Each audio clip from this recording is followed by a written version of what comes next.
To order for the members of the public that are here, I just want to highlight, this is a different meeting than a normal city council meeting. We're going to start the meeting with the normal agenda items, and then we will recess and reconvene over in the main library upstairs to discuss the last item on the agenda, which is strategic planning, goals, and objectives. So with that, I'll call the meeting to order. Could I get a roll call, please? Yes. Councilmember Waller, Present. Councilmember Castle, Here. Councilmember Kalucevic. Here. Councilmember Obaji, Here. Councilmember Barron, Here. Here. Mayor Light. Here. Okay, salute to the flag and invocation. So would everybody rise and face the flag, and I will lead it, and then remain standing for a few moments of silent invocation afterwards. Okay, put your right hand over your heart. Ready, begin.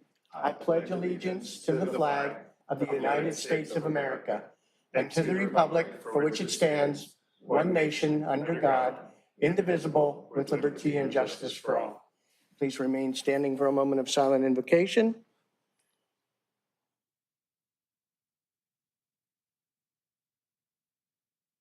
Okay, thank you.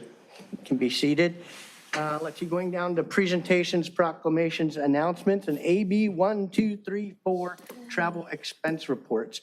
I'm going to refrain from doing any in this meeting. I'll do them at the next meeting since it'll probably be more publicly attended, but anything from you, Councilman Waller? Nothing for me. I will also do my announcements at the next meeting. Councilmember Obaji? None for me. Councilmember Barrett? None. Okay, that was easy. Could I get a motion to approve the order of the agenda? So moved. Second. Okay, we have an emotion, we have a motion and a second, all four. Aye. Aye. Anybody opposed? Okay. Do we have any blue folder items? Yes, Mayor, tonight we have two blue folder items. For item J1, non-agenda items, we have public communication. And for item M1, the discussion on the city's strategic plan, we have public communication and a letter from the Public Works and Sustainability Commission. Okay, thank you. Can I get a motion to receive and file? Motion to receive and file. Second. Okay, all four? Aye. Okay, thank you. Moving on to consent calendar, there's only one item, and that's the affidavit of posting, so hopefully nobody's going to pull that. Could I get a motion to approve the consent calendar? So moved. Second. Okay, any member of the public wish to address the one item that's on the consent calendar, the approve the affidavit of posting? Anyone online? We do not have any hands raised and there are no e-comments. Okay, thank you. So I'll call the vote. All four? Aye. Aye. Anybody opposed? Okay, motion carries 5-0. We have no excluded consent calendar items. So we'll go down to item J, public participation on non-agenda items. This section is intended to provide members of the public with the opportunity to comment on any subject that does not appear on this agenda for action. This section will be limited to 30 minutes. Each speaker will be afforded 3 minutes to address the mayor and council, and each speaker will be permitted to speak only once. We'll take written requests first. Do we have any written? Not tonight. Okay, any member of the public wish to address the city council at this time on items that are not on the agenda today?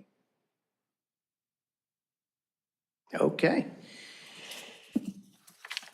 With that, let's see, I'll entertain a motion to recess to the main library for a strategic planning discussion. So moved. Second. All four? Aye. Okay. If you're interested in following us, we'll be upstairs in the library.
all the good things that go with that. I was with you all last year for your strategic planning process. I looked it up. It was September, and I remember it well because it was 20 degrees hotter in Sacramento at the time, and I very much enjoyed being here. We've got a packed agenda today, and my job is to move us through that, make sure that we're having the discussions that we want to have, and that we're moving through all of these items.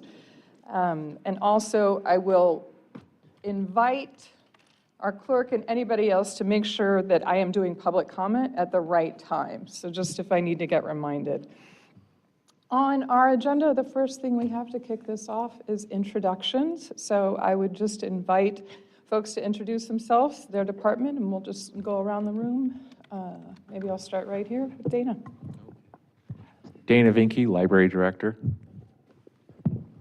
Joe Hoffman, Police Chief. Jim Light, Mayor. Elizabeth House, Community Services Director.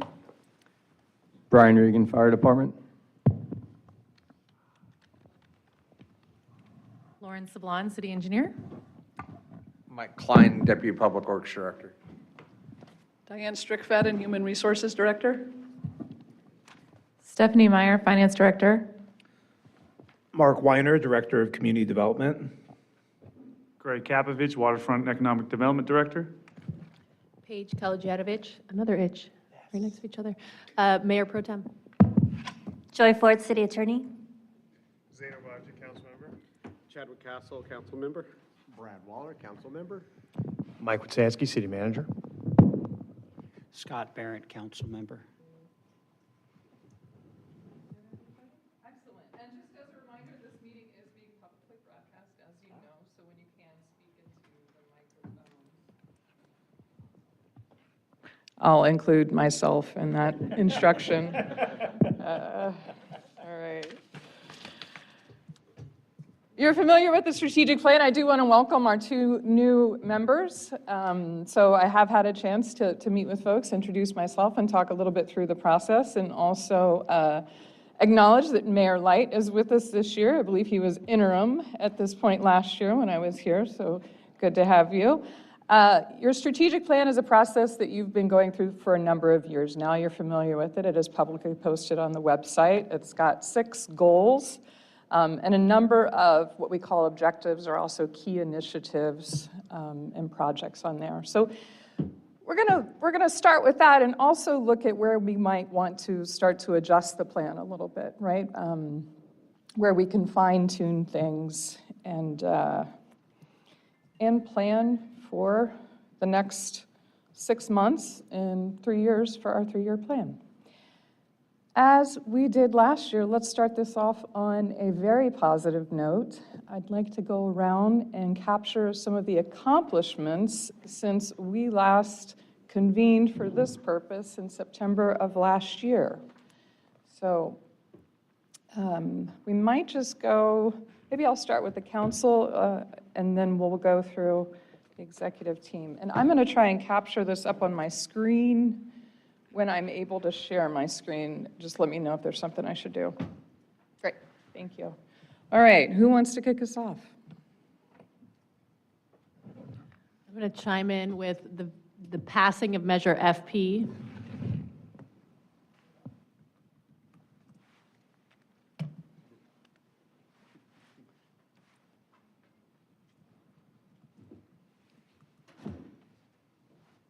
All right, let's have the council. We're going to pick up the pace. Okay, all right. I'll jump in for District 2. In District 2, we've made several improvements to the waterfront, both in terms of the pavers and the new skate park that was opened. Those are 2 key things down there. Yeah, I heard skate park. I missed the other one, but Yes. great. Pavers was the other one. Oh, pavers. I would just add, while you're writing that up there, recruiting, retaining excellent staff, including our city manager. I think a lot of what you see on the strategic plan that has been accomplished is a credit to the great work that our staff has done, including FP and everything we're putting up here. So I think that's very positive. Absolutely. Same? So The Community Services Department got all the kids off the wait list for the after-school recreation program. They remodeled the teen center. Public Works completed the bulb outs and traffic signals on Grant Avenue. Police Department did some enforcement on Ford Avenue. And they've also caught some violent criminals who were responsible for shootings in my district. Yeah.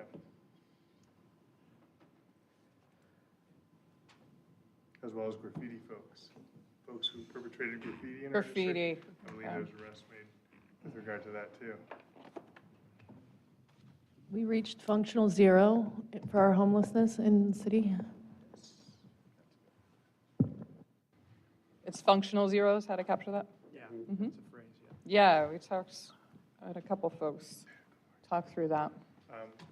Public Works successfully applied for significant grant funding from the COG, which we just approved last week for major expansion of the North Redondo Beach bike path. And we've been applauded by transportation activist groups for being one of the most advanced South Bay cities in implementing our master bicycle plan. Okay, I'll go. Let's see. We did complete a cannabis permit selection process culminating years of work. So that's a big momentous occasion for us. We did international boardwalk venting improvements, which were creating, the old ones were creating an eyesore on our new pavers. Seaside Lagoon, we got to 30% design review, and we're now working towards entitlements. We also have a funding mechanism for the first phase, so we moved forward with that. The boat launch pre-design, we awarded a contract actually for the design of the boat launch, and we're nearing completion on the 2 critical studies that are required to obtain funding and also that would go into the boat launch design. Let's see, there's other stuff. We've hired some critical people in City Hall. We've got somebody with contracts experience now, and we've hired additional person into the WED organization, the Waterfront and Economic Development, which is freeing up staff to do economic development across the city, where before we were more focused on the harbor. And we've brought on a person to be the point of contact or the point person for Measure FP execution. Jump in. I think our fire department have proven to be absolute heroes in fighting the fires up in LA. Also, a wise decision by the council to appropriate money to obtain a second new engine, because that allowed us to send 2 strike teams to those fires and also maintain full staffing here in Redondo Beach. We implemented general plan changes to accommodate our housing element, which was a significant effort, which included charter change to accommodate that.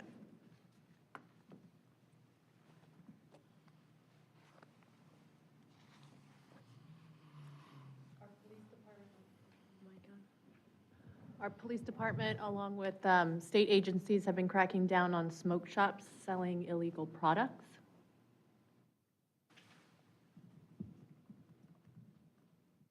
Mm-hmm. Others? All with I'll the jump in. the council, good? Yeah. To put a fine point on the hires, hired a new finance director, a new assistant to the city manager, and a new special projects manager for Measure FP. I would also add that we completed the playground equipment replacement project at Dominguez Park. Didn't say it was open, just said we completed the project. We also completed bike path improvements throughout the city, and completed another round of streetscape enhancement in Riviera Village, another phase. Yeah, if I could, Mike, just jump on that bike path improvement. I don't know if you watched Public Works and Sustainability Commission last night, but the Bicycle Coalition actually praised us for leadership in the area of bike mobility.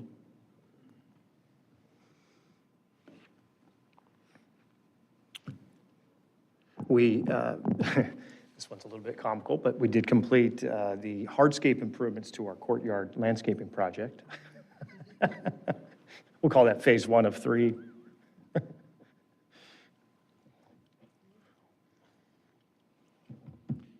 Went through our first ranked choice voting.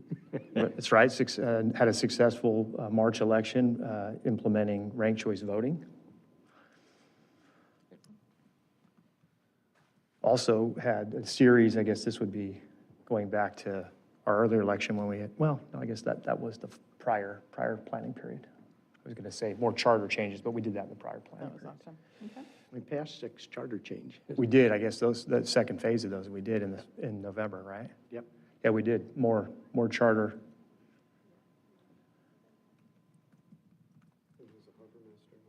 We added the deputy or harbor master position in the How can harbor I patrol forget that unit. one? Pavers in the International Boardwalk were complete, and in the Riviera Village. We, I think you could say we successfully implemented the boater alert network in the harbor. Boater, not voter. Yeah. Boater with a B. Warning, you must vote. Is this the, like a tsunami Boater alert alert? network. It's kind of Gotcha. a sort of a proactive communication tool. Yeah. Great. Others? Or additionally? I would say enhanced harbor code enforcement efforts in the harbor patrol unit. How about Wi-Fi at the harbor? Was that last year? It was this period, yeah. Added Wi-Fi to the pier, public Wi-Fi at the pier. And to the pallet shelter, right? We've got that infrastructure in place. It's not turned on yet. Increased, more than doubled our revenue from the Beach Life Festival this year. What was the festival? Beach Life Festival. Great. Community Development Department assisted the California Surf Club with its official completion in this period.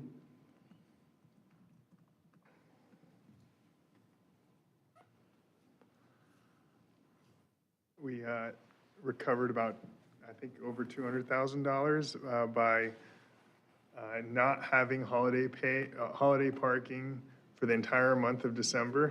I think Councilmember Barrett would like that one. The double negative. Yes. For November, December? The entire month of December, so we shortened it to 2 weeks. Was it 200 or is it 150? Something No, like that? that's right. That's generally right. Yeah. You love rubbing salt in an open wound. I have a couple I could add. Yeah. We responded to over 59,000 calls for service from the community, resulting in over 2,000 arrests. And we secured state funding to get an enhanced emergency medical dispatch system and to fully replace all of our 911 dispatch equipment, both through state funding. Another big one for us was we were able to modify the street sweeping ordinance and implement a GIS mapping system for the public.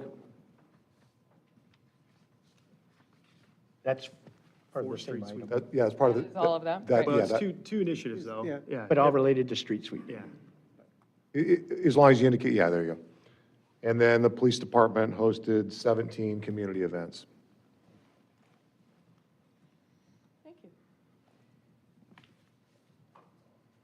I would add, So- continuing to do great things with e-bike enforcement and education.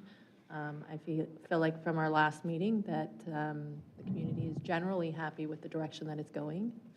So, and We did get a grant, and Public Safety has implemented first responder mental health services.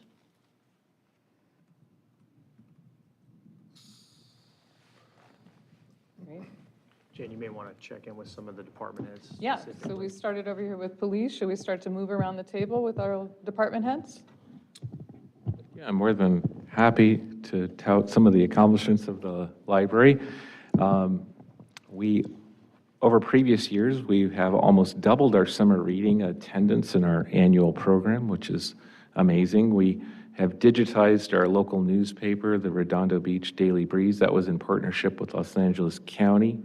Also, with the support of our AT department, we have upgraded all of our public computers and enhanced our print stations, scanning and wireless printing at the library. We held over 500 programs for the community for all ages, and we had about 20,000 in attendance.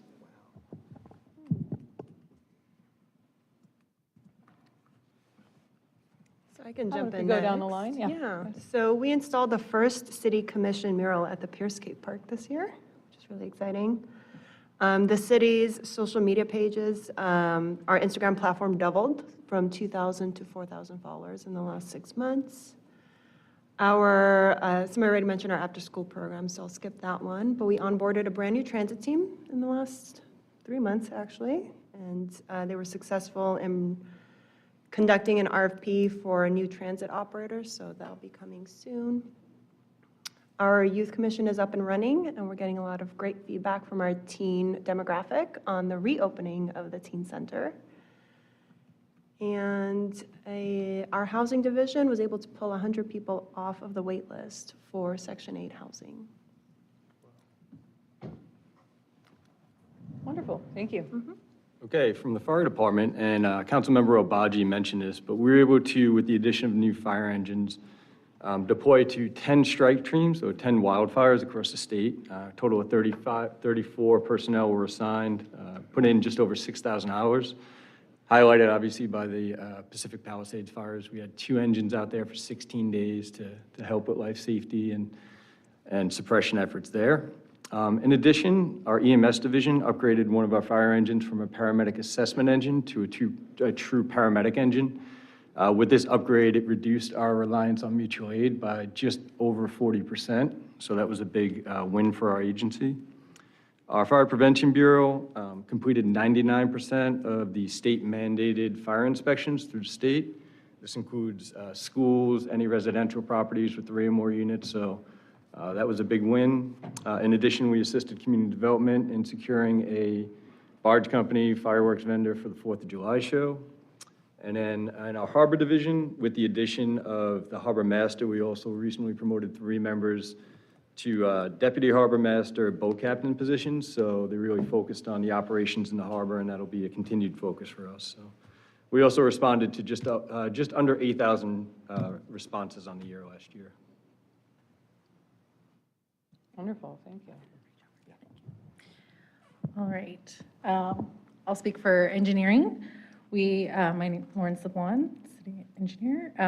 We had 1,600 permits that we issued over the course of the year, so approximately 800 in the last, since September. 4,300 in public works inspections, again, roughly half in that time frame for the last 6 months.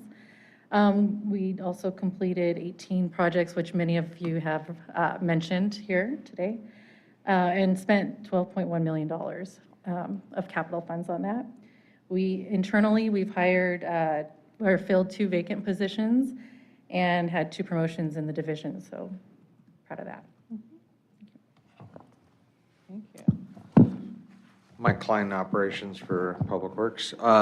We completed the harbor dredging project, which I think was a real big one for us.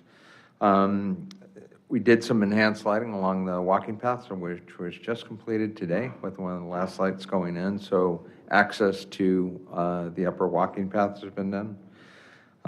We have continued with our fleet to purchase equipment, not only for the fire department, police department, but also especially our sewer and public works department with a new Vector truck, which is very, very important to our keeping our oceans clean. We had quite a few storms last year that we did some response with fire department and with PD, so it's immediate. Let's see, and then the last one that I have is assisted through mutual aid to other cities along the coast, Hermosa, all the way up to El Segundo, Manhattan Beach, with lending our staff and equipment to other cities for emergency situations they had. Thank you. From the HR department, I'm Diane Strickfaden. On the recruitment side, in addition to the key hiring that has already been mentioned, we processed over 6,000 job applications. We hired 54 full-time and 71 part-time employees, in addition to the ones that were mentioned up there. On the workers' comp and liability claims side, since 2022, we've seen a 20% reduction in workers' comp claims and claims costs. But just this year, we were notified that our reduction was good enough to get us an insurance premium reduction for our annual risk pool premium, so that's big news. We received and investigated 59 liability claims, 40 workers' comp claims, which is less than normal. We've been working collaboratively with city departments to implement vendor compliance with our risk pools contract insurance requirements, including conducting training for city staff. On the labor relations side, we negotiated, finalized, and implemented 2 new MOUs for the RBFA and then the fire division chiefs, as well as updating the management confidential pay plan and the part-time pay plan. And we coordinated 12 employment relations trainings for city employees, including working with the city attorney's office on a new workplace violence prevention program and complete training for all city staff. Thank you. Stephanie Meyer with the Finance Department. Importantly, although it's part of our core job, we produced a balanced budget for 24-25. We did receive the GFOA award for that budget document. We've also returned to a pretty normal budget timeline with our carryover mid-year on our regular dates this year. We've kept the city moving. We've processed payroll. Everyone's gotten paid. And produced over $5,000 checks, EFT payments, and processed over 700 new business licenses this year. We've also prepared 14 external reports, ranging from our just general bond compliance to supporting our transit and housing reports. We've increased our accounting capacity. We have 2 senior accountants on staff for the first time, I believe, in city history. So really excited about that. With the Community Services Department, we reestablished connection with the county for some Measure A funding, which is giving us access to about $2.5 million in existing funding for parks and recreation projects. We are also assisted with our Measure FP implementation, really excited about it, including bringing on a financial advisor. And then internally, we've cooperated with other departments to bring on a new online permitting system, to upgrade our financial system software, and just support audit activities in other departments. Thank you. All right, well, speaking for community development, the mayor had mentioned the implementation of the housing element earlier. So that was definitely important work, and it was a lot of work within a short time. We also set the stage for the comprehensive general plan update, which is going to be returning to the city council this summer. That includes the fact that we certified the environmental impact report for the comprehensive general plan update. That was a big thing to check off the list. In terms of ordinances, we had several go to the council over the past year. One that dealt with EV charging stations, another one electronic signage, and then probably most importantly, we recently presented an ordinance for smoke shops to the city council, and that's progressing through the process. So those were over the past year.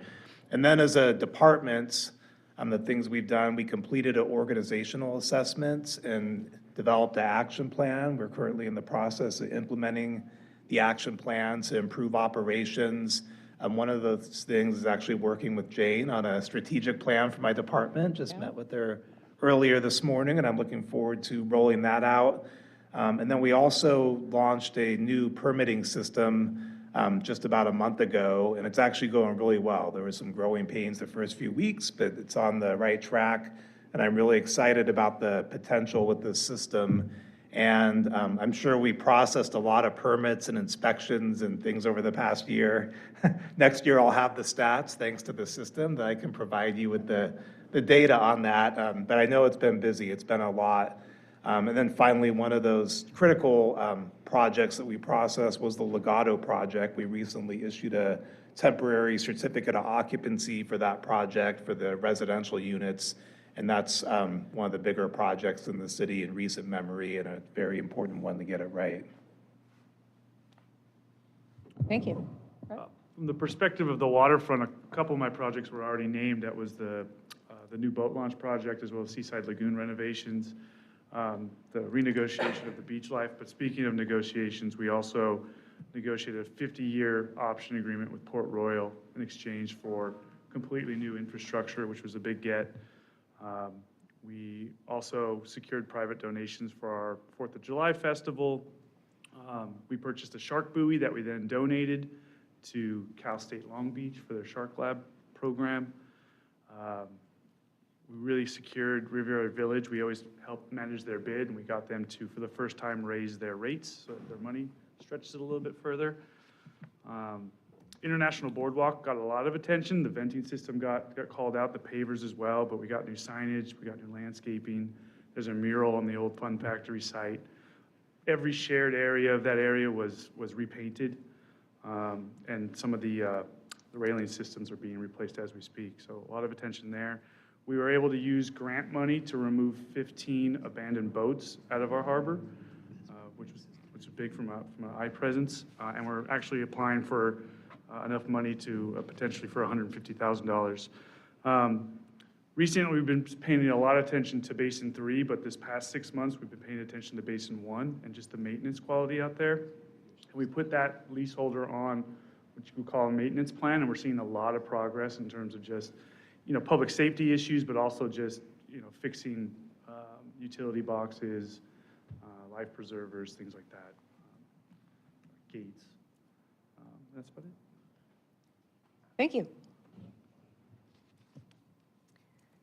In the city attorney's office, our office has completed over 250 assignments from staff, which could include contracts, ordinances, resolutions, and so on. Our prosecution side has implemented for the first time ever a case management system, which has allowed us to start race-blind charging. And Mayor Pro Tem mentioned Functional Zero in street homelessness. Our homeless housing navigator, Lila Mura, was named Woman of the Year by Supervisor Holly Mitchell. We have been invited to speak to several events with the League of Cities in homelessness and code enforcement. And we just hired our new quality of life prosecutor, who will be starting on Monday, I'm told.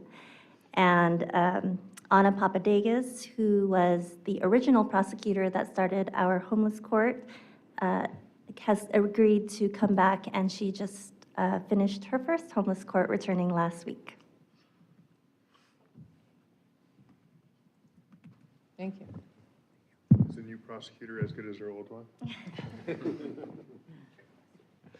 Hi, good afternoon, Mike Cook, IT Director. So the last year has seen the conclusion of some big hardware replacement projects, namely replacing every laptop, desktop, and monitor in the city. We also refreshed every single mobile device in the city, which actually brought our smartphone and tablet count to roughly double the number of devices that previously were available to staff. Also replaced every printer and copier in the city, so if you can hit it with the hammer, it got replaced this year. On the cybersecurity side, we completed a number of big projects, kind of the two largest being the replacement of our backup infrastructure and the replacement of our network firewalls, which were both very dated and badly in need. Previously mentioned adding the Wi-Fi to the International Boardwalk and the waterfront area, but we also added Wi-Fi to the Historic Museum and Wilderness Park.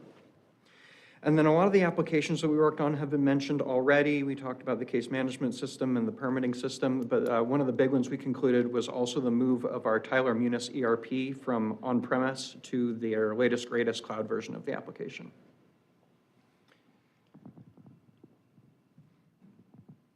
Thank you. Jane, if I could, we've got Jane and Luke in the audience here to our assistant, to the city managers. I don't know if they wanted to share anything else. Luke, Jane, anything to add to this list? It's obviously pretty comprehensive. All right, yeah, Luke Smoody, City Manager's Office. A couple things. We assembled a team of consultants to continue to advocate on the Green Line extension project, geotechnical and environmental consultants that will help us there. And then also we instituted an attendance tracker for our boards and commissions so our mayor and council can have more real-time access to the data of attendance. And that's it. I think Jane's good. You're good? Okay, thumbs up.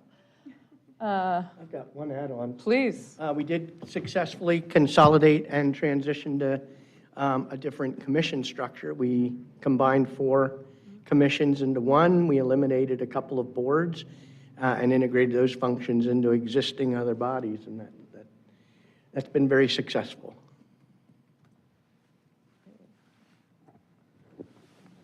Others, anything come to mind as we were going around you want to add? We're almost to 100. We may as well. All right. There's a few in there I can break up. I'll get us to 100. But I think you beat last year's record, so looking good. But just appreciating for a moment all of the work, and this wasn't even in a year. This was a less than a 12-month period. So thank you for capturing that. All right. Anything else on accomplishments? We're good? Okay. We will now move to the next part of the meeting, which is looking at doing a SWOT for the city. So thinking about internally, what are our strengths as a city? So this is all internal to us, things we can control, and what are our weaknesses as a city? And then thinking about what are our opportunities, things that are out of our control but could be opportunities for us, and threats, things that are out of our control that could also be threats for us. So I know that some of these accomplishments are going to cross over with some of these strengths, but let's just kick it off with, what are the strengths right now for the city? I think we're lucky to have very strong department heads and staff in the city. Yeah, the people, great.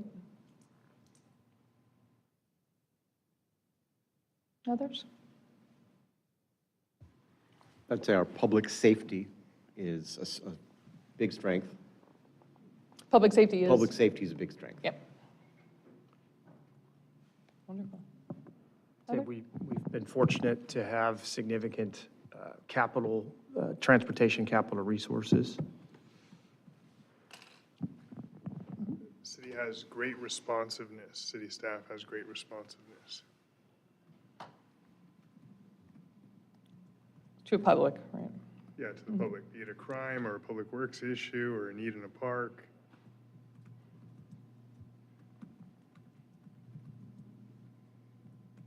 Yeah. Others? Using cutting-edge technology to enhance responses.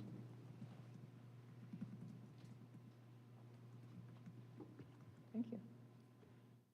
Others? More specifically on public safety, even if you call our non-emergency lines, you get a pickup in about 2 rings. So I'll say our dispatch is phenomenal and prompt. Great. Some important metrics here. What else? I'd say we have built up significant momentum on revitalization across the city.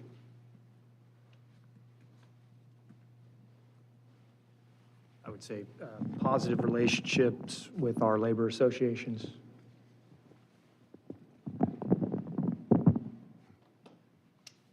Consensus on council, for example, we just talked about economic development. Seems like there's unanimity in wanting to drive economic development in the city.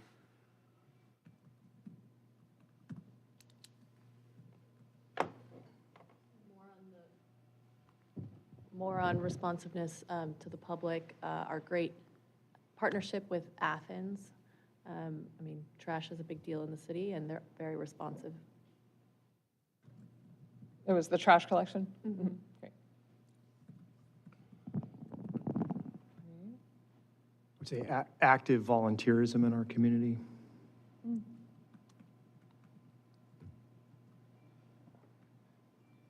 What else? Say from a public safety perspective, the education and experience that we get here is pretty high level for a smaller city. Whether it's like training certifications or degrees and stuff, where when I talk to other departments, we're a little ahead of that for a small agency. Great. I would say the passing of FP is a strength.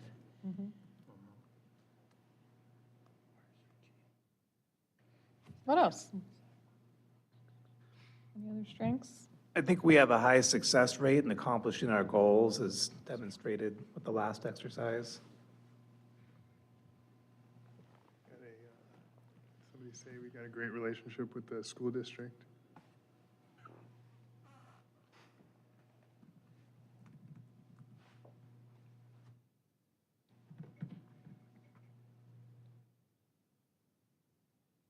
I believe from the FP polls that we took, we have we've built up a lot of trust and respect from the public and support from the public.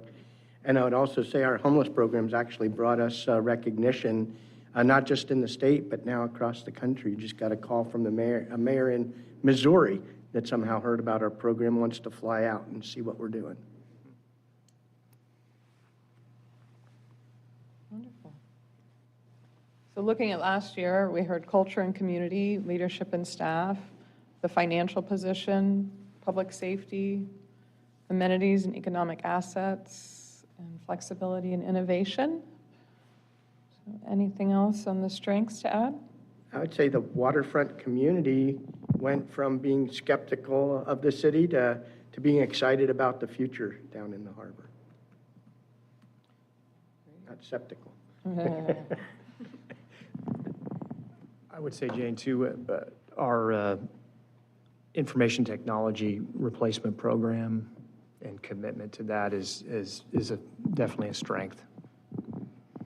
Sounds like it was a lot of devices. Yeah, Mike and team have been very busy. A strong relationship between the city and the Chamber of Commerce. A strong and appropriate relationship, I should say.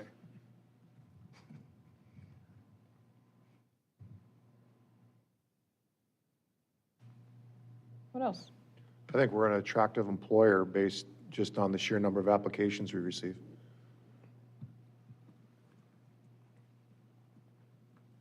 Yeah. And lower attrition. We act, staff, from management down to, everybody acts as a team, team ready.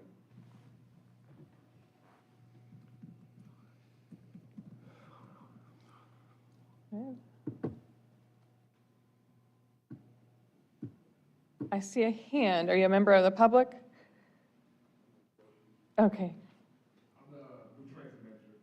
Good afternoon, everybody. I've been here almost 3 months, about 3 months, but the will for everybody to want to help different departments to achieve the goal at hand. It's very accessible. It's like call everybody and people's willing to help one another. That's highly appreciated. Just willing to each department willing to help another to accomplish the goal. Wonderful. Thank you. One that I'd like to add to sort of that staff and management, the staff and management line, is the quality of our leadership throughout our different departments. And that comes through when we have challenges that face the city. So whether it's the Palisades and how fire and police pull together and other departments pull together to help each other, or public works, or even going back to COVID and how the city met that challenge. And a lot of it comes down to the depth of our leadership, not just from at the very top, but throughout the staff. Thank you.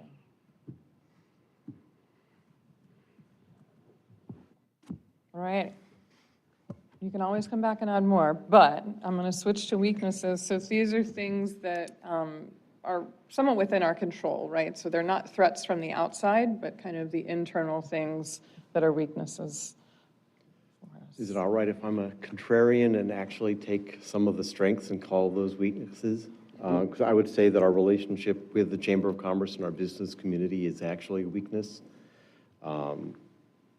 And I would say that also that our perceived response to the public, at least, is a weakness. I have had numerous people talk about that. And the last weakness that I've identified is called our economic situation. Yeah.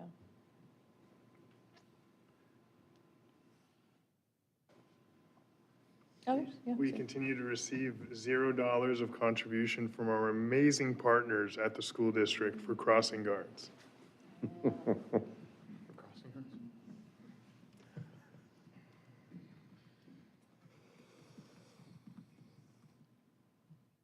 Others? Yeah, you've got amazing partners there. Amazing. There you go, thank you.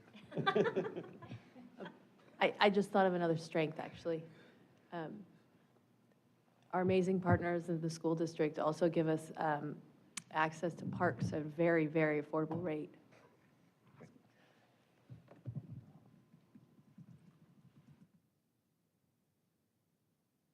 Yeah. What other weaknesses, internal weaknesses? I think we've got more projects and tasking than we have people to do them, so prioritization and overwork issues.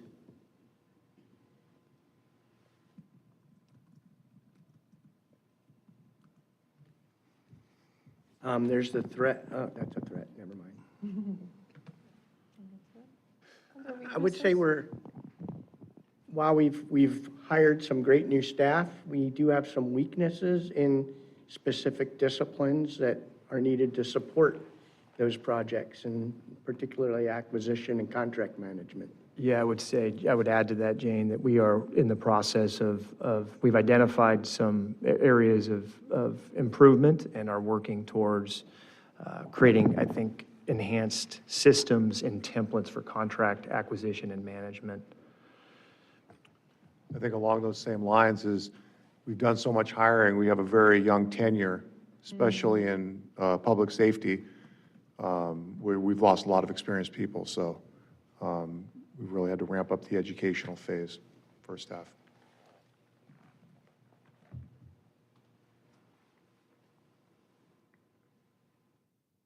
Yeah, what else? We don't have a good inventory of every building asset and its condition. Mm-hmm.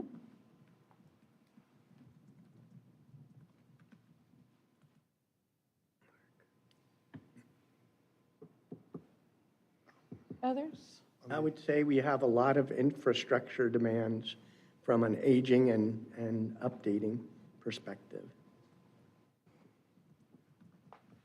On the subject of our economic situation, I don't know that we're necessarily weak, but we have greater desires than we can afford to satisfy.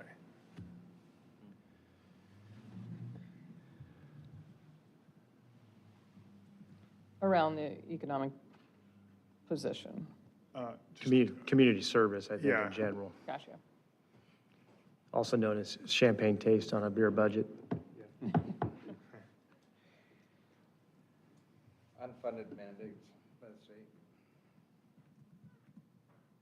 Great, I might take those might down be to threats. threats. That's a threat. Yeah, I'll get it down here. I'll just make sure it gets up there. All right, we can certainly come back to that, but let's move to opportunities. So things outside of our control that could be opportunities for us. I think if we continue to lean into active transportation, there's opportunities for more grant money there and to build out our infrastructure, micromobility. Yeah, what else is out there? Some other grant opportunities for facilities like our shooting range. It's pretty specific. One particular Facilities. grant opportunity. For example. For Such as- example,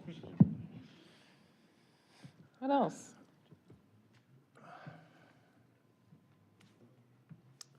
I think we have, we said this somewhere before, but we have a community that enjoys contributing time to better the community.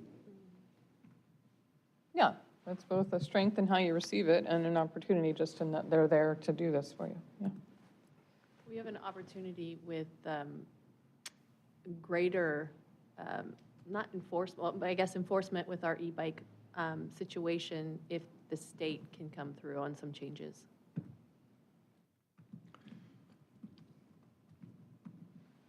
Yeah.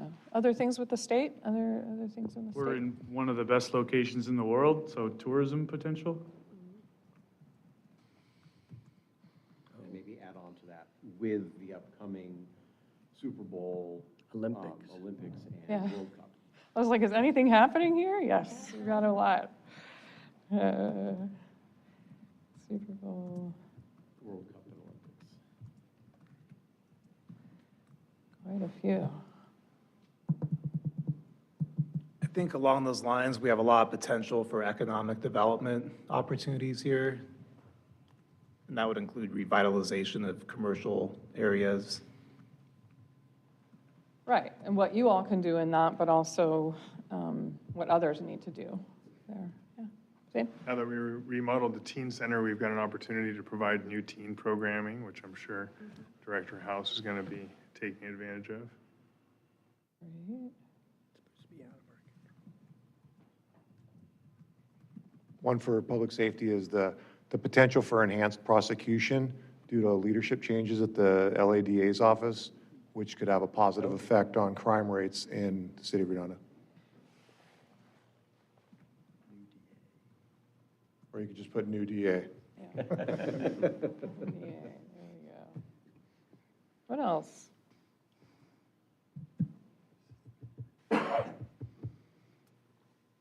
Across the state. Okay, Paige? Yes, when it's already been passed, the definition of grave disability has changed. Now, the opportunity for us is when they actually act on that.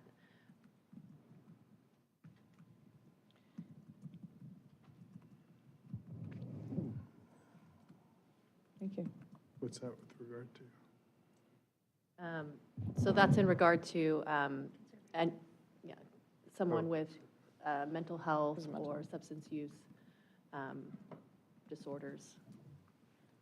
We have a potential opportunity in the outcome of the AES site, but that will also be a potential threat, depending on the outcome of the AES site.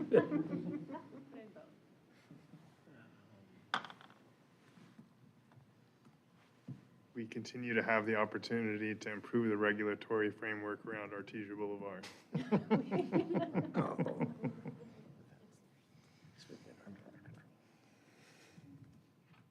Great. All right, we can come back to it, but kicked it off here with unfunded mandates, so what are some other threats?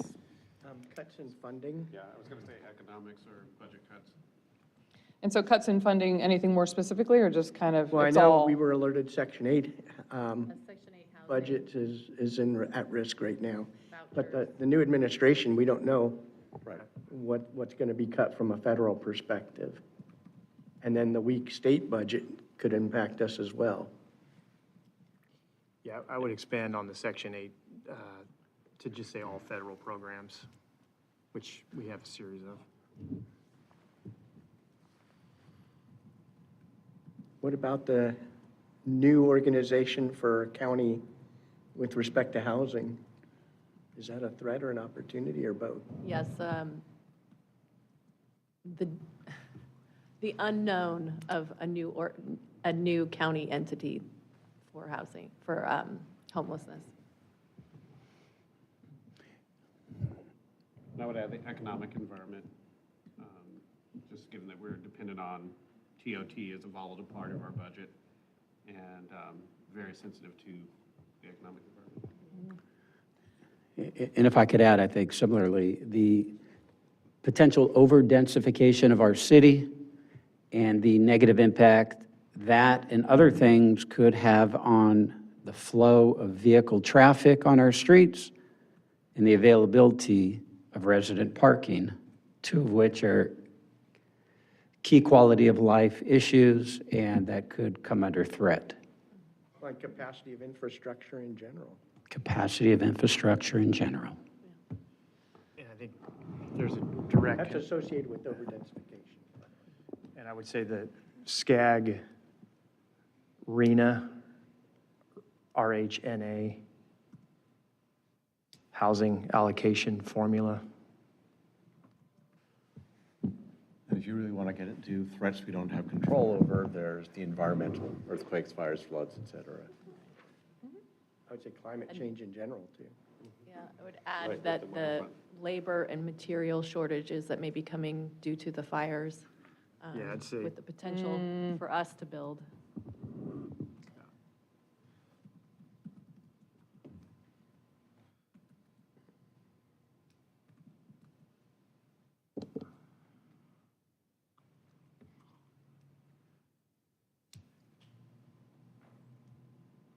I don't want to add to it, but is there anything else we need to get on there? I'll throw it on there having to do with kind of like the uncertainty of costs of goods and increases intangibles of moving costs. forward with tariffs and other things in mind. Yeah, tariffs, inflation. Yeah, but not just, yeah, even unrelated to tariffs, we're seeing huge cost growth in I think, all our projects. Yeah, we've seen some things more than double in the last year. Tariffs and reconstruction in the Palisades. Yep. I would say, Jane, too, and this, Chad mentioned this under economic environment, but I think it's worth specifically noting a reduction in softening economy, but specifically reduction in travel and sales, retail sales.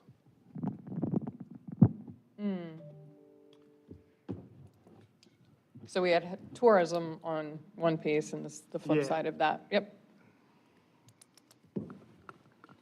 And the economic environment could impact our ability to stretch the dollars of Measure FP, could impact the interest rate on the bonds.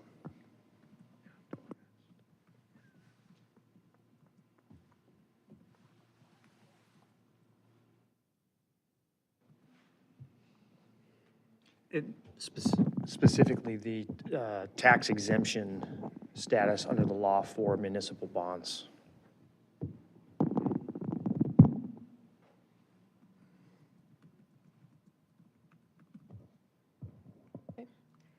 The green line. Land extension. Chief, what do you see in? Well, legislative mandates, pending laws, bills, things that affect staffing and ability to provide services in the city. Do you see an increase in crime? Well, no, I think that, I mean, based on our statistics right now, we've seen a positive effect on our crime rates in the city. But a lot of these factors here are going to be interesting to see how they play out with the cost of goods, if we're going to see an increase in theft-related offenses, or some of the bills that are potentially pending that would make it more challenging from an enforcement standpoint, not so much in Redondo, but regionally, that would have a negative effect on us.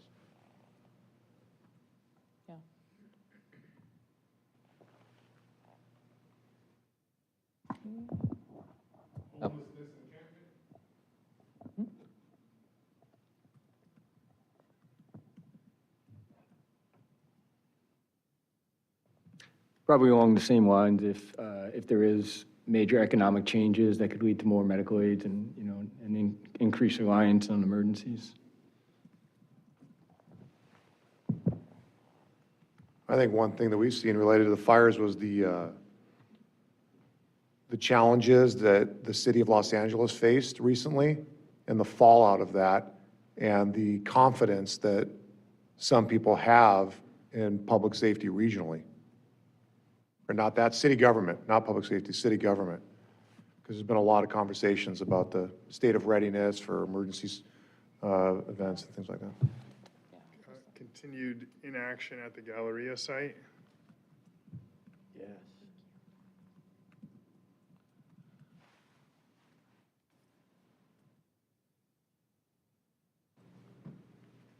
Would you say in general a lukewarm funding market for commercial? Yeah, I mean, capital interest rates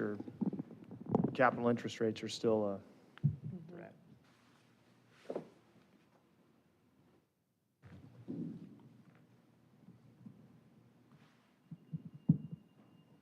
Oh, conversion of our commercial properties into residential, long-term reduction in economic sustainability. Conversion of commercial into residential.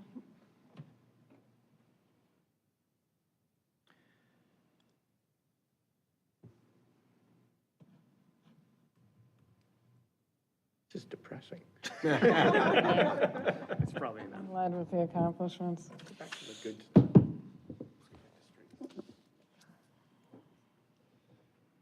All right. Well, certainly if something else comes up for you, we can add it to this list. And I'll make sure to go through and make sure this is corrected. That's a lot of typing really quickly, but what do we get?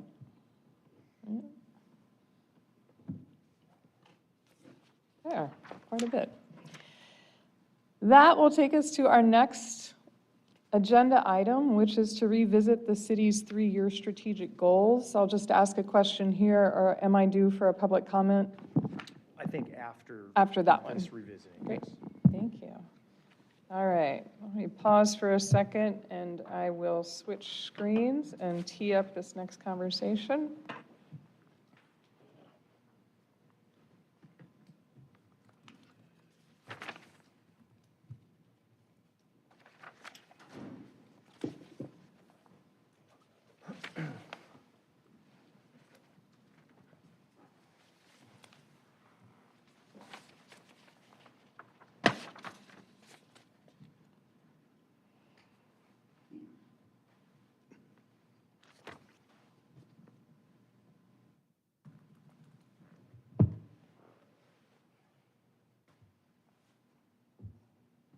So a couple of things before we dive into this goals conversation, just to frame it.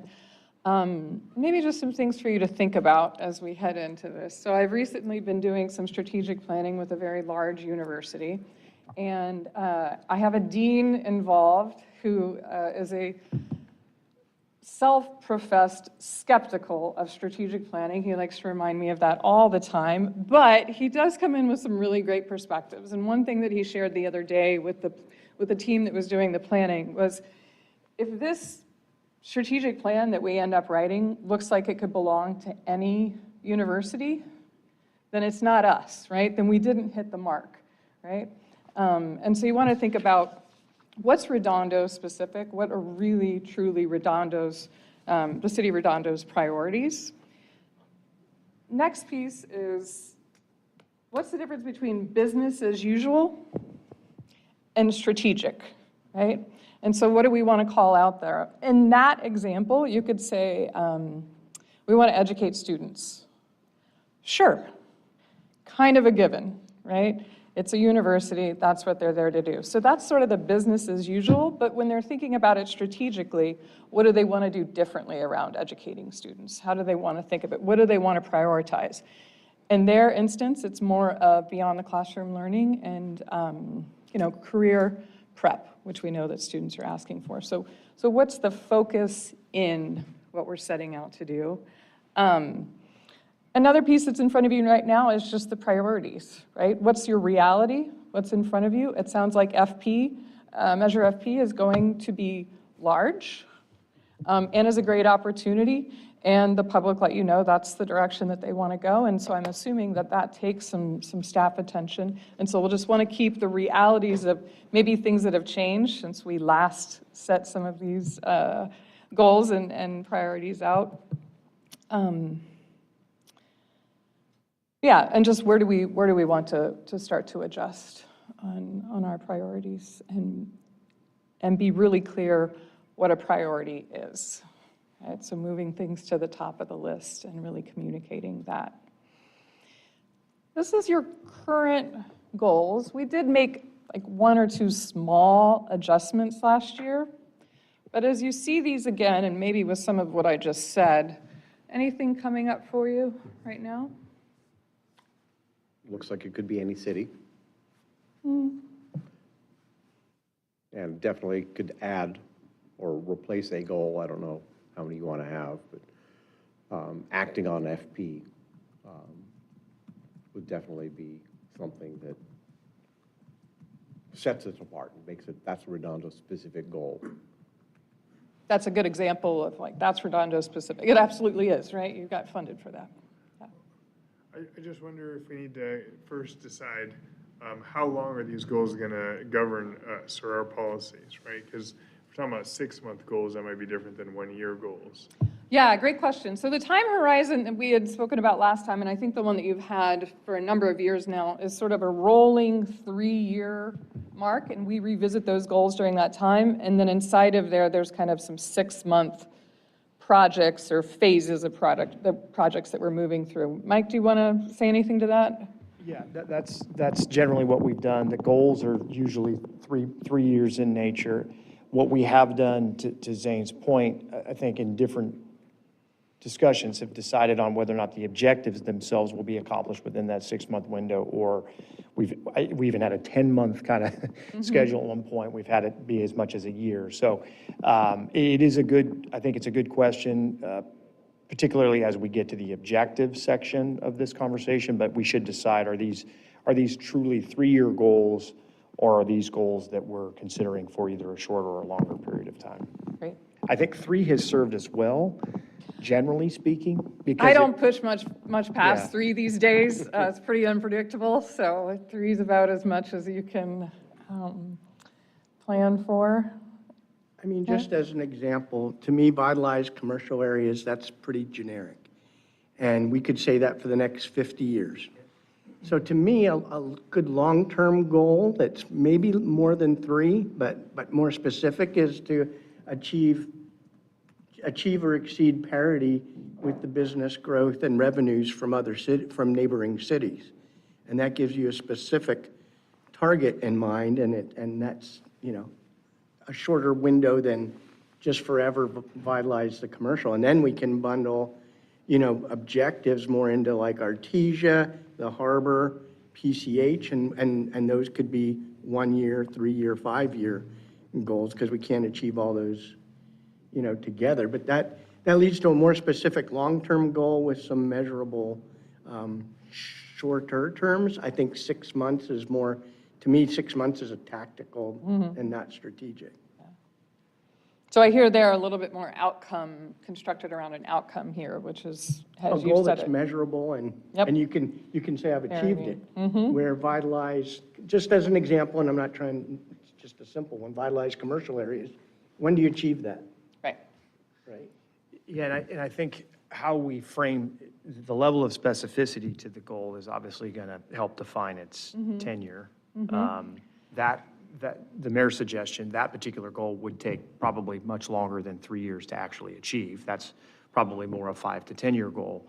But if we're getting more specific as it pertains to like a 3-year goal, one of the things, and I couldn't agree more, vitalized commercial areas of the city is basically indefinite. It's rolling. I'd like to see us actually think through specifically what we want to do over the next 3 years in that area. And 3 things come to mind for me, just high level, because I've heard this consistently from the council and some of and both our new council members as well. We want to see vitalization, revitalization on Artesia Boulevard. Basically, that's an area that's, I think, a priority that has more of a 3-year horizon. We certainly want to continue our efforts and have much more work to do in revitalizing the waterfront. We've got progress, but we've got, I think, achievable outcomes within a 3-year horizon there as well. And then I think more collectively, there's this notion of us becoming a more business-friendly city and improving our level of service through our community development and sort of a public engineering, kind of private engineering right-of-way activities. So kind of our permit functions. those to me are 3-year horizon concepts. Economic vitality is a longer-term kind of role, obviously a standard we want to maintain. It's almost a core value, really. Fiscal sustainability is technically our core value, but that is part and parcel to that.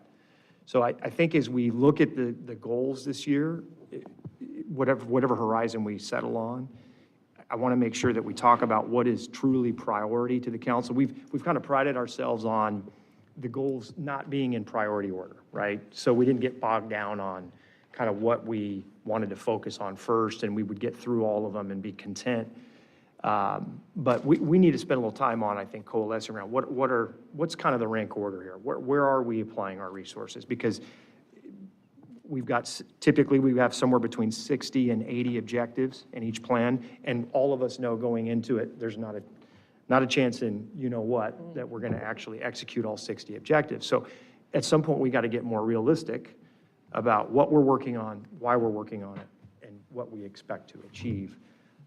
So I'd like us to spend a little time in not just figuring out what those goals are, those 3-year goals, but also kind of where they are in the sort of pecking order. And to me, anything that makes this plan should be it's a priority. It's something we're committed to doing, Okay. whether it's at the top of the list or at the bottom of the list. I think it's okay to have a goal or objective or whatever nomenclature we use that we don't intend to prioritize, but that signals as we look in the future and as we accomplish stuff, that rolls to the top, where if target of opportunity comes along. Yep. Future objectives, I think, are a very helpful tool for us, recognizing, hey, these are great ideas. Maybe they're not quite ripe from an initiative standpoint or a staff resource standpoint, but there's something we're thinking about and signaling to the community are on our mind, if not currently allocated, time and energy. And we used that tool more effectively, I think, in this last round of objectives than we had in the past. Years ago, we'd have maybe 1 or 2 future objectives in totality. This year, we had kind of future objectives in virtually every category. Mm-hmm. Well,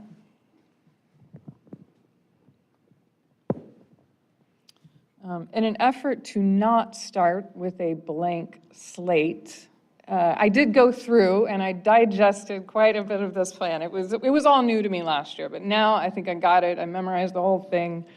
And I've spoken to our council, I've spoken to everybody on this. And so based on what I heard, based on what I see, I want to propose a possibility for you to react to. This is just an idea. Instead of going, hey, what do you think? I'm going to say, hey, what do you think about this, right? And so let's start there and see how that works for us. Unfortunately, Mike already stole my thunder on the first one, but the number one thing that I was hearing, the number one thing that I was seeing, and the number one thing that was kind of popping out in the plan and talking with people was this vitalized commercial areas.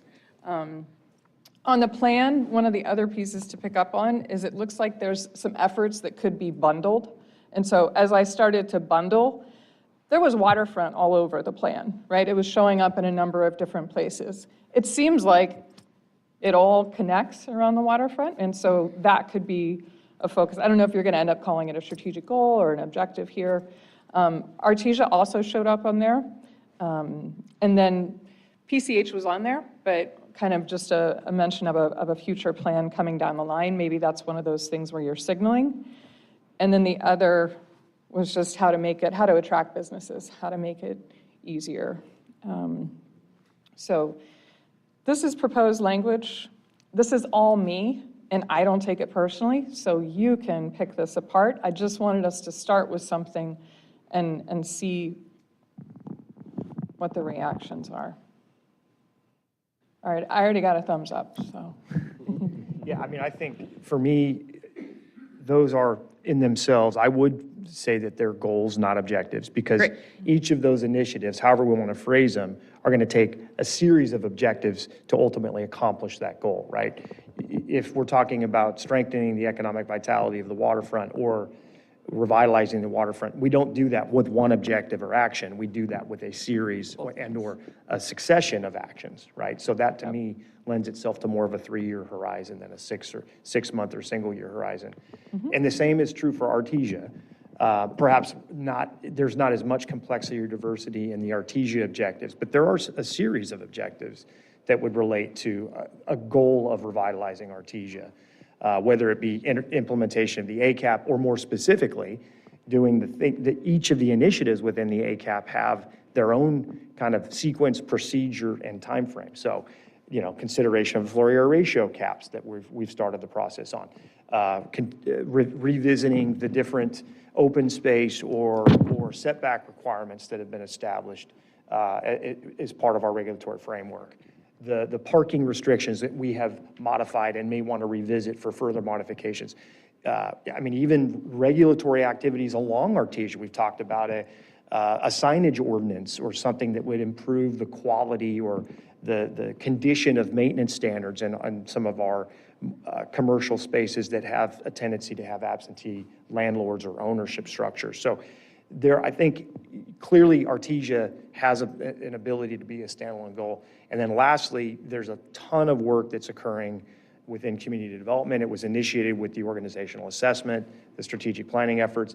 I've heard this council, the mayor, reiterate multiple times how important it is for us to be timely, responsive, informational, communicative with our business and our own private residential building community, right? In a sense, improving services.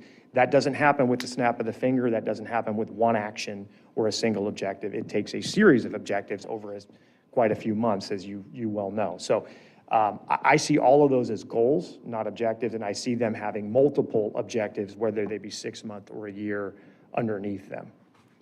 And then whether or not we create this category of priority or bucket, that's fine, but I do think we need to identify the specific goals and then from there work the sub-objectives. I do think we should have some type of prioritization so that, first off, that we all have a common agreement on what is that priority. And second, as people are looking at what should I be spending my time on, the priorities drive that. Check it against that. Yeah. I would say, these are good. 1.3 is really aimed at getting a reputation of being business friendly, which we don't have right now. I don't know how we add that in there. And I do think, we missed, I would actually add 2 broad goals. One is for the PCH corridor, but that's lower priority, but the same things we're doing to help Artesia, we should be looking at for PCH because it's in pretty bad state. Mm-hmm. And then the second is, it kind of ties to 1.3, but I think it's a little bit different, and that is to be proactive in economic development, in going after the types of businesses we want and the type of businesses we want to retain. So it's attraction and retention of desirable businesses instead of what we've been doing is kind of reactive, let businesses come to us, and then, we get 15 smoke shops. Yeah. Right. So economic development was the #1 thing that came up from the council. So I want to hear from others on this. Are we capturing what you were thinking here? This is your #1, so we'll got it #1. Others? Yeah, I agree with the mayor on that 1.4 should be PCH. While we don't necessarily put anything objectives in that category right now to address it, it's something that we can't lose sight of, that we're going to have to refocus on, a year or 2 years down the line. Should it be a future objective or in this round? We already have Artesia rolling. I think Right. that Yeah. should be priority. Not that PCH is not important, but we already have the ACAP. So. Right, so future objective, but if this is a 3-year goal document, then it could be a 3-year goal is to get started on that, right? Maybe we could, I hear, if we're trying to be really clear and specific, we could take that off. We won't forget it next time around. It'll be on there, but we could also have it, we might hit it, and these are rolling, we could hit it in the next 3 years. Others? Chad? Basically, actually on my notes, I had it outlined the same way, where under economic development, it was under Artesia, then the waterfront, and then, just sort of general attract and retain businesses here in the city economic development. Excellent. Glad. But, I mean, that's not, to me, goal 1.3 isn't written, at least to cover everything I was talking about. Just by improving permitting processes, that doesn't put us in the driver's seat of who comes here. So there has to be a proactive element of that, and I don't know whether that's part of 1.3 or a separate goal. I would argue that each of those need a more, 1.1, 1.2, and 1.3, these are, we're getting into a level of specificity that I don't think we would write into the 3-year goal. I think we got to come up with something a little simpler, you know, whatever it is, you know, become a, you become a business destination and improve responsiveness to the development community or, you know, business community, whatever it might be. Yeah. And then everything else from there, each of those, I mean, you've got specific objectives potentially within that subwording there. It got to a detail level. Yeah. So I think we're going to need to want to roll those titles up a little bit to the broader 3-year goal horizon. We're not going to wordsmith all this here, right? No, we are not. Okay. No, I just wanted, that's why I want to make clear and allude to that. So when you see when we see something that comes back and says, Is the intent then to put objectives beneath the goal if we want more specific? Because that'll get to We your will. 6-month or 1 year. no, that's, I think the intention here is once we establish these priority goals, then we will start to, on a high level basis, sketch out what the objectives kind of look like, and then we'll come back with more specific titles for you and more specific descriptions. All right, well, let me try another one on you. Number 2, public safety, let's see, what number was it before? I think it was, public safety was 5th before. Again, these weren't in priority order for you, but if we wanted to call something out sooner than later, what I heard was police and fire facilities. That's what's coming up. This was the second biggest thing that came up in the discussion, so just putting this out there now. Yeah, and that's clearly a 3-year goal plus. Implementing Measure FP is likely going to take us somewhere between 3 and 5 years. But that to me has to be one of our priority key goals there. It's funny, in the first 6-month cycle, there won't be that many objectives under there, but after that first 6 months or first 8 months, there's going to be a lot, quite a few. So that one has to be top of mind, and that has to color virtually all of our resource allocation, particularly in public safety, right? Gotcha. So what may happen here is the focus on FP may take away some focus on other things, and it has to, just It has to. given constraints. Yeah, we will continue to maintain a high level of public safety services in our community. We've achieved that, and we will do the things that have brought us to that point. But we won't, our creativity is going to shift towards building quality police and fire facilities. Go to Zane, yeah. Yeah, I was going to add, you know, we're going to need to, if we occupy temporary structures with our police or fire department, to ensure that we continue to have quick responses during the transition. Yeah, so the continuity throughout the transition, that's probably part of the transition? It is, and it, in fact, will be part of the objectives underneath the implementation of Measure P, will be identifying and occupying, procuring temporary facilities in whatever form our acquisition strategy calls for. Okay. Chad? I have a question for both chiefs. Do you think as we implement Measure FP, will that present any challenges to you retaining and attracting, you know, personnel over the next 3 to 5 years as we? I think it enhances it. Right. Absolutely. I mean, I've actually, in the past several years since I've been chief, I've done interviews where recruits have actually made comments where it comes down to us or another agency, and they like the shiny coin. They're not thinking 10, 15, 20 years ahead because this is such a great city and everything that it offers. It's like, well, let me see the gem, you know, and I'm, you know, or let me see the range.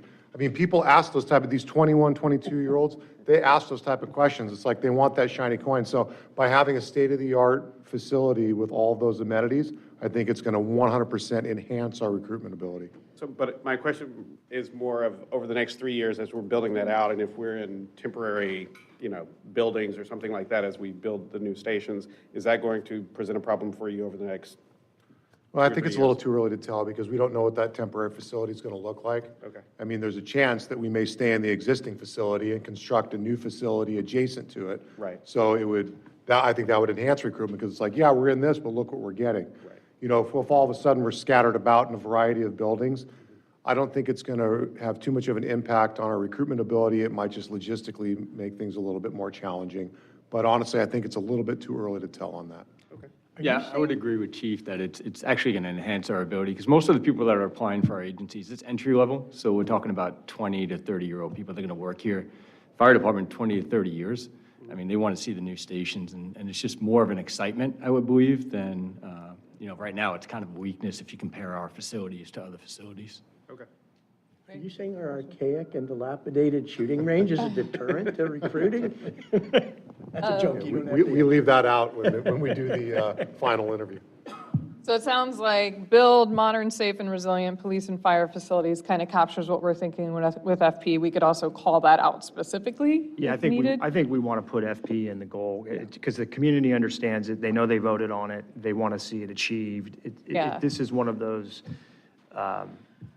this is from a citizen's oversight and communication standpoint, I think that Great. titling is important. Get it I in think there. having it named and the immediacy of it is why this has to be number 2.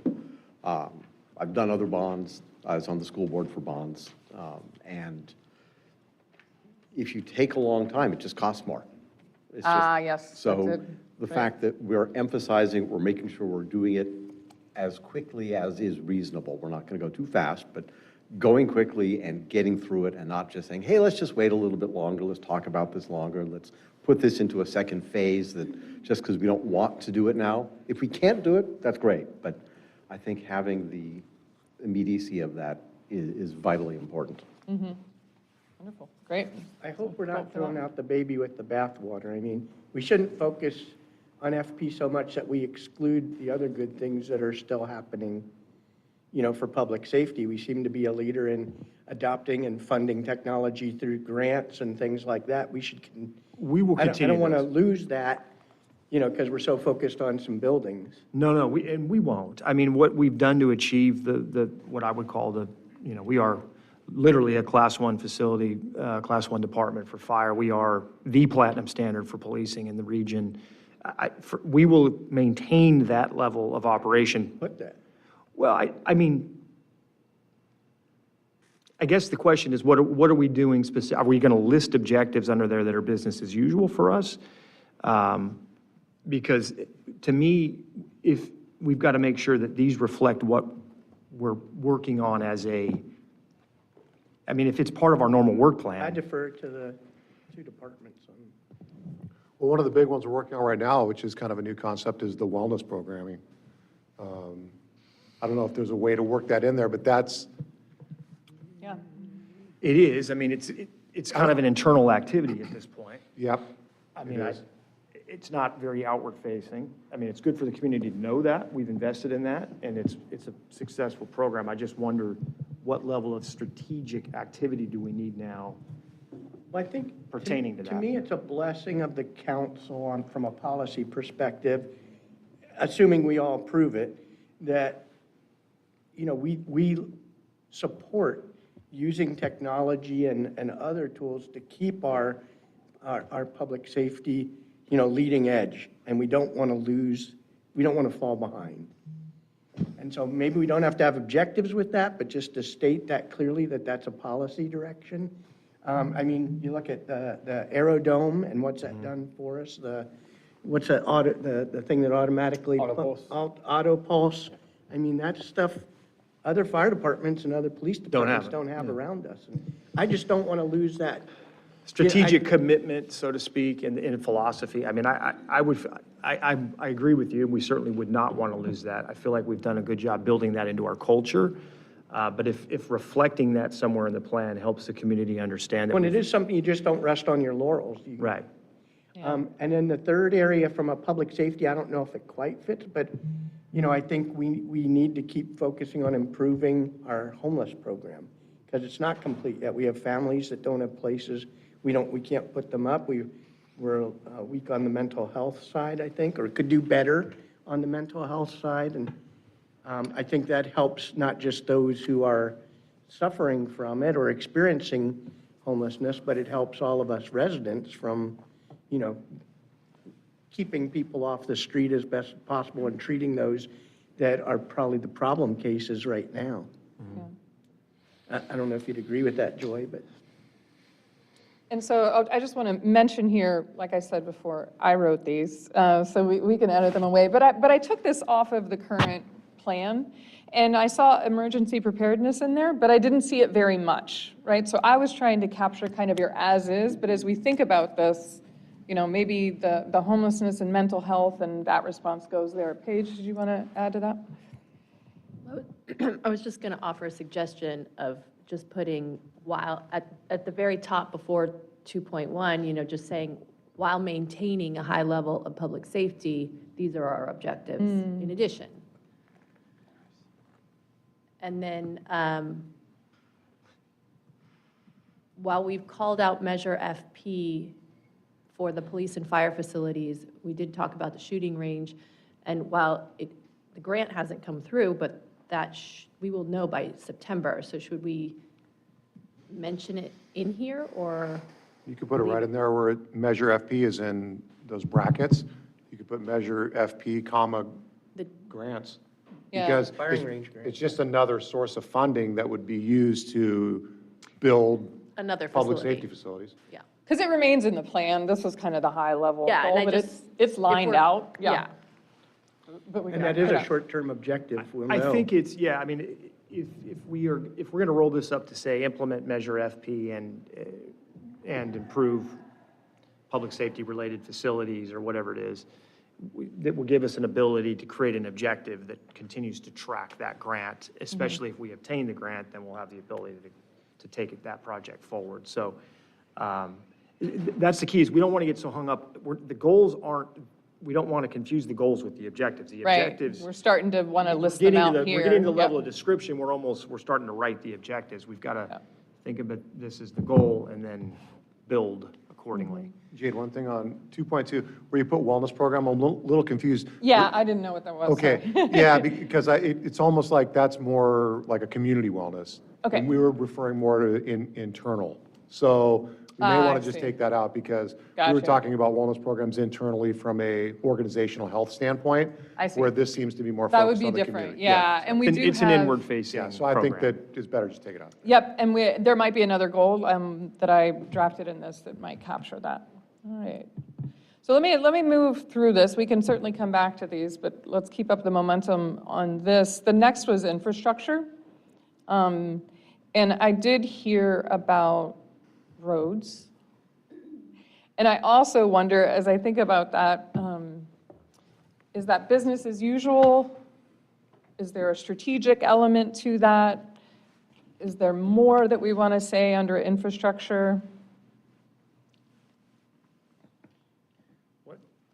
And I think we should think about it more specifically, too. I mean, obviously, public safety facilities are part of our broader city infrastructure, right? So what are again, we should resist the broad goal and bucket. We should think about what is the goal? What are we trying to achieve in that 3-year horizon, right? Again, if infrastructure and public space is it's a rolling target for every community in the country. Yep. So what is it that we want to do over the next 3 years Yeah. in this category? Zane? For example, under the infrastructure, something, I'm not sure exactly the wording for it for a goal, but I would like to have that final inventory, so we know everything that the city owns, how old it is, when it was last painted, how old the roof is, how old the carpets are, and also have a replacement schedule for those. So we know 4 years from now, we've got a bunch of roofs that need to be replaced or something. So I don't know the exact name for that. Are you talking about just real estate or? Everything the city. Or everything the city owns? I'd say including- everything, because it could be cars too. Right, okay. We ran into that on the school board. Zane? I don't know if it'd be 3.3 or changing 3.2, but continuing the progress we've made on the bicycle master plan, as well as micro mobility in in the city. And the bike master plan is in place and happening? It already exists in the South Bay, I think, And so is it just delivering on it, or is there a new strategy here? I'm no pro at it, but I think it's, applying for grant funding for designing it, then, bidding out the actual It's construction. executing on the existing bike master plan. And making tough decisions like, do you eliminate parking here or eliminate a street lane in order to put in a bike lane, should be class 4, class 2. So we're starting to capture existing on current plans also. So just as you start to, What's execution, that's what we're basically doing in the harbor, is we're executing on an existing plan. Right. Yeah. Right. With the, I was going to say to add the point of, Yeah. Well, yeah, go ahead, Scott. well, I was going to say to pick up on 3.3, comma, with respect to the feasibility, as Councilmember Obaji pointed out, with respect to eliminating parking, taking away street traffic. So just kind of taking a deeper dive at that.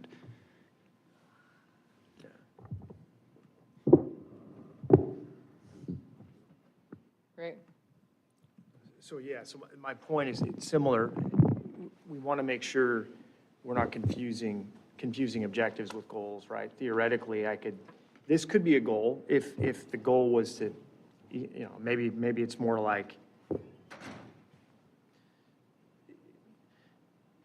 implement a certain number of miles or of linear feet of bicycle improvements or whatever it might be, or something. That could be a goal. This feels like something we're going to do through our normal CIP. So I'm just trying to think of what's the Maybe objective. achieve 50%, we're at 35%, achieve 60%. Yeah, whatever, we'd have to think about what a reasonable metric is within a 3-year period. But yeah, so it would be something that would be more of an actual target than just working the existing plan. Yeah. Anything that relates to the COGS, can't remember what they called it, the COGS. The LTN, the local Local transit transit network. Would that be part of that one? That's a maybe? project within this category potentially, right? I mean, so, This is about transportation. yeah, and it's these are starting to all get- active, to Zane's point earlier, these are all active transportation type project initiatives. I'm just trying to think, the goal should be a goal, right? Not just do the work. Do that- what the plan said Yeah. we would do. Okay. If it's a goal for the full council, I sense that it is. Many of you have mentioned this, so we've got to think about what that is. That would be some goal or metric that you would propose later and that we would approve. Yeah, I Not gonna think, come so. up with If that this goal is today. something you, all yeah, I couldn't tell you. Just want to be clear. Yeah, exactly. Yeah. We could promise that we'll get 10 feet done in the next 3 years. I don't know. Let's raise the bar a little. Yeah, exactly. So I just don't know what that is yet. I don't know, Lauren, if you've got any sense of it. It's pretty nebulous. We'd have to probably stop and think about it a little bit. Maybe more specific is. And we don't want to overcommit. There are significant impacts here. To Scott's point about feasibility, the entire Prospect corridor really, under our current wisdom, can't be achieved under the plan because it would cannibalize either parking or a vehicle lane, which we would never do. So this, we need to be careful with that one. Okay. I'm going to keep going because we can come back to these a little bit, but let you think on that. So I'm going to take you back up to your original goals and just tell you my thinking on this one. You had, number one, modernize the city's technology and systems. Last year it said something about communication in there, so that's what we switched. And then you had enhance the delivery of city services. And as I started to go line by line through the plan, it felt like they were really connected at some point. So it wasn't just about the technology, right? It was about changing the experience, the customer experience, the services they receive. So I adjusted the language a little bit, just calling this a priority area of customer-centered service delivery. And again, these two goals are based on what was in the plan. And both of these things could be, as an example, the PRA software, right? That was going to be one of them. And so I was like, okay, we'll make it easier to find information. Even navigating the website, you could put under that if that's a thing, right? And then beyond that, how are you going to expand services? So after meeting with community development, knowing where they want to expand self-service and how they want to think about things differently. So this one felt more than just technology. It was what was the outcome going to be. Any thoughts on this one? I like what you suggested. The one thing that is important, I think, too, is there are, in some instances, the technology improvements, though, aren't always customer-centered. Sometimes they're organizational efficiency-centered. So. And that will, yes, Yeah, in the so long run, help the customers. Yep. Right, so that we may want to think about, but I completely agree that the modernized cities tech and kind of our operational effectiveness, et cetera, are effectively today a combined, concept. They really They're go one together. and the same, essentially. Yeah. And so the thinking with the internal capacity, like the more you build your internal capacity to do things, the better services you can provide. So Certainly the more efficient service you're Yep. providing. So I think you're still good getting those all in there unless y'all want to call them out. And then I'm not sure if this information and records piece needs to be called out on its own. There were a few things that were speaking to it. I mean, what are these about? What are you going to do? I mean, I think your 4.2 that is a goal, that is the goal. Okay. And I don't know if it's part of 4.2 exactly or not. I'm kind of thinking of this also as a communication-related one. So for when the public wants to ask a question or get an answer or something like that, is that the access and usability, or is that yet another goal? I think you could argue that that could be an objective under 4.2. I mean, communication tools, chatbots, or other AI crawling software that makes it easier to figure out how you get a permit or what our process is. I think that's part of access and usability, I think. Right, I think that's where I imagined it going, but we could also I'm happy- call it yeah, out. I was asking the question. Yeah, but we could call it out more specifically. And that's what I think of. You think of that in 4.1? All right. Yeah, that same thing. I do completely agree. I don't want to totally abandon the technology-specific one without some sort of aspect of internal, because there's no doubt about it, we're being asked to do more with less. And there's some serious efficiencies to be gained in almost every department through technology. So maybe these fall into objectives, but I think digitizing all city records. Yeah, that's definitely an That objective goes under 4.1. this one. Yeah, that's That was in definitely- your Yeah, list. and that's going to take, and doing that seems like it's a one objective, but the reality is it's scan, file, organized, then digitize and make, it's like we've got to do all these, we've got to do like two things to do that. Well, scanning to me is digitizing, but yeah. But then it's got to be loaded Oh, no, I and know, I filed and made understand. available to public. There's steps in that that are And there are complicated. records we're not capturing now in the system. Not yet. Yeah, we have what's I mean, just as a created. matter of practice, like if we have a workshop, Right. it's not if it's not in a meeting, it doesn't get captured. Exactly. And that's part of this. So there might be. A public meeting, I should say. There's probably a way, Jane, to make 4.1, 4.2, and 4.3 two goals in there. You know, Yes. I think Yeah. there's a way to do that. Yep. I can do that. Yeah, the digital records is a perfect example. That's exactly what I was thinking of, where it was like, the whole reason is to make the information easier and more accessible. My concern is we're relying on tribal knowledge right now Oh, yeah. for certain records, And- because it's not captured in the public And site. we're losing that we're losing that Yes. institutional knowledge every day. Yes. All right, let me push through to 5 and 6. They're both up on the screen now. So you had increased environmental sustainability. I saw some different connections here, and it was more about just being stewards of your community, both in the environmental aspects, but also I think there was some more historical or kind of preservation aspects. So these seem to connect to me, and I'm not the important person here. So let me try that on for a second. Are there strategies around this? Is this going to be a focus with everything else you have going on? Is this kind of business as usual at this point? I'll tell you on the 5.1, because that's kind of where I came at from an activist perspective. I think the people who care about the environment and sustainability and resilience in the city feel like we're behind on, having strong regulations and projects to be more environmentally sustainable and responsible.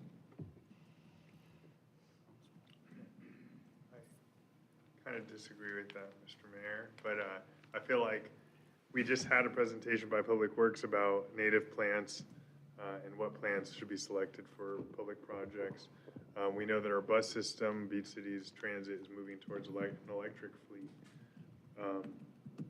Our Public Works, since we changed our Public Works Commission to be a Public Works and Sustainability Commission, so I feel like we've gotten sustainability in. I think we've made progress, but I don't, for example, if you read the inputs from the Planning Commission, a lot of those are targeted at things that they put forward before and didn't get captured. And they still don't feel are captured adequately. We heard from the tree people that, yeah, we've improved, but we haven't sustained. We have good, when it's a public project or if it's a commercial project, we do good stormwater capture. But beyond that, we haven't really improved street runoff. So I'm telling you from people that, I am connected environmentally in the community, and that's the feel, that we're not doing as much as other communities with respect to those elements. Yeah, I mean, I was going to say, it's a fair point. We're doing a heck of a lot. Most of the residents I communicate with are very sensitive to the environment. They recycle, they're careful, they're cognizant. There's a balance. I know the city manager and Public Works are aggressively working in the public space to plant more trees. So there's always more to be done. It's a balance. So, Yeah, making progress. Yeah, I like having it there because there's always more we can do.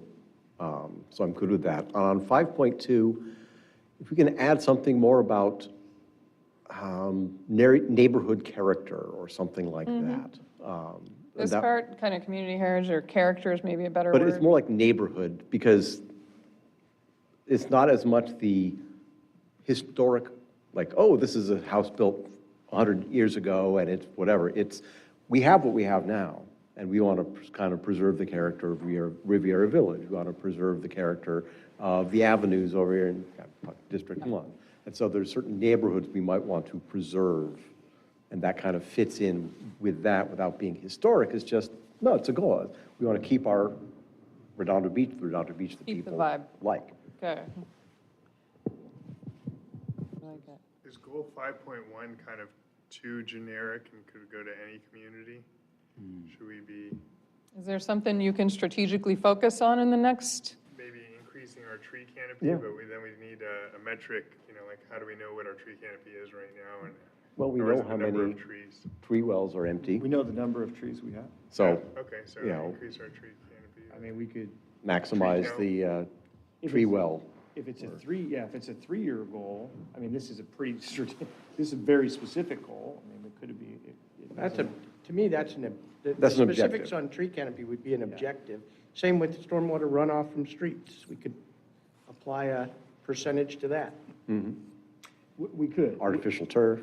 We just have to determine how many objectives we can reasonably perform within the next planning cycle. That's the thing we've got to decide. So are we thinking about this as a 3-year goal with maybe just 1 or 2 objectives in them for the time being, because that's attainable? Or are we thinking this becomes, some of these are a bit of a priority and we want to build out these objectives further? I mean, that's going to be critical here, because when we start to get down to this Yeah. level of goals, This is the high level. we are, Yeah, I don't know how to put We're a running out of broad resources. goal that says increase sustainability. right. Yeah, it is general, but I don't know. Yeah. On the stormwater issue, didn't we have a report back from Public Works as to how our stormwater was doing, and wasn't it? We've made a lot of improvements with end-of-pipe stormwater capture and cleaning. The mayor's point is there's opportunities on first flush that we could better capture through different Infiltration. initiatives in the community. So pursuing like infiltration projects like they presented. Yeah, we on- do it if you're building a new house, or if you're building a commercial parking lot, or if we're doing a city parking lot. What we don't do is say, hey, this street, like Broadway, has 30,000 gallons of stormwater running off, in a 5-inch rain, and we can reduce that by putting in some bioswales, and I forget what the drains were called that they were recommending that are actually seem better than bioswales, but unless we state we're gonna, an objective to do it, we're just gonna continue to kick the can down the road. Permeable surfaces on Catalina in the Riviera Village. Yeah. So I hear keeping it, but being realistic about what might Well, yeah. go in here, okay? Yeah, I think we'll have to be And maybe the judicious. department can help with what's the realistic 3-year goal for that.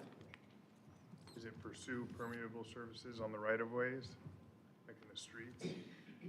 Well, there's all sorts of infiltration tactics. They covered permeable streets and that too. Those require a different kind of street sweeping though to keep them unclogged. Yeah, I'm hearing trees and stormwater There we go. is is sort of what is coming up. Are we thinking there are other environmental initiatives that are objectives within this Well, 3-year goal? I mean, just to throw it out for debate, some cities are requiring all new buildings be LEEDs. And we don't have anything like that. That may not be business friendly. Yeah. I'm saying city facilities. Scott? It is expensive, but. Well, I mean, not to, I mean, if you could do trees and look further at stormwater runoff, I mean, that's, pretty aggressive, maybe a good starting point, and we could go from there. I just keep thinking about reality, so just kind of keeping it focused, maybe. Yeah, when we've had this goal in the past, right, it's been to address things like microplastics and plastic bag bans, and we've done all those things, right? Yeah. The ordinances that we've done we've implemented many over the last 4 to 6 years. The question is, what more are we thinking here, right? That general title still works. I mean, increase environmental sustainability still works as a goal. The question is, do we want to get more targeted with that goal? Or is there something more, is there something more specific we want to achieve within that? I can tell I you think this with fits in a parenthetical on 5.1, but pursue more charging stations. I mean, we basically had this as a goal. We investigated it. We hit a roadblock. We had to shelve it.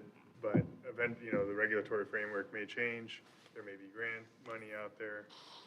But that's something there is a need for, right? An Yeah. increasing need for as people move towards. All 3 of electric those things, vehicles. right, in parentheses are effectively an objective. Right. They're underneath objectives at this goal. point, yeah, we're doing, So- so it might, we might have to leave it at this kind of high You may just level. want to leave it more generic and then just be judicious about the objectives. Sure, Sure. I feel like 5.2 as a goal may be a little weak, but maybe we can solve it with an objective. But the problem I have is, everybody wants to preserve and celebrate our historic resources, but unless we put teeth in ordinances, we're continuing to lose. It's a balancing act, right? Yeah. Well, our preservation ordinances requires the cooperation of the current property owner, and they can opt out at any time. Yeah. Where cities like Eureka that have a strong preserved town center, it's very strong. You can't come in, buy the property and go, I don't want to participate. And we don't have those kind of rules in there. So there are rules that are legal in California that would help preserve this stuff. But We have for- more of a voluntary program. Yeah, right now on my block, there's one house with a Mills grant that's newer than the one next door. It's getting torn down for a modern condo. And it was essentially, the whole architecture was intact, unmodified, and just going to the wind. Are y'all going to tackle this in the next? We should, years? we have to, or we're kinda- losing it every month. Yeah, Tackle or strike? it gets tricky. Mark, you're already The- working on this, right? I was going to say resident input is so important. I don't want to do that in a vacuum. Kind kind of the impact on property values. If we kind of unilaterally do something, I'd want to hear more about it before committing. I know it looks like Mark had something to say. Yeah, so there's a policy in the land use element, actually a few policies that address this. So the intent is when that comes back to the council this summer, we're going to take a deeper dive on historic preservation and what direction we want to go with the ordinance. So that is scheduled as part of the general plan land use element discussion, and it's one of the outstanding remaining items in addition to the FAR limits and a few others. I'll come back this year. Yes. Okay. So do we need this as a strategic planning goal? Part of the Jeep general plan update. That's correct. So it's already scheduled to go before the council. A decision needs to be made in order to adopt the land use elements. And then, Mark, So it's- we have in the budget, and I don't think we've executed it yet, but we still do have an obligation to do, well, we should do the historic resources study. That's correct. part of That's it. budgeted. Kind of first step, right? Well, we can do the ordinance in parallel. Yeah. I think the first step would be to receive policy direction from the city council on historic preservation and then move forward with the assessment. That's why we've held off on it this fiscal year. So it sounds like this policy consideration is going to be presented to council regardless of whether or not we put it in the strat plan. Yes. Okay. A caution on the word balancing. If we stick with what we got today, we're losing our history. Yeah, so I'm just capturing some of what I'm hearing folks say, but just that there is balancing that's going on here. Well, the balancing is really private property rights and community historic goals, right? That's the balance. That's the rub. Okay. So sounds like there might be enough energy and enough work going on around this to call it out, but it's already It's coming. ongoing work. It's things that are happening. So are you doing anything strategically different, or is this just kind of in line right now? In line? Yep. Okay. We might, and so that kind of leaves us with the environmental one, which in that case, we could, just keep it on increase environmental sustainability and talk through.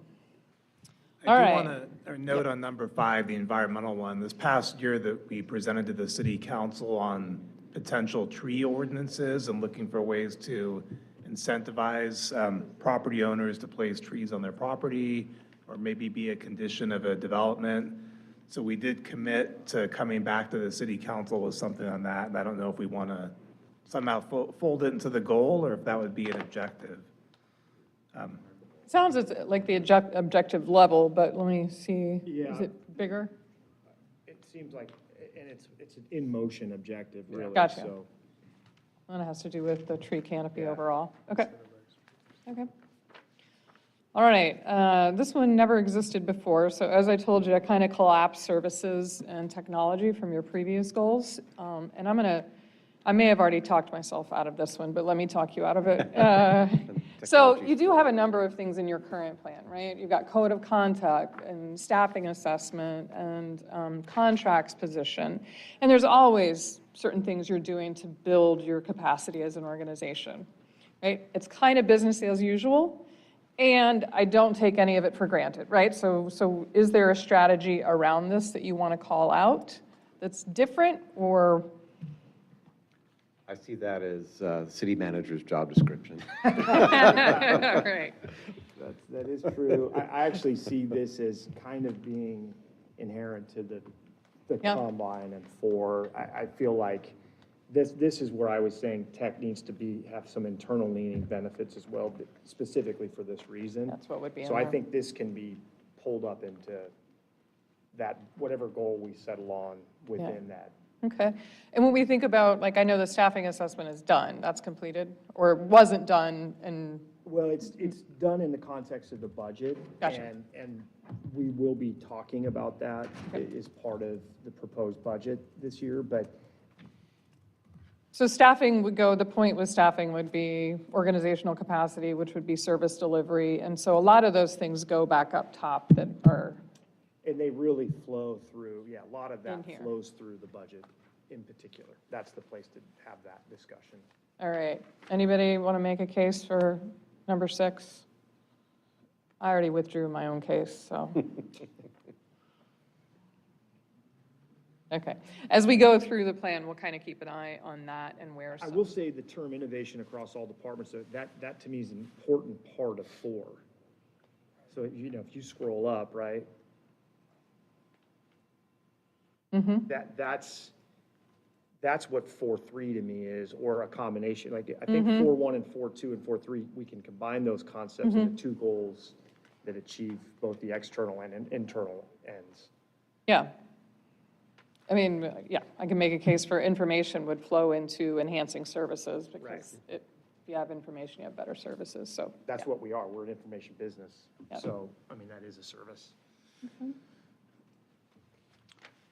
right, well, we made it through, and it sounds like we'll do a little bit of wordsmithing, but I think we're pretty aligned across the board. Is there anything we need to revisit on these at this point, having gone through? Where do we cover like the park/community services? Is that under infrastructure or? And public, yeah. Well, that was your concept for 3.2, I think. And expand and enhance public spaces, This is, amenities, maybe programs. that's where I was trying to capture it. Do we want to? Can you add programs to that? Because it's not just the amenities, it's. Yeah, Maybe and I program. think in general, right, this policy concept goes away from just infrastructure and public spaces to,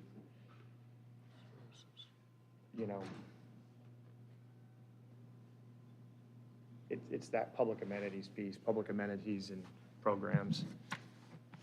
I mean, like, there's a 3D printer at the library, right? Was that something I saw on the last year's plan? Exploring options, and the library continues to explore grants that make that Yeah. possible, but that's an example of a program. Sure, that's what I might see under there. I saw that on your current list. Great.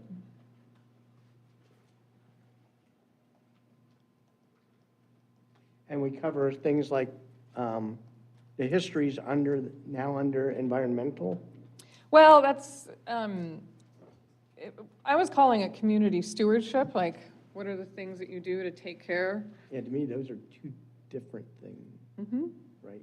Well, that's where Environmental we- sustainability is different. Yeah, we may want to move away from the policy, just now that we've kind of categorized these and started to look at these as more goals, we may want to move away from the titling and policy Perfect. categories and go into the more specific goals. Yep. And have those stand alone as opposed to be part of a Trying to broader bucket concept, certain yeah. things and then adding more words to Yeah. make sense of it. Okay. Because we kind of hit the preservation under 5.2, but there's other things to enhance. I mean, a lot of residents and visitors never learn our history. We have a couple signs, but we have like Edo Park that was trying to, memorialize, a specific time in the city. Yeah. I don't know if that captures it for you, but that would be one way to celebrate the city's history and share it. Maybe I'll take off Maybe you could resources. say promote, you could say, as opposed to celebrate, promote. Yeah. Right. So it's a good question, though, Mayor, as you're kind of thinking through. Did we miss anything?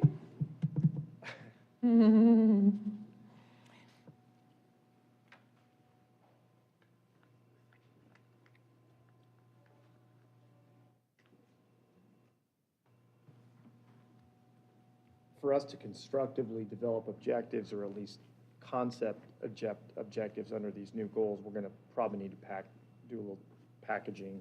Yeah. Yeah, absolutely. Where did we get to I feel like we're, it doesn't, this general strategic plan, which I think this improves it substantially from what we had, and I still think we need to go through a prioritization schema, but it doesn't get you excited about it. Where do we say, like, we want the harbor and waterfront to be, crown jewel resort type environment, whatever the words are for the front. We want to be the safest city, in the South Bay. We are. We want to be the most business-friendly city in the South Bay. stuff like that that gets you actually excited about, Well, you want to read our mission statement? It makes well, you or feel really at least good. broad statements that, get people excited about it instead of, Sure. You want to put a stake in the ground on some of this? yeah, Sure. yeah, not just. Like a preamble to the, Or do you want to just rename some of those Retitle goals? I think the goals need to roll up and be a little, now that we've got them into sort of general framework, they're not going to be this elaborate, right? We need to get them into broad, if we want to make them more exciting in broader terms, now would be the time to do it, right? Yeah, we want Artesia to be the Abbott Kinney of this, Yeah. of the beach cities. That may be hard in the next 3 years, and I don't know if we want all of what Abbott Kinney offers these days, but yeah. I'm just throwing it No, out. I talk kidding. I totally understand what you're saying, and I think there is some value in Artesia that. or Redondo Yeah, Beach I think we Boulevard? could rephrase the strategic priorities, right? Like, just make them more specific to Redondo, is that what you're saying? I'm thinking we It's go more through the goals. exciting. Yeah, we go through What the are the goals, adjectives we and wanna- we add the positive buzzwords, right? We move out of, like, we almost dump boxes 1 and 2, right? We get into the goals now, and we build under that concept, right? This is our waterfront goal. Well, what's our waterfront? Maybe goal? that's just like the strategic vision or something, those kind of adjectives or something that summarize what these then would accomplish. Sorry, are you looking for more of like, almost like what you said, a mission statement, but almost something at the very beginning of this explaining what this is? Because these are just tactical steps, so Yeah. they're not Well, they- exciting. I mean, some of them are strategic, but they're Right. not compelling. Right. So just like, almost like a. No, that's what at the I'm beginning. not saying rewrite any of this, I'm just saying, where do we We generate that we buzz? don't talk about it much, but if you look at our strategic plan, we actually have we have a mission, we have a vision, and we have core values. Maybe under vision, right? Yeah, We so rewrite maybe- the vision to Right. get some of these. It might be worth revisiting the vision statement to talk about that. That isn't it, that's a timely exercise. We've done that in the past. That's where you get the positive buzzwords and you get a little more aggressive with your goal. Well, and something that's inspiring to both the, staff and to the people, the public who read it. Let me see if I can find our current one. Because economic vitality is just. See if I can find it. You want inspiring and compelling. It's either that way or There. it's, goal 1.1, to make the waterfront and pier the crown jewel of Right. Southern California or the West Coast. We will. as part of, yeah. To make Redondo Beach Yeah, the maybe safest some city lead-in in statement like that. South Bay, we will. Overarching mission statement, listing it, and to implement that vision, we put forward the following goals. That's something you could work on? It is, yeah, what we Okay. have to decide, are we trying to spin that now, or are we? No, I don't want to spin it now. I just think we need to put some effort into making it exciting. I mean, there's a reason Exciting. we're doing this. Inspirational. And I honestly think we can make us back into that crown jewel we were in at the turn of the 1900s. And I do think we can brag about public safety and wanting to achieve more in that area or maintain that. The time is now 5:13, so we are right on target with where we want to be. Does anybody know the possible dinner schedule? It's whenever we want to. I think it was when the caterer was coming. We do public input before? Right. Yeah, we're going to need to take public input. We're going to have to spend some time. We're going to need to wordsmith the goals a little bit here to figure out where we're going to drop objectives. Okay. Because that's going to be our next process. We still need to invite public comment. We usually work a little bit on the objectives before we break for dinner. So Great. we're not at the dinner spot yet. Yep, and so we could take public comment on this, and then we'll switch to starting to dig in on objectives. Well, if we think we have enough in each of these goals to just plot them, right? I think we probably have enough categorization here. What do you recommend? I'd like us to I'd like us to do a little bit of tightening of 1.1, 1.2, 1.3, because we've got to make sure these are all priorities. I think we should talk a little bit, it seems like we're all very clear on the first 3 goals, and then the next, at least, I'm not sure I'm hearing as much broad support for that being in that order yet, but going up to FP, I think we're settled through goals kind of 1, 2, 1, 3, 1, 1, 1, 2, 1, 3, 2, 1, I'm not sure we've got coalescing around this framework yet for 2. Great. So I think we need to work on that. And then we've got to decide are we all coalesced around goals 3.1 and 3.2? I mean, maybe we just need to get into the Yeah, let's hang out wordsmithing here. and I start think getting we're it done. close on this, so, Can we go back up to 1? yep. I personally think that goal 1.2 should be the first one. The waterfront has gotten plenty of attention, public amenities plan, Seaside Lagoon's getting $10 million. We just got pavers in the International Boardwalk. We're working through the parking garage so we can open up the fun factory. That's gonna naturally, without strategy, it's gonna evolve, and we're already working on leasing there. So Artesia Boulevard, on the other hand, needs strategy, including, assessing whether our parking requirements work, the changes that we made, our FAR, rooftop dining, as Councilmember Barron suggested, and so on and so forth. I somewhat disagree with that, in that the waterfront is a different beast and is city property. And so the city has to take a more active role than Artesia. Sure, but I mean, it is. It's our property, right? So we're gonna find lessees for our lease spaces that we have available. It's what we have a management company working, to do for us. All right, so I'm not, let's do a little bit of just, we'll talk through these first. I went ahead and just made the change visually. We'll see where we want to end up. But, I think it was getting a little bit tactical. It had a lot of extra words in there. So the first would just be Artesia corridor vitality, right? Does that capture what we want there without getting into the specifics? Yeah, I think even if we just use the old language for now, revitalize Artesia. You're good there. Corridor, I just heard period. something around, like, we need a strategy, so I want to maybe capture that language in there. And then, Revitalize the waterfront. That's the broad title here. I Great. think everyone understands what Business 1.3 means. destination, Become a we're business good. destination. I think we get that. all right, and then how do we, Can't we come up with a prioritization schema? we can, you haven't necessarily had one in the past, and so, That's what we're arguing about here is prioritization, not wording I necessarily. don't have a waterfront in my district, so I'm obviously gonna advocate for Well, I Artesia understand, Boulevard advancing. but there's no so. reason they couldn't be equal in priority. Right, I didn't And then take put these as PCH priorities. as a lower. I mean, these, all 3 are priorities, not one over the other. Okay, I thought, I think I that's heard how- somebody say something about. no, I think, we're I was priority ordering economic vitality, right, economic development, and that's where I was doing it, maybe within the categories, I didn't know enough to put them in any sort of order, and then what I heard from Mike earlier was, if it's on the plan, it's a priority, right? Yeah, No, I disagree. Well, if it's on the plan, it's already risen to being a priority function, but there is value in Perfect. it being at the top of the plan versus being at the bottom of the plan. Now, do I think realistically, from a staff resource standpoint, being 1.1 versus 1.2 is going to make a material difference? It is not. But what we should, to me, if I were doing this myself, just on my own, I'd say 1.1 and 1.2 are our top goals, right? That's what we invest in over the next 6 months. If you have to make a decision, those 2 are the priority. PCH is a future one, so that's a lower priority. And then this 1.3 is kind of a number 2. So you have 2 1s, a 2, and a 3. Fully agree with that. Okay, and so we could start to capture that in here. Order, does that, Yeah, that all works for me. The key for us is going to be how we have like 1.4, where we're probably not going to build out an objective maybe yet.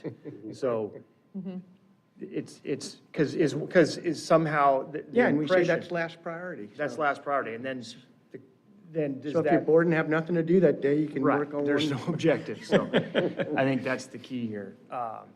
But I think everybody understands what each of those goals mean, right? I don't think we have to spend any time describing those, right? Now, under 2, this is, I think, important. So are we coalesced around public facilities? Obviously, measure FP, public facilities, we get what 2.1 means. And then do we want to have 2 separate goals in this plan described that way? So are we going to have improving homeless programs and services? I mean, 2, 3. Is that going to be a goal? doing a pretty good job as is. I'm not familiar with the intricacies of our homeless program, but it seems like our next step is to expand the pallet shelters.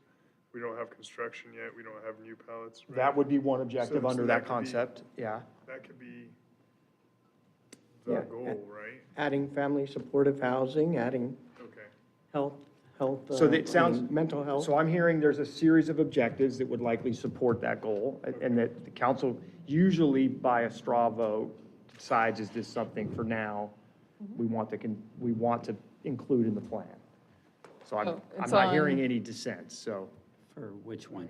2, 3. For improving homeless program. Yeah, funding permitted. I mean, we're going to need, Well, the objectives would be, yeah, they would. Yeah. They'd be specific to what we can afford and not. family housing. We can't just start building family. Yeah, it'd be Find seek funding. grant funding to support family housing. Yeah. That would be the objective. Now 2.2's a little more, This one, this goes to, I mean, the mental health program work that we're doing may fall under 2.3. Yeah. I mean, it's not exclusive to that, though. No, it's Not not, everybody's and I- homeless that needs that. so. Right, and I guess I would push back that I wouldn't want it necessarily under the homeless program because a significant number of calls from our fire department go to housed individuals with mental health issues. So it's not exclusive to the homeless program. So I would say that that's more of just a general public safety implementation. okay, and so does it feel like there's something strategic happening here, or we're just rolling out programs that we have? I would say that to me, the concepts of emergency preparedness planning and mental health response, although they're all public safety related, are not necessarily the same goal. Yep. Right. So that. And this one didn't show up very much in the plan. There was like a emergency prepare coordinator? It was a position, I'm going Yeah. to propose a change in that in the budget, just to, I think there's a way for us to manage that more efficiently as we've looked through staffing resource. That work is critical, it has to be done. I Right. think there's a way to add a position that will actually execute that. That's a more tactical budget issue Gotcha. than it is a strategic planning goal. Okay. I'd say pretty relevant, at least in discussions with our residents, given the fires. It comes up often about, are we prepared? You know, what is our plan? Is there something strategic we're going to do here? I mean, I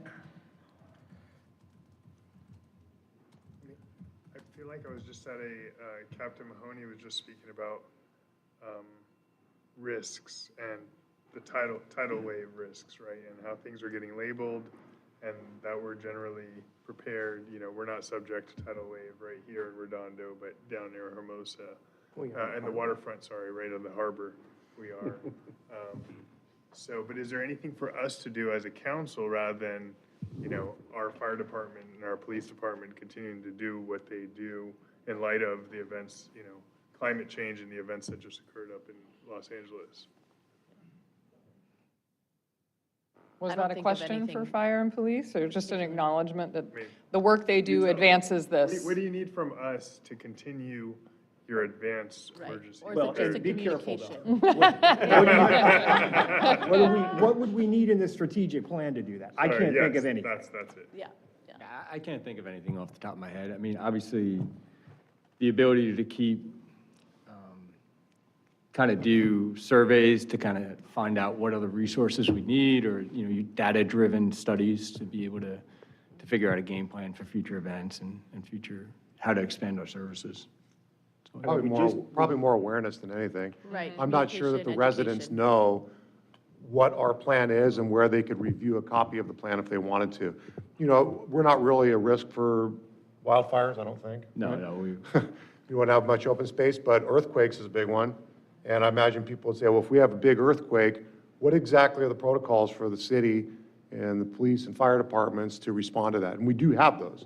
So it's just how much of that do we want to release? What do we want to put out there? So I would say if there was going to be a strategic item on that, it would be surrounding the actual emergency response plan, the development of it, and the availability of it. So then, well, two things come to mind. Do we feel prepared? Yes. Brian, yes? yes. What I'm hearing is the perception or awareness and communication of our preparedness efforts is perhaps the thing. I don't think that's a strategic issue. I think that's a work function issue, something that we want to just communicate, choose to better communicate to the community. I don't think we need to think of that strategically per se. So that, I mean, I feel like we can address that through work action, not through the strategic plan. That's my feeling. It's very important, That's kind of- but Yeah. it's not something that we're going to go off and Right. have many meetings about and. I just feel like we spend internally, we spend a lot of time on emergency preparedness. I mean, that is a core function. It's a core service of what we do. Kurt's efforts in the harbor are now tailored now more so than ever to preparedness, not just in the waterfront, but how that extrapolates inland. We are addressing this as an internal feature. I guess to your question, Zane, I don't know how you all I guess would drive that. maybe this discussion has led to the inference that we need to communicate What we're doing. better earthquake preparedness or earthquake response, you know, how everybody can prepare themselves for the next big earthquake and let people know how the RBFD and RBPD are going to respond in an earthquake. Does that feel like something to call out, or feel like this is work that's happening and? I think we can commit to just doing that. And I think you'll see that in the proposed budget item, that's a focus this next fiscal year. So that leaves mental health and the homeless program.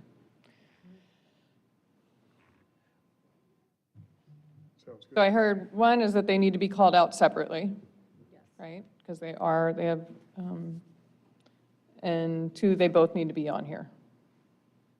Yeah. Okay. And we're skipping that last statement? I think we addressed it in the, while maintaining a high level of public safety.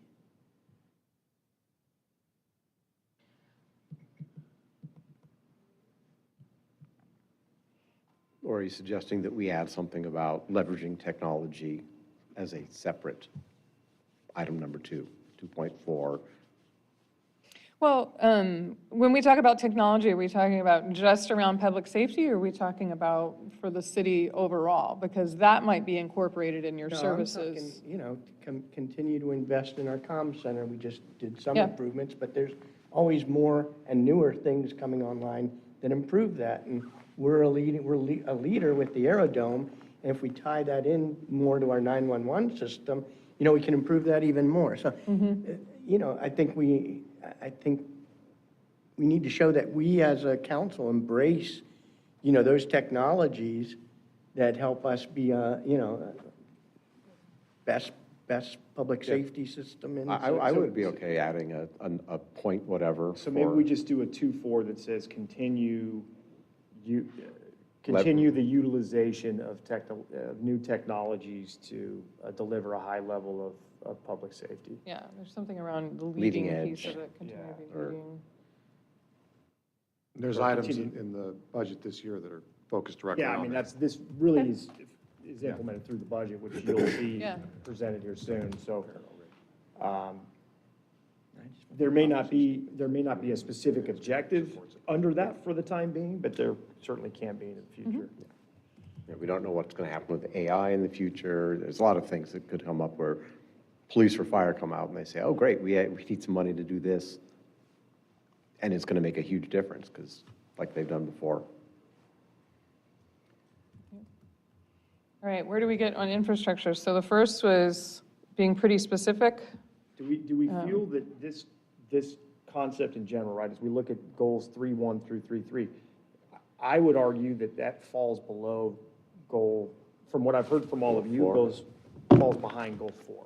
I would swap 3 and 4 based on what I've heard from you all and the questions I get from you all from a priority standpoint. The problem is infrastructure's not sexy. Nobody talks about it. So I don't know. It sure is That's important. what you guys got to tell me. I kind of feel, and I look at like parks. There's a lot of backed up investment required in parks if you go off the condition of the facilities. And, so I support that inventory. I think we have some of that today. on the parks. But it's not just parks. I mean, we're investing in the community centers, right? The library. And our civic City centers. Hall, yeah. The library itself, HVAC is, about to die, has died when we had a meeting up here. And so I think we do have to do some focus on, how do we tackle this backlog of aged facilities and need for repair/replacement? Because it's big. I mean, we plunked 800K into Wilderness Park, but that doesn't even take care of all the systems. We just spent 2.2 million for a playground at Dominguez Park. So these things are expensive, and you look at the stuff we just installed a few years ago in Veterans Park, the gym, it's already rusting, and we had some broken cables. And so, I mean, no matter where you look, it seems like, the infrastructure is. Then maybe what I'm hearing is 3 and 4 are kind of interchangeable from everybody's point of view. Or equal, yeah. Yeah, so maybe we don't need to move this order then. Are they clearly above 5? Right? I mean, 5 is definitely the last of the priority goals here. Oh, no, environmental is number 1. I don't think there's value in numbering each of these at this level. I think the sub-tiered items could be prioritized. So you'd almost want to see us take this conversation. Yeah, I'd put a Beyond box just- beside each goal and the second level goals or third level, whatever. Gotcha. And then put like green, yellow, red.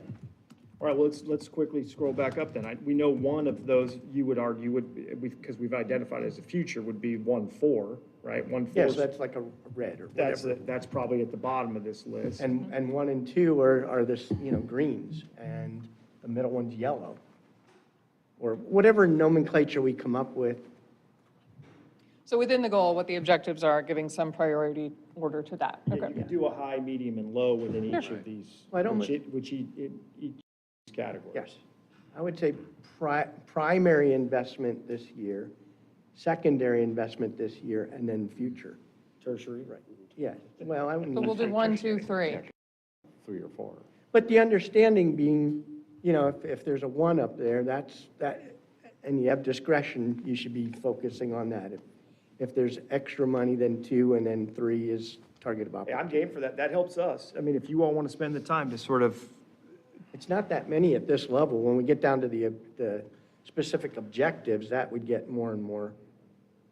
so we want to put them in 3 categories, high, medium, and I don't want to call them low. Maybe but- we have 4, I don't know. I'm least trying to provide priority you some order. tools that all of us some tools that, when we're making decisions, when something comes up at the council meeting, we can go, well, that's a green. And so, that's one of our primary objectives at this time. Let's hear from the council on this. Yeah, I'm okay doing priority order or, I don't know about green, yellow, red, maybe go Air Force and do blue, green, yellow, red, or something like that. So I do 1, 2, 3, 4 because it's easy to sort, No, and that because doesn't matter. we may have Yeah. equal stuff. Hmm? There could be 2 things in a category. There Yeah. is, because There it are, yeah. further signals to us what truly is prior to all of you, but we can't make every goal a platinum goal or whatever we're Right. going to do here. We got to sort these. We got to put them into categories. So And you defined it, Mayor, I think you said, if there's discretionary funding, that was number 1. That's where the decision needs to go, okay? Is that a kind of rough definition of what number 1 is? Well, yeah, it's immediate attention first and foremost. If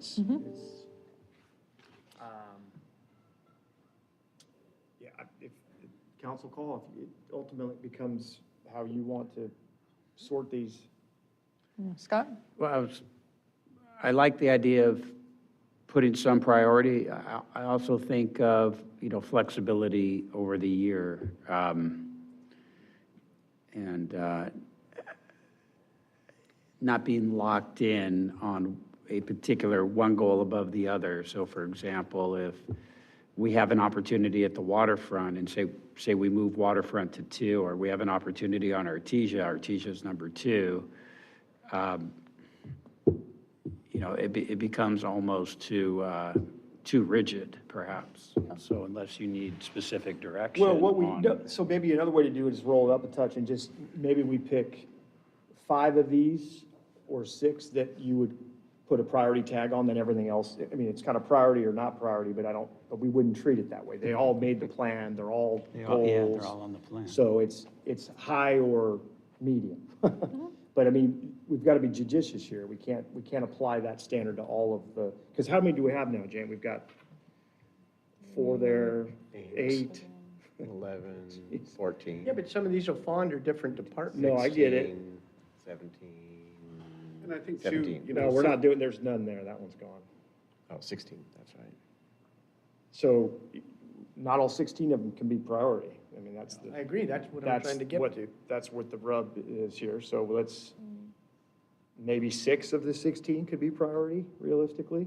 I was thinking within each area, we can prioritize. But I would make the case based on what I've heard from all of you, the top 3 goals here would be priority among virtually everything. Like each of those economic vitality items, Artesia, waterfront, and become a business destination would all get slapped with the priority tag. Yeah. Above everything in, say, Above number everything 4. else. It also came up Above everything else? from you all, From well, what it's I've revenue. heard from all of you? It was the revenue connection also, that some of these other things don't happen without this being in place. These are sort of foundational, I think was one of the other reasons it was coming to the top, so. So I think it's a worthwhile exercise, but we've got to Agree, gotta be willing where to- we, yeah. kind of lay it out there. One Well, way we we used to do could- this is everyone got 6 stars. Right. And they could go up, they could pick their 6, and then we just do an aggregated total. Yeah. So what we could do, maybe let's try this real quick, as we finish going through these, how about we choose 1 from each and see, do you want to see how that? If I were to be prioritizing these, I would be doing it at the objective level, right? Because that's where you're making the actual budgetary decisions, I think, from what I can tell. It would be 1 level below these, because these are all important, and I think you've put them in a priority order here.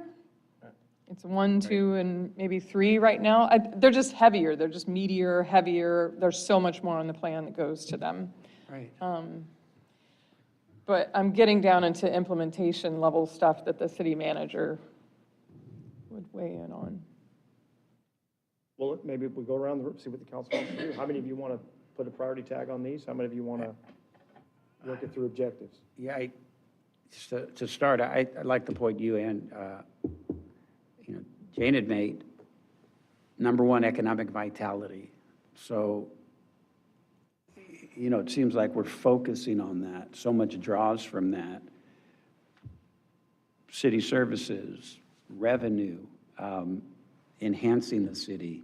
So it's tough to take an item from a lower level and say we're giving that priority when it's like, well, we got to give priority to number 1. So it seems natural that the priorities are the priorities, and that we need not go into priority number 6 and give an item there priority over anything in priority number 1.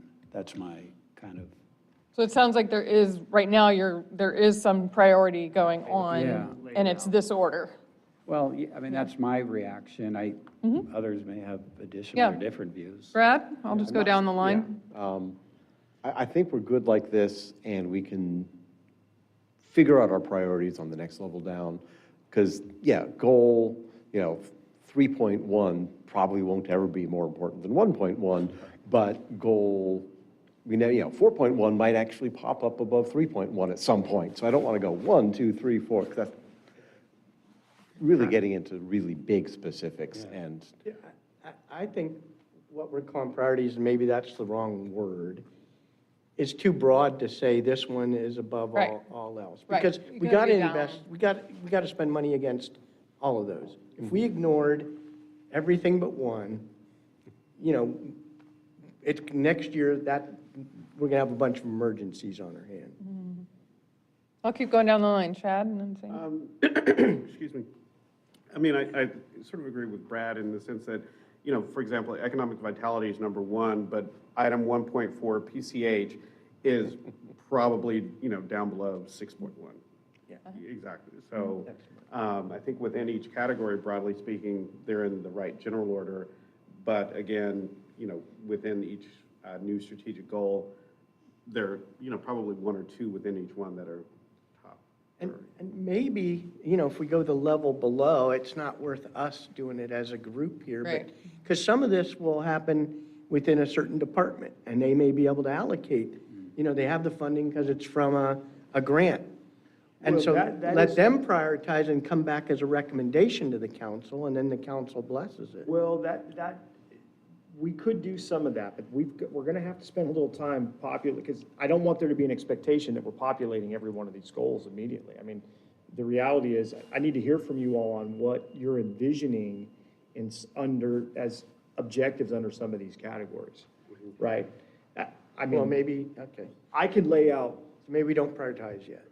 Yeah, I can lay out most of what you need in goals 1 through 3 and obviously the Measure FP stuff, and we would certainly have suggestions for you on the objectives, but there's gonna be a limit to how many we're gonna wanna place under these items.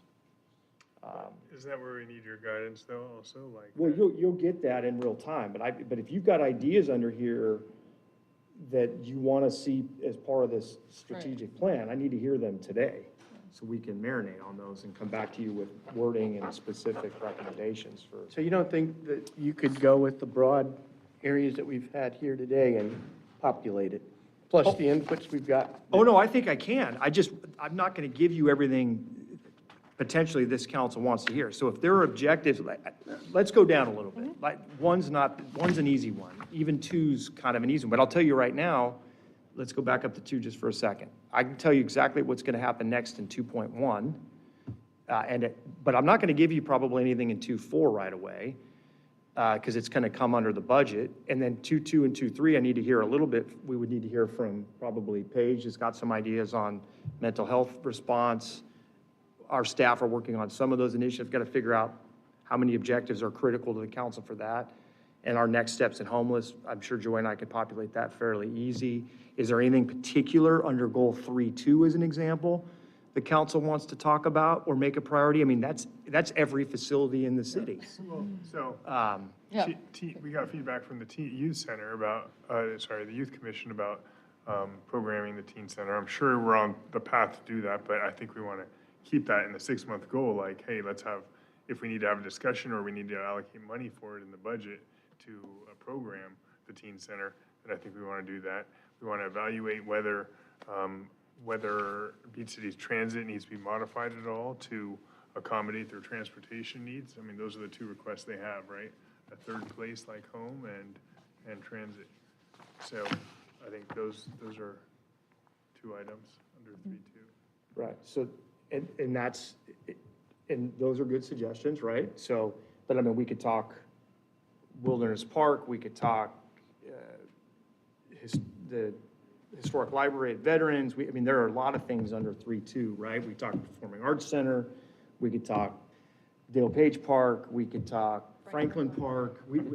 So that's where some of these goals are going to need, I want to hear from you all what's top of mind within that. Because frankly, as it relates to the strat plan, 3.1 is going to is going to be probably the first thing, and then FP is going to be a big build out of what we're doing there too. So, Well, like 3.1, I would say an inventory with a condition would be the next step, and then we can prioritize which ones we invest in based on that yeah, inventory. that would be the logical objective under 3.1. That's one that I think we would start with there. Okay, we're looking at City Hall and Public Works yards, right? Right.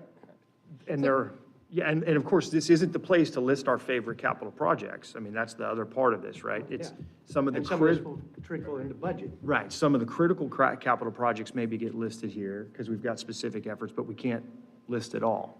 But make sure I'm not sure if I heard from Zane or Paige yet on prioritization, if you're having any feelings about this, thoughts on this. It looks good. I mean, I think we all know that FP has to come first because it's a Yeah. race against inflation, and We know what the interest rate environment is right now, unclear how it's going to change in the future, at least for municipalities.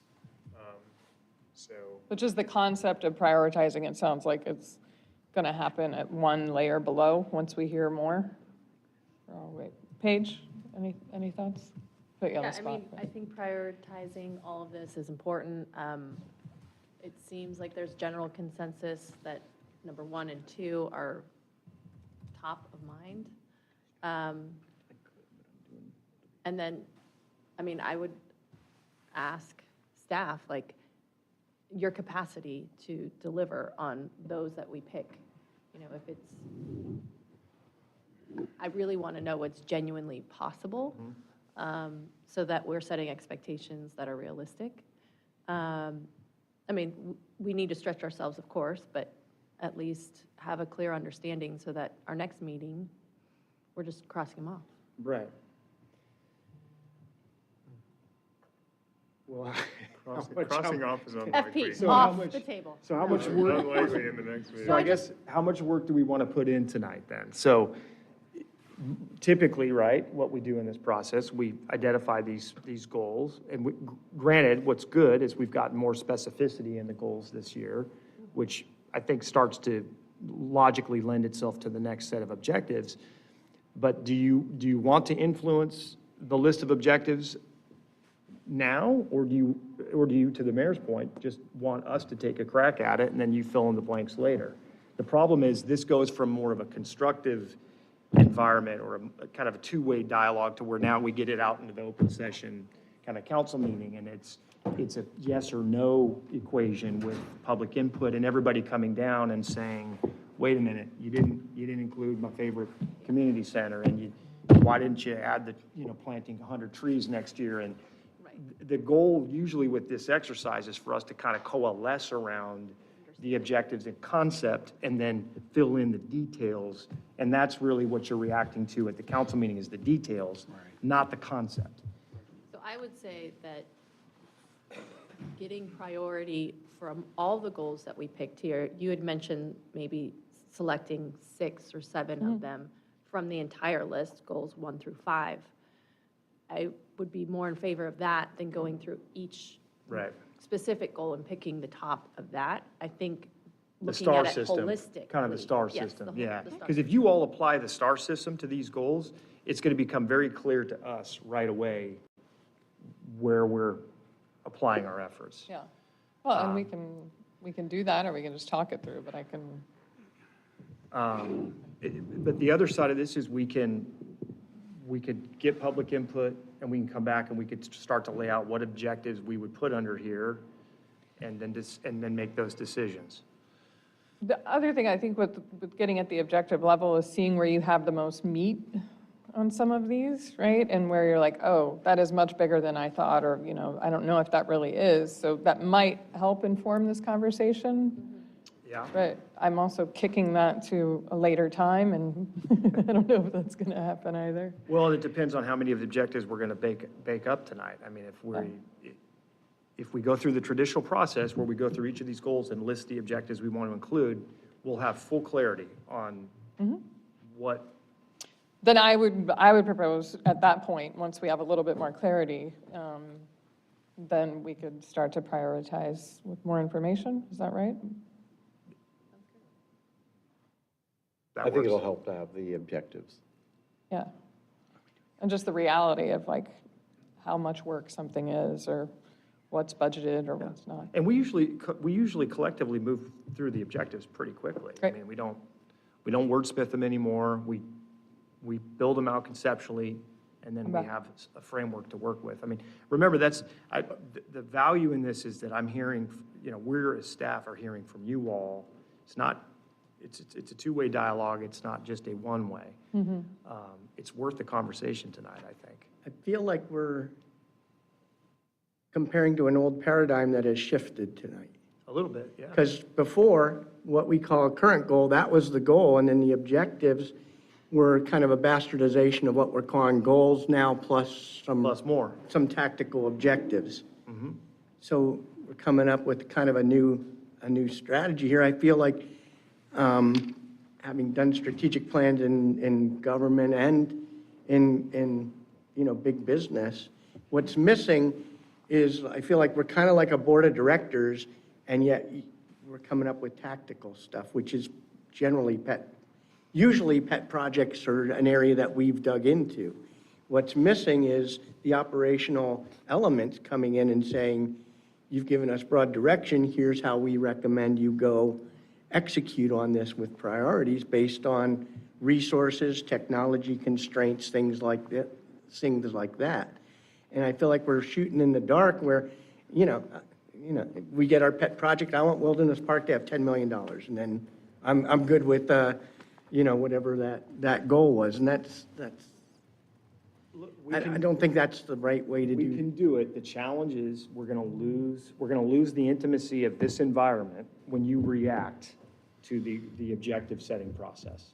So this next item comes back as a discussion with the proposed list of objectives. There's going to have to be some discipline at that point on the council's part. It almost lends itself to another workshop. That's why I'm saying we either do that work Yeah. in part now and inform that next step, or we break and come back, we recess to another session 2 weeks from now or whenever it is to evaluate the draft. So I'm not sure, yeah, Zane? Why do we have a problem just hearing from the public, taking a break, and then coming back and filling in Continuing to- yeah, Filling in what, objectives? do the job that we normally do here? In 2 weeks? No, now, tonight. Yeah, continuing on. So, and I'm appreciating what the mayor's saying is that you are kind of transitioning the model that you've used in the past. We're starting to add another dimension to it, and I think that's what we're caught in. But I'm not sure if we can take it to the next step without going through the exercise as we've done it before. And for me, I'm thinking, figuring out how big some of these are and where's the meat and where's the And we're bulk only on going to these know things. that once we get into the discussion of what. Right, and so getting some of that out, and there's still maybe an opportunity, I think, Mayor, to bring in, some of the best practices that you're thinking of also with strategic planning, but maybe we could take it to that next step, and then if we need to add more steps at that point. Mike? Yeah, no, that's what we're prepared to do. I mean, I'm sensitive to the fact that it would make more sense for us to have baked objectives and be able to react to it. It would always make it easier to start from. But we've been successful in coalescing around initiatives underneath goals that we set as a group. So it takes work. It's not perfect, but it's a good starting point. It's easier for us to fill in the gaps at the end of the line if we do some of the work now. And obviously, some of these goals are going to lend themselves to very clear objectives, and others are going to be a little bit more of a collective group think on priority. Well, I've still got you here, and you're going to get food, so you might just have to keep at this for a little bit longer. Mayor, does that sound like a good next step to kind of continue where we are, or? Well, I mean, I'm going with the group consensus. I can see going one level down on objectives, but I wouldn't count that as the be-all, end-all. I think we need that feedback on what's practical and executable, and what have we missed, because we're not here every day. Right.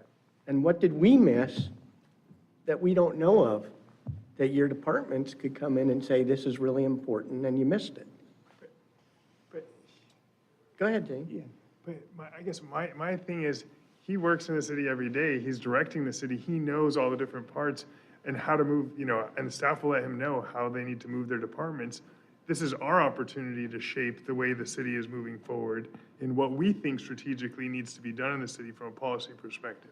And I'm sure Mike will let us know when we're like overloading them with now new objectives or new things to do, or that okay, we're full, right? But the comments I've gotten back on the way we've done it in the past is, one, it's unexecutable because it's too many, and two, we have things that are really big strategic objectives, and then there's, go paint some poles green, right? Sure, and I guess now would be a good time for us to understand what we're not going to be able to achieve, if there are things that we'd like to achieve in the next year or, whatnot. get an understanding of that now, or at least when they come back with their strategic plan. Paige, did you want to? I was just going to say, do we have consensus in just that we're going to go through the objectives after we eat? Well, I think we're going to take input. I'd Yeah. maybe take Public input. input. So we and- want to make yeah. sure. Fine, fair. All right. Yeah. Does that sound right? So I think we're going to continue the process and maybe adjust as needed as we can. We're transitioning. And we will now move to public comment, and I believe we've got a mic out in the audience. So if you'd like to make a comment, please stand up. And I think, is somebody watching for virtual attendees? You watch for that? Great. I'll go. Hi, I'm Jim Mueller. I live in District 5, and it's been very interesting hearing all of the perspectives. And when I move in public spaces among the groups that I belong to and look at things on social media, it seems like what I hear is this, and please don't shoot the messenger. It seems like there's no progress in some key areas. The Galleria being the most often mentioned, proliferation of scruffy businesses moving into legacy spaces on Artesia, and the general plan and the ACAP taking so forever, it seems like they're never going to get done. So again, like I say, don't shoot the messenger. But I would like to say, I really liked the mayor's perspective when you were talking about goals. He said, this is what I heard anyway, he said, don't generalize, move toward a specific development objective. Don't wait for businesses to come to us, go after the businesses we want and make the changes necessary to get those done. That, I think, would be a really good thing to let the public know about that, keep them informed, and I think the public really likes specific things, and they like to hear often about how things are going. So thank you for the opportunity to speak.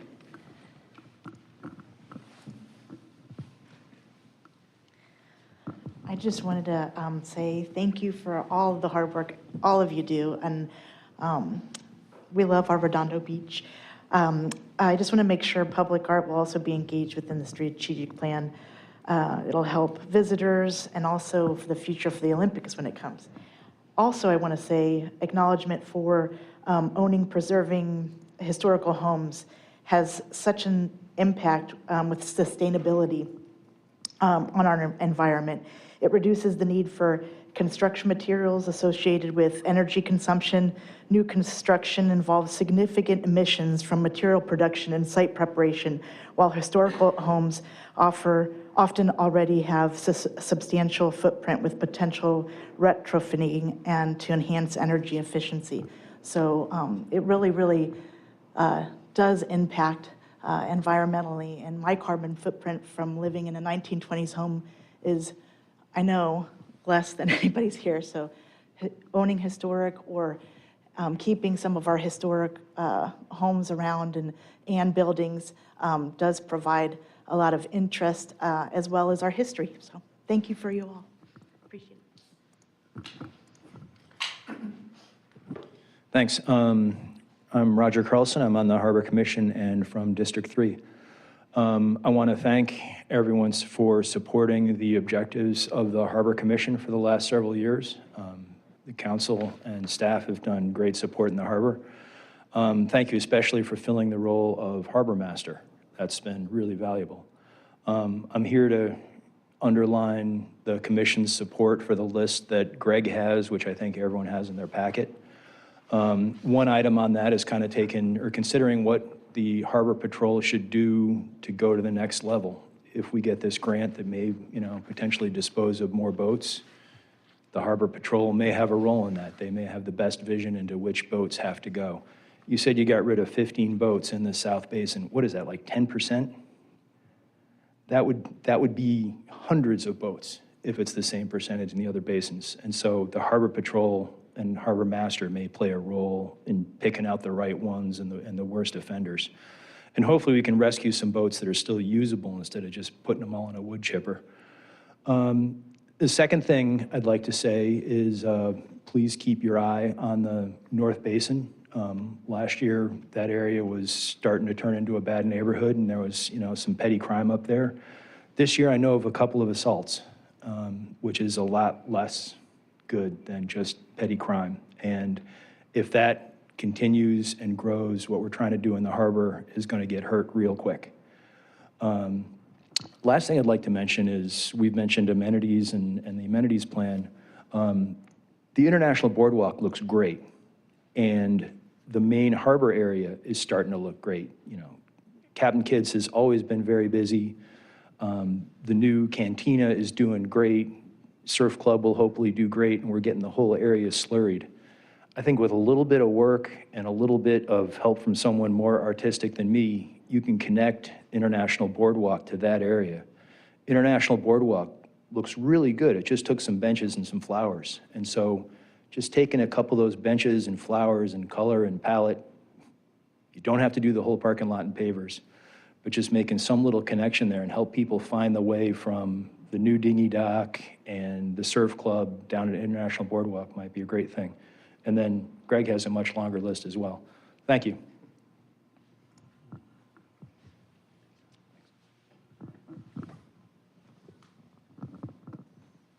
All right, no hands raised online? No hands raised on. Okay, seeing no one else in the room ready to make public comment, I think that takes us to dinner time.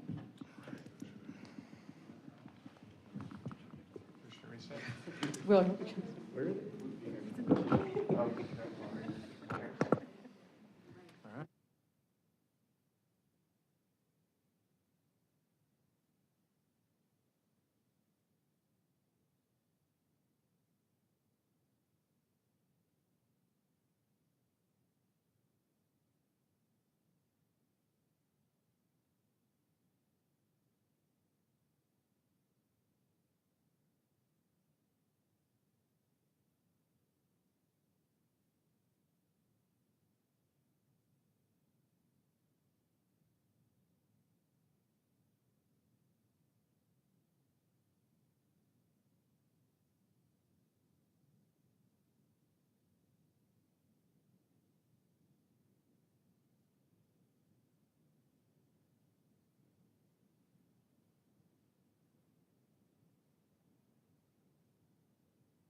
dinner.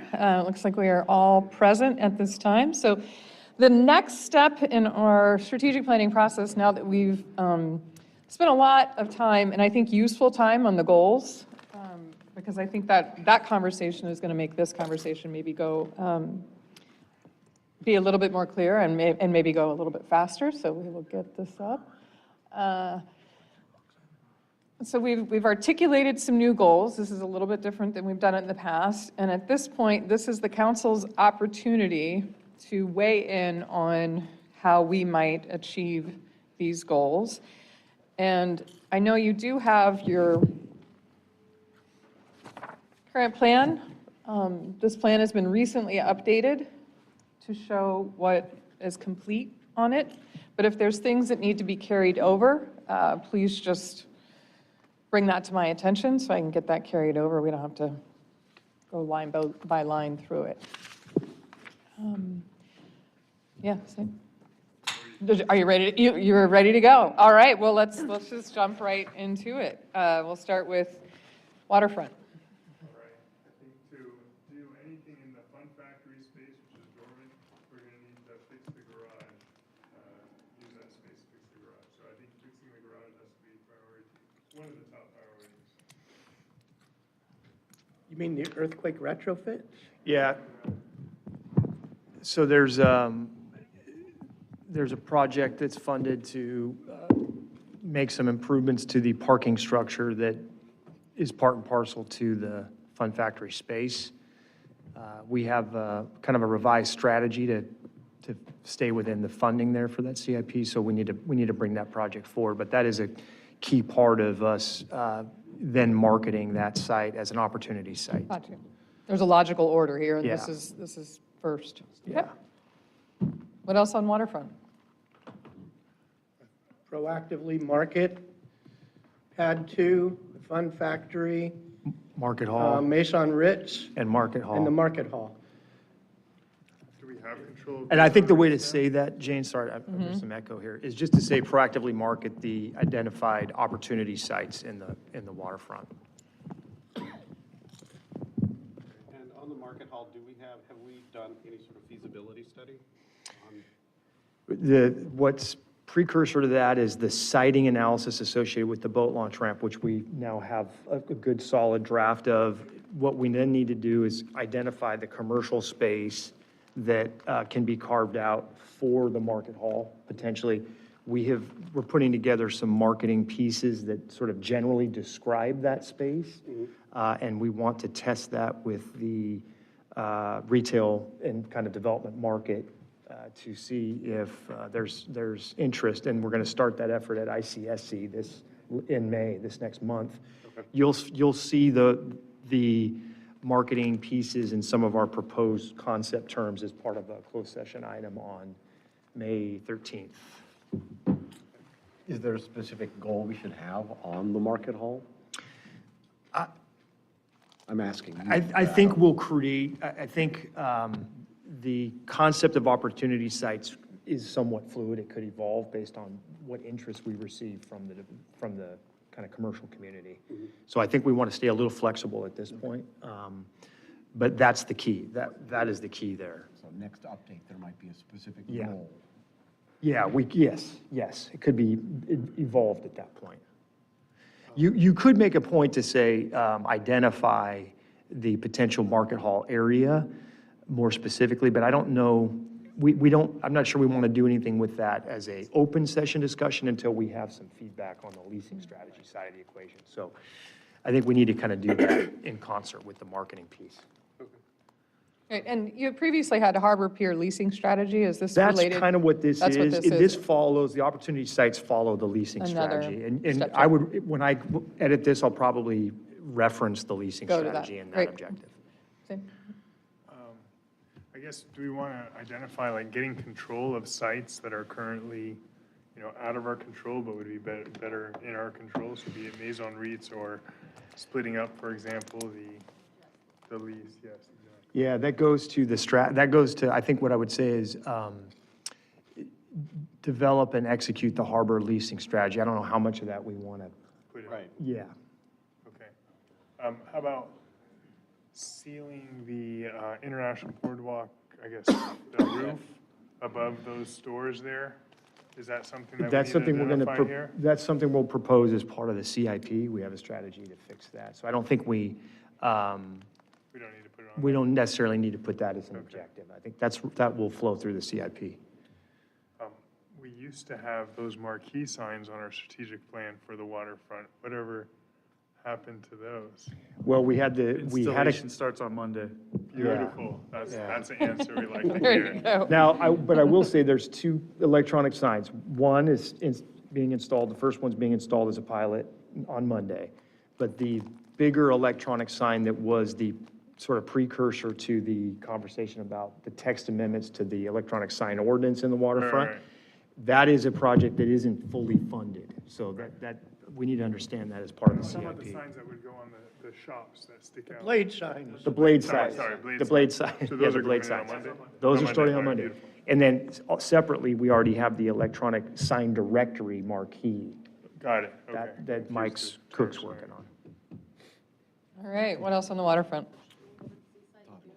Yeah, I think the next step for both boat launch ramp and Seaside Lagoon should be reflected in this. Just type boat launch and separately Seaside, and we'll fill that in. Great. Joe's and goals, Jim, would be under develop and execute harbor leasing strategy? Yeah, I think so.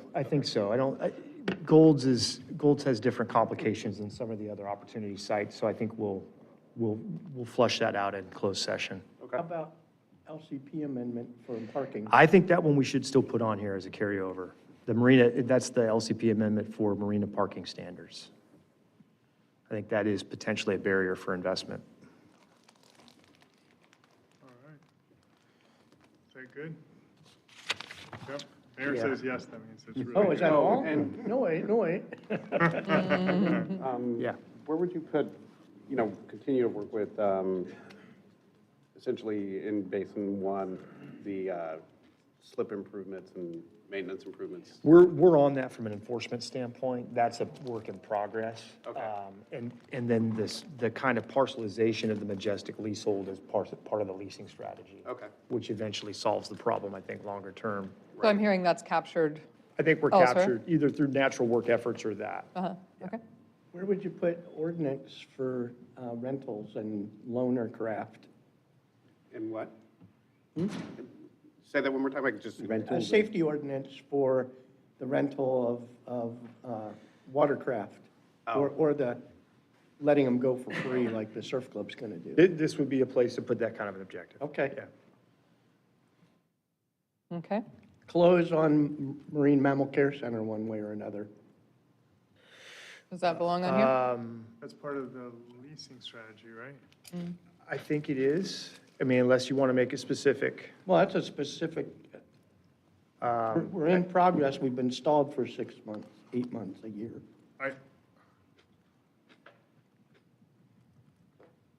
I spoke with Jeff Mailman, I think I can disclose this, and I asked them if they needed anything else from us at this point or if they were satisfied.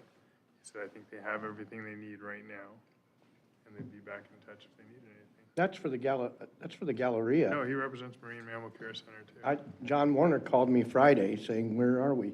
Oh, got it, okay. Anything I'll take the for CEO's anything that's a word over logical objective. I mean, what I don't know is what we would.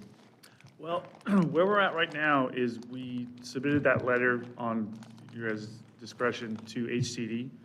And once we get feedback, we were going to start negotiations for some kind of an option agreement like we did, less or so, but what we did with Port Royal. So that would, to me, be the next step is hear back from HCD and then start negotiations on some kind of an option. I'd like to see that separate from just the leasing strategy, because that's, according to him, the iron's hot to get funding because of all the news on the marine mammals, but he can't go out and market yet because he doesn't know if his board would approve. Why don't we do this? Why don't we put it on like that, all out a closed session date for the next conversation? That way we've got a target and we're tracking it separately, but Okay. What else on waterfront? that's a lot. Is this enough? Yes. Do we need to put something about demolish Joe's Crab Shack or? No? Okay. capital budget item. Okay, that's fine. Yeah. Is there anything, if we are delayed, much longer on marine care mammal, is there some way we can sort of clean up those, or is that?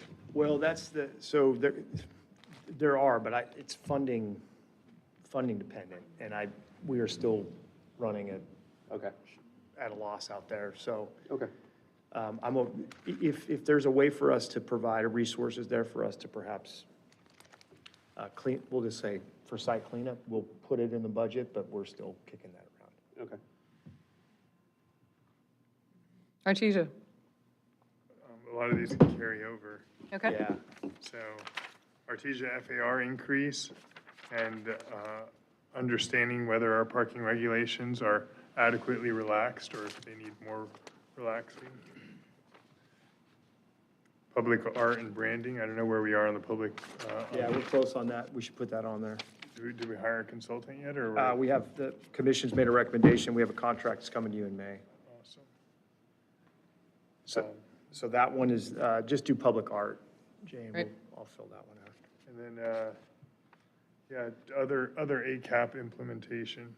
That's AACAP, all caps. Yeah, because there's the parklet and parking. Signage standards, law merger incentives, rooftop dining. Rooftop dining, yeah. Also, what is it, those street post flat banners? Oh. I think we had budgeted money for it, but we actually needed a program. I think the NRBBA said that they could be willing to implement that program for us. Okay. So it looks like a lot of these are carryover. Yeah, Jane, it's really carrying over 1, 2, 3, and 4. Yeah. You got it there. That's it. We got it all? All right. Is Anything that come? anything else? Well, I was just going to say, the open space, we're finding the open space language to ensure that it's doable. Yeah, so that what we may want to add to the ACAP implementation, up there, just do plus open, sorry, Scott. plus open space requirement. Great. Is this enough? Is this doable? Doable. Yeah. You Depending on you what our ti- hesitated. Depending on what our time frame is. Okay. 3-year time frame. Well, these objectives technically are supposed to be 6 to 12 months, I Yeah. think. but- Well, and as we know, we're carrying them over from the last objective, so. Yeah, Yeah. which we've acknowledged at the time probably was going to be 10. Yes. Yeah. There's phases to this, right? All right. This one was, business-friendly, permitting, all the pieces that go with that, become a business destination. Thoughts? Yeah, I'm happy to fill that one in for us. There's quite a bit to that. It starts with the one we somewhat laid out, Objective 9, where we identify kind of impediments. That's really identify impediments to business investment in the community. And what I mean by that is sort of, in that is broad categories, any code requirements, procedural issues, land use, preferred land use, zoning, et cetera. So there's a lot to that analysis. We're going to probably have formed the economic development. The council will have appointed the economic development subcommittee that we recommended a little while ago. Great. That'll occur before we probably even adopt this plan. So we don't need to, once you lead that with working with the economic development subcommittee to identify impediments. Gotcha. How about what we discussed with Mark, the pre-construction meeting of some sort? Yes, so that's what, Mark's got a series through his strategic planning initiative. He's got a handful of objectives that we're working on as staff now that we would further populate here. Things like, full implementation of iWork, communicating clear permitting timelines in response. There's going to be a couple decision packages on kind of plan check process that we want to make a recommendation on, and a few other things that he's working through. So we'll articulate those. Yeah, I think a lot of this is operational primarily through my department, and then there's the code side of it too, where we're looking at updating the codes to be more business friendly. We want to wait for the subcommittee to identify more things or continue to add, because, we could put in the attract side, some sort of marketing plan or working with the Chamber of Commerce or some other entity to do a marketing plan, because this is all, how do we make ourselves friendly? But if you want people to come here, you got to tell them. Where's the Proactively proactive economic soliciting development? business to come. Is that a separate one? Well, I think it's an outgrowth of the subcommittee's work, but it doesn't hurt to list that as a specific item. I think that's fine. And I think the phasing is important, like we should make these changes before we start marketing and doing the outreach so that we can deliver on it. I don't necessarily agree. Things can happen, I think in some instances, things can happen in parallel, and then in others, it depends on what we're trying to do, right? Yeah. I mean, Like the harbor, we're going to go out and market. well, yeah, for sure. This is specific too, I think. And the impediments that are existing for business to invest in the community at large due to our regulatory framework are not necessarily going to stall us in attracting new opportunities. No, I understand. I hope And we it's soon a go lot- out it's and a- market Artesia and. Right. It's a long process to attract somebody, so it could be that by the time that they actually pull the trigger to come in, we will have fixed some of those impediments, so I don't want Some to of them wait. are in motion for fixing now, so. But when it comes to the bigger regulatory issues, like whether it be what's a by right development versus what requires a CUP, or, there could be issues with our appeal process, giving too much of an opportunity for that. Those are considered barriers to the investment community. So there's a lot to that conversation. There's the balance, as I always say, between community input in the process and economic certainty, right? Please add retention to that. Because there's key businesses we want to retain and not lose. Yeah. Yeah, and I think that retention wording is in the goal that we have, so, great. PCH? We're just table that, just It's like keep it's that such a there. future item. We'll deal with it in due time. Great, and so we'll just note it for future. There's some good things we do. This is about FP Yeah, and, so the first one with FP is to select and complete a contract with the, what we're calling bond program manager firm. And then second to that is develop the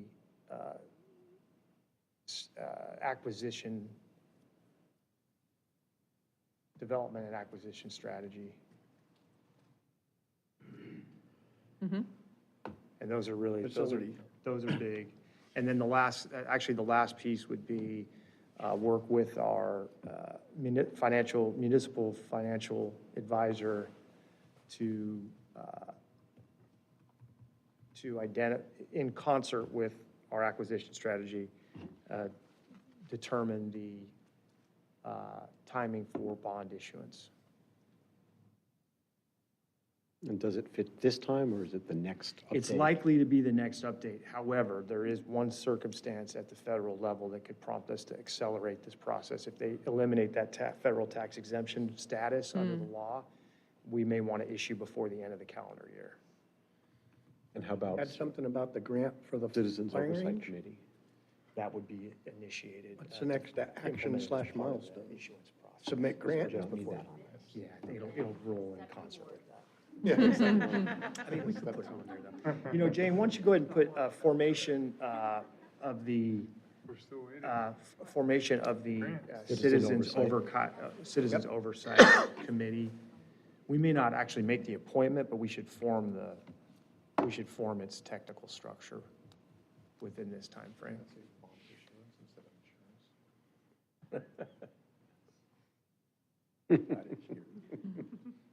Insurance. Tough to type on the fly. It's easy to critique. And that's for the gun range.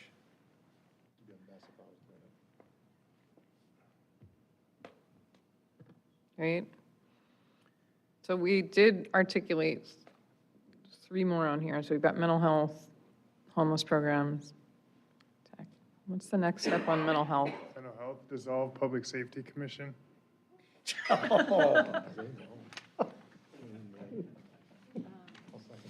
In order to improve Kyle's mental health. Not typing up.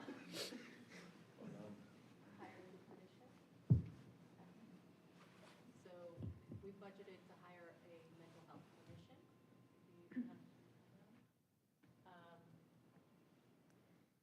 And I also.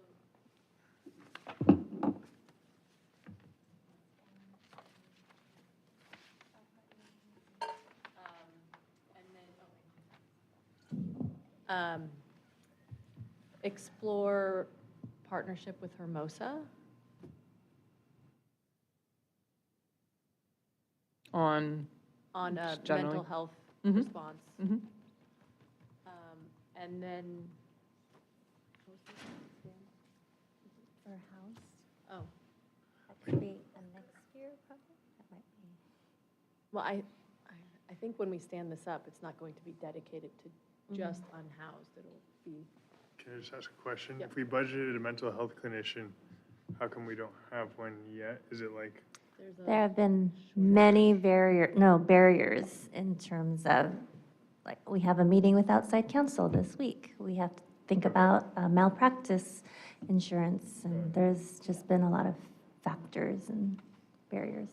thanks? I mean, we're not really set up to have medical malpractice. I just didn't know if like there was an impediment that we didn't know about Right, that we right, needed to address. Many. Okay. This is not an easy step for an individual city, but can be done. I mean, if we're considering the next 6 months, I think that would be sufficient. This is kind of an ever-evolving program, so there's not exactly an itemized list just yet, but I think in exploring with Hermosa, it'll form as more of a plan.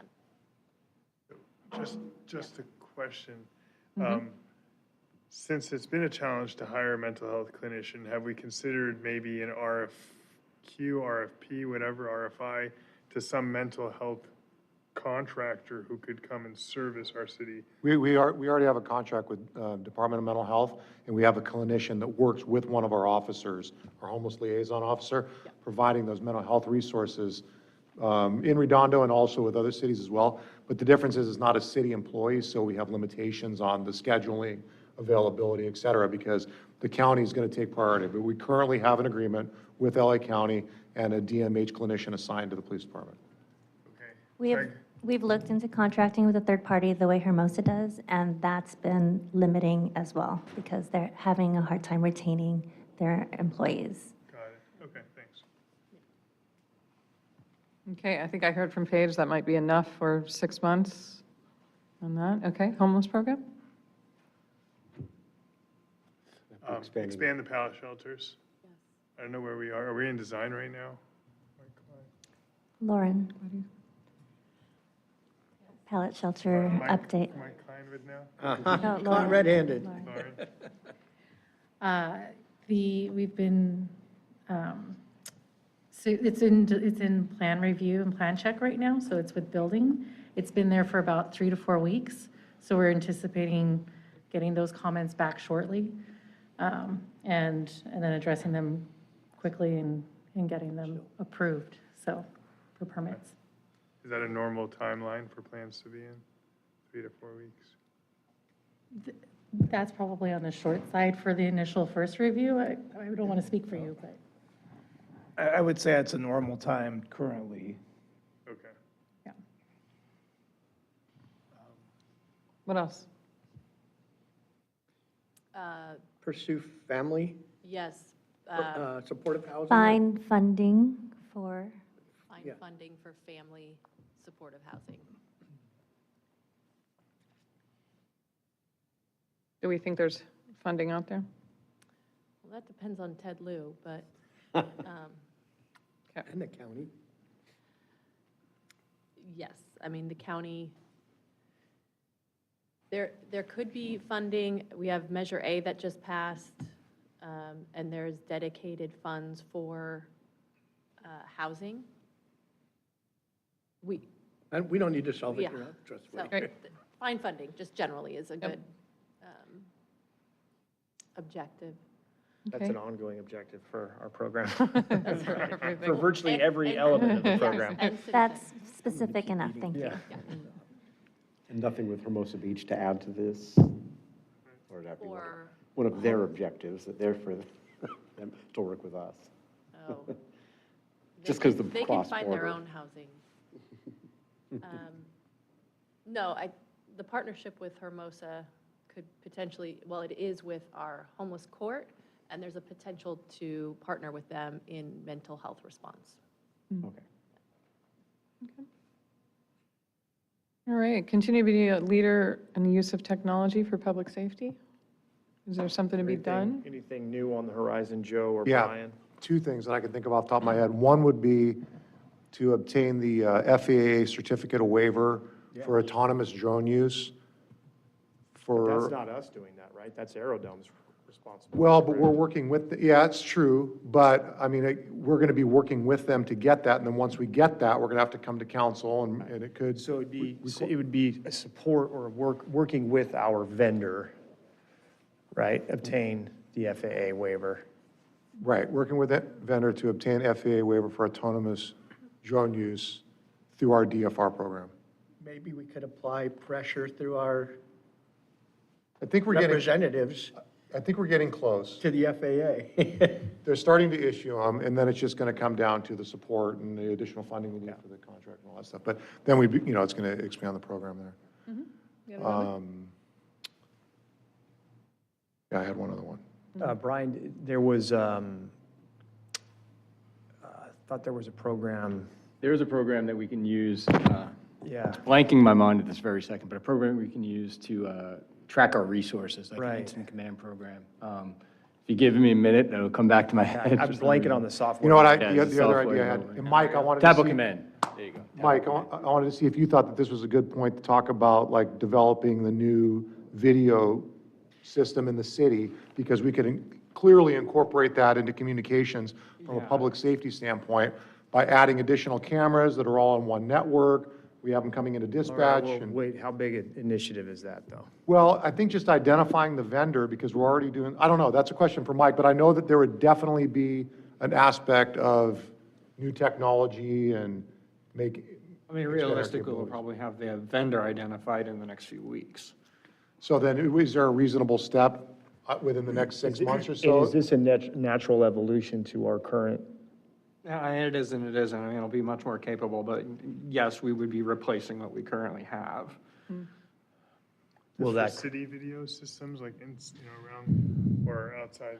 Yeah, we're kind of taking a broader look at because we have separate systems right now, so we're taking a look at, replacing the main surveillance system that the city has on like the public safety facilities, but also upgrading jail, upgrading the mobile trailers that we have. I think there's a decision package for an additional mobile trailer, pole cams, trying to get everything integrated into a single platform. so it'd be consolidate the Yeah, city right. CCTV With a systems? million times more All right, capability. well, that's. Huge public safety. That's, implications well, I there. mean, that aside, right, because there's privacy issues with the expansion of the system in general, but the one thing, just operationally for us, there's efficiency in us consolidating our current CCTV network, so then that's probably something we would want to support now. And maybe a discussion at council as to whether we want to expand it further into something like Beverly Hills has, where it tracks every vehicle that comes in and out of the city, so that if somebody, steals you, that's it, you got them. You get their license plate and so on and so forth, see which way they went. Yeah, maybe. Discussion. That sounds like a discussion That's a item. discussion item, yeah. Council discussion. So I think, Jamie, it's identify the vendor and process for consolidating. Yeah, that'd be good. And we just Is leave there a it. chance to also integrate the non-public safety cameras into that? Well, we have the Fuchsia system that allows us Yeah. to tap into private. Yeah, we let that go because we kind of reached a point where, I don't want to get into that whole discussion, but we had involvement from a certain amount of people. It was an expensive program, and we've shifted that away, and we're using that funding for the data consolidation platform now, which we're seeing a lot more No, success I'm with. talking like the Harbor Cam Oh, all city Oh, cams city are part of cam. Oh, yeah, this. city. No, all cams. Okay, are- so that's part of This it. is I all thought city personally owned CCTV. residential. No, that's a good idea. Yeah. This is The harbor cam is not recorded like that. It's not treated like a surveillance camera. It's a real-time. Yeah. But this would be for all of our systems. But Brian, what was the name of your? Tableau Command, and basically Tableau Command is the name of it, so it would allow us to use Tablet Command. Okay, tablet. Yeah. It's basically an iPad that we can track all our resources with instead of riding on the back of an SUV. All right, And it- we'll work on. You want to do Next Gen 911, Joe? We could do Next Gen 911, and then one other one that I'm thinking about working on right now anyways, because you guys talked about less paper. We're looking at options for eliminating paper from the citation process, because we write a lot of citations in this city. And there's a lot of staff work involved with that. Well, now the technology is getting to the point where citations can be issued with QR codes and digitally using the cell phones that we issue officers. So I don't know if Right. we could explore that. I don't know if you want to put that on there, but it's something that I plan on Well, working on starting in July. Maybe put that as a future objective for now. How about Herf guns to disable e-bikes? Oh, geez. City Attorney, what do you think about that? All right. Capture enough under? Yeah. Okay. Renewal, modernization, resilience of roads, public facilities. Well, I think the first one there is just, identify the cost and process or mechanism to inventory the condition of city facilities and slash large amenities. But we did that, right, with Griffin? No, they did an estimate of cost for our public safety facilities. This is us going in and as almost an asset management tool, identifying, we've got 300 large pieces of equipment, amenities, facilities. This is the status, this is its condition, this is last time its HVAC system was installed, this is when, it's an inventory that would then help us really develop real-time needs analysis and then help us more proactively manage deferred maintenance requirements. It's actually a tool Andy's been kicking around with Mike and the team for a little while. I'm not quite sure how expensive this is going to be If you buy the yet. right system, you can do work order management too, and then. Yeah, our Oprah work Maintenance order actions. system isn't ideal right now. It's probably should be updated, but we can commit to researching this. I just don't know if we can commit to affording this yet, so. Yeah, we need to kick the tires on this because those can range from, Yeah. $50,000 to $2 million to Yeah. implement one of the big ones if we get an Infor or an Oracle or something. Yeah. So we got to look at it. On that note, as we continue to invest in infrastructure, I think we need to ensure we're seeking grant funding from, through the COG or CalRen for any energy related infrastructure investments. So be it lights, HVAC, et cetera. Yeah, I would call that pursue grant funding for energy-related infrastructure investments. Great. Asset management, having an inventory that you can go to with them helps out a lot in these grants. Awesome. Huge. Yeah, makes sense. Would that include solar panels on various things? Yeah, they'll tell, it's constantly changing, they say, so you just got to tell them what you want to do, and then they'll tell you if you can get a grant. All right. Anything coming up? This is more specific around, I think, the parks and amenities and programs, the public experiences. You got to have like 9 blocks just for Wilderness Park. So a discussion, Mayor, that we had at a prior strategic plan 2 years ago was we're park poor, we have so many small parks, and that it'd be very expensive if we, for example, put playgrounds in every park and then have to replace those and the like. So we thought, well, we have to be conscious about when we do change anything, the ongoing maintenance costs associated with it. I'm talking more about just restoring parks to what, the equipment they already have and the facilities. So which ones? Which parks? Wilderness Park. Okay, but there's money. Execute Wilderness Park Master. There's money for that, right? Like, we allocated hundreds of thousands of dollars for $800K. it. $800,000. That buys you nothing. Took 2.2 million for a playground. I don't remember allocating that. Dominguez Park was 2.2 Oh. million. Paint the Veterans Park play structures. So. What do you want the item to be for Wilderness Park? Execute Wilderness Park Master Plan. Okay. Do we need?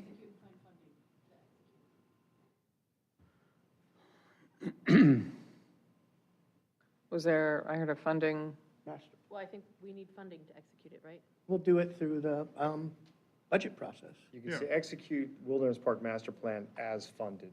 Well, I guess, yeah, where, has anything moved forward on Wilderness Park? Like, have we done the pond, lower pond? upper pond? Completed it. We've got a contract. We're going through the design. We have a cost estimate for the slide that we approved. We're in the process of procuring the interpretive signs. And then the Water last slide? thing that we approved was, well, you approved 800K. We prioritized from the Wilderness Park Master Plan. We picked 4 projects, basically. We're in the process of executing against them. The last one that I don't think we'll have enough funding for was the sunshade over the amphitheater, but I think we'll run out of funding out of that 800K. Budget's coming up. Hopefully, we got a little bit of Quimby fees that we can throw. And we'll in. have to do as soon as we know how the lower pond functions, the upper pond is still a wreck. And it will need to be fixed or probably replaced. So there's a number of things in Wilderness Park. so it sounds like this is a big enough one. Is there anything else under public spaces and amenities and programs? Franklin Park Playground, replaced, It's funded, right? funding. And so in these things that are already funded, the strategy is really just to make sure this gets done? We're just noting it for, yep. Moonstone Park. Now, you mentioned the rust on the Veterans Park play structures. Is that something that Well, is that's on covered by? it's on the exercise station. That's the exercise Yeah, equipment. not Oh, the play exercise- oh. equipment. That was a grant-funded project 2 years back. It's made of mild steel. I would say Ito Park. Yes. There's an opportunity, and I guess we haven't talked about this, but asking, because there's already signage made that talk about the internment camps from the national parks. If we can just get maybe Ted Lieu to approve us using that at that park, it might help with at least completing that part of it. Creating the narrative Yeah. for the signage. Elizabeth, what's the next step on that?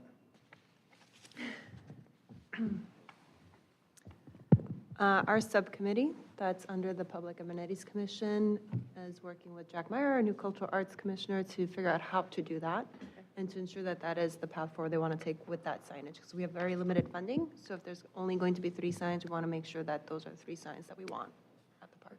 So we're working with the subcommittee to make sure we get And I'm that done. assuming that's part of the budget that will be We have the presented. budget for that, yes. I thought we approved a bunch of Path of History marker funding. We're working on those right now. Is that Yeah. the same, those are the same signs? No, different signs altogether. This is specific to Ito Park. Yeah. Okay, you don't want to use a Path of History marker there? I take it. There's other calls for that. Got it. Okay. Do we want to put anything from the Youth Commission? I would say, Letter? Yeah, it's coming up. Is it, oh, no, it's right here, yeah. yeah, the teen center, right? Teen Center Program. programming, right? Yep. Perry Park Teen Center. Where do we put the adapt the transportation? or And then explore here it? too, I think, is, Is that later? Is there another?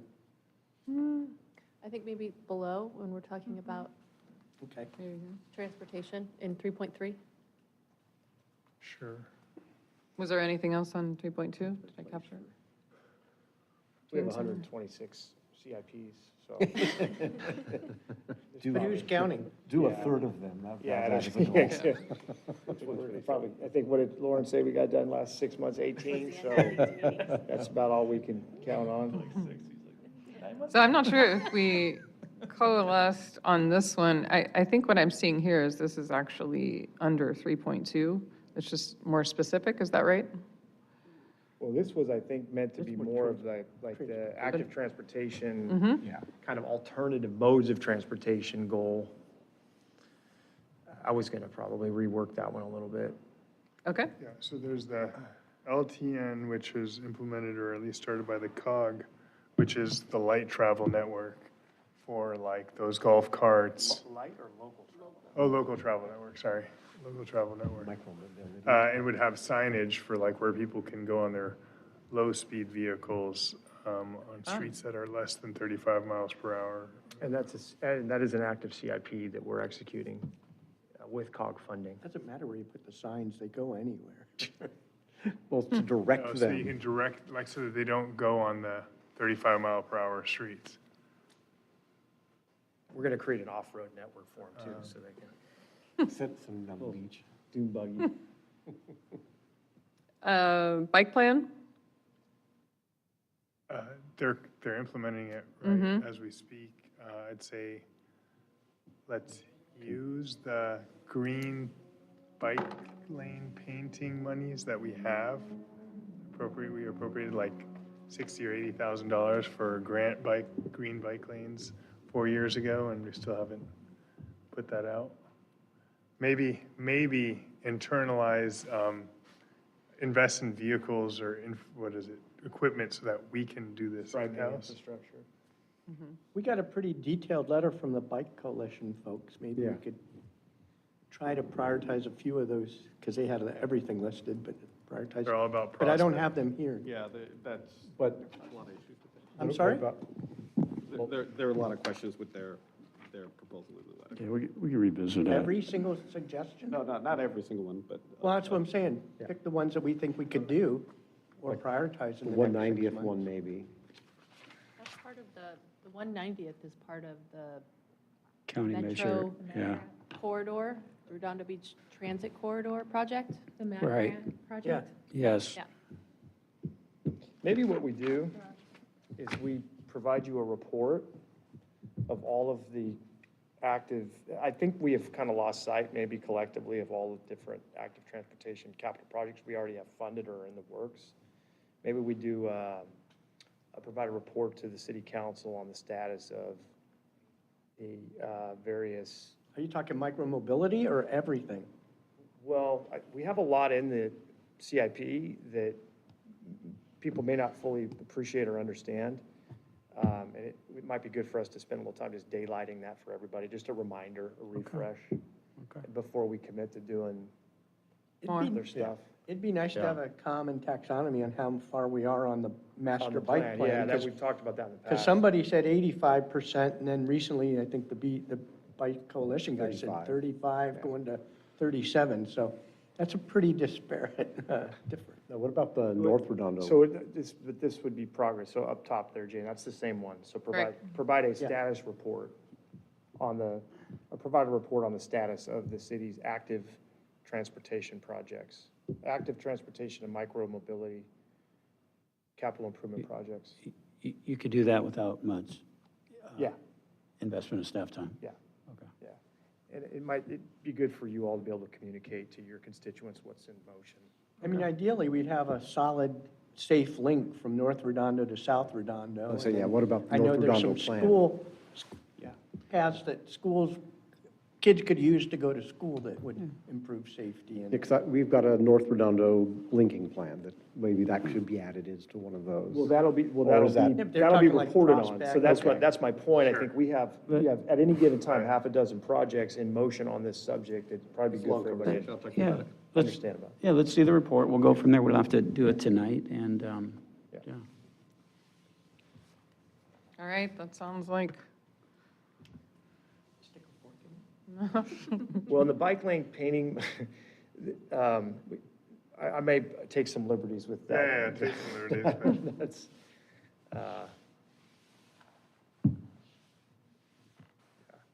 Great. there you go.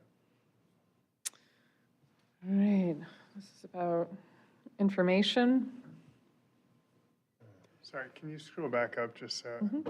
Did we capture looking at how we could enhance our street rehab program, either through the acquisition of equipment or adding more money to the budget. Did we put that in somewhere? That would be No. up there. That's your zipper, street Well, zipper, okay, whatever? so I've understood the I zipper know, is I know. not the way to go, right? But we just need a discussion, I think, at council as to what the various options are to enhance our street rehab program, either contracting out or, investing in some equipment for the city to do it in-house, which would be better long-term. Would there be a strategy towards getting equipment, et cetera? So I have a question related to that, and hopefully it's a quick answer. Have we explored, like, several of the beach cities teaming up to buy some of this equipment Yeah. versus just having We our own? have, that's one of the things that we have talked about Okay. with the zipper, so. We can have a report on the city's street rehabilitation program and then options to enhance, which primarily come down to funding and investment, so. Great. Thanks for catching that, Dean.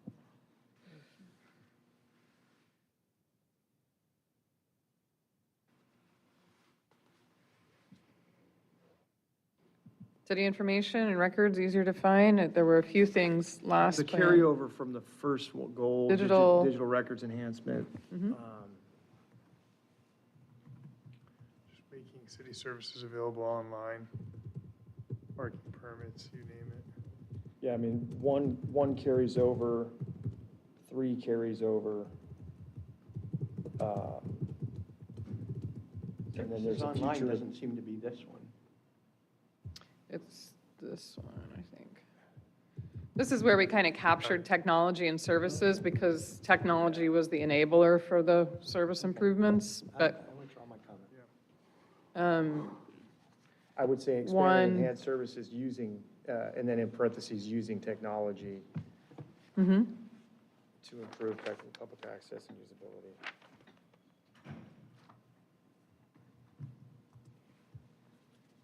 I think the PRA's software future objective from the prior plan fits that, the number 1. 4.1. 4.1. Mike, is there anything else? The agenda management, did that get, Yeah, the PRA, agenda, public record. yep, that's, I wouldn't do agenda management, I would do I might say PRR on the previous one. well, as a separate item though, do we want to have agenda management as it's a project that's in motion? And that would be a carryover from last year Yeah. too.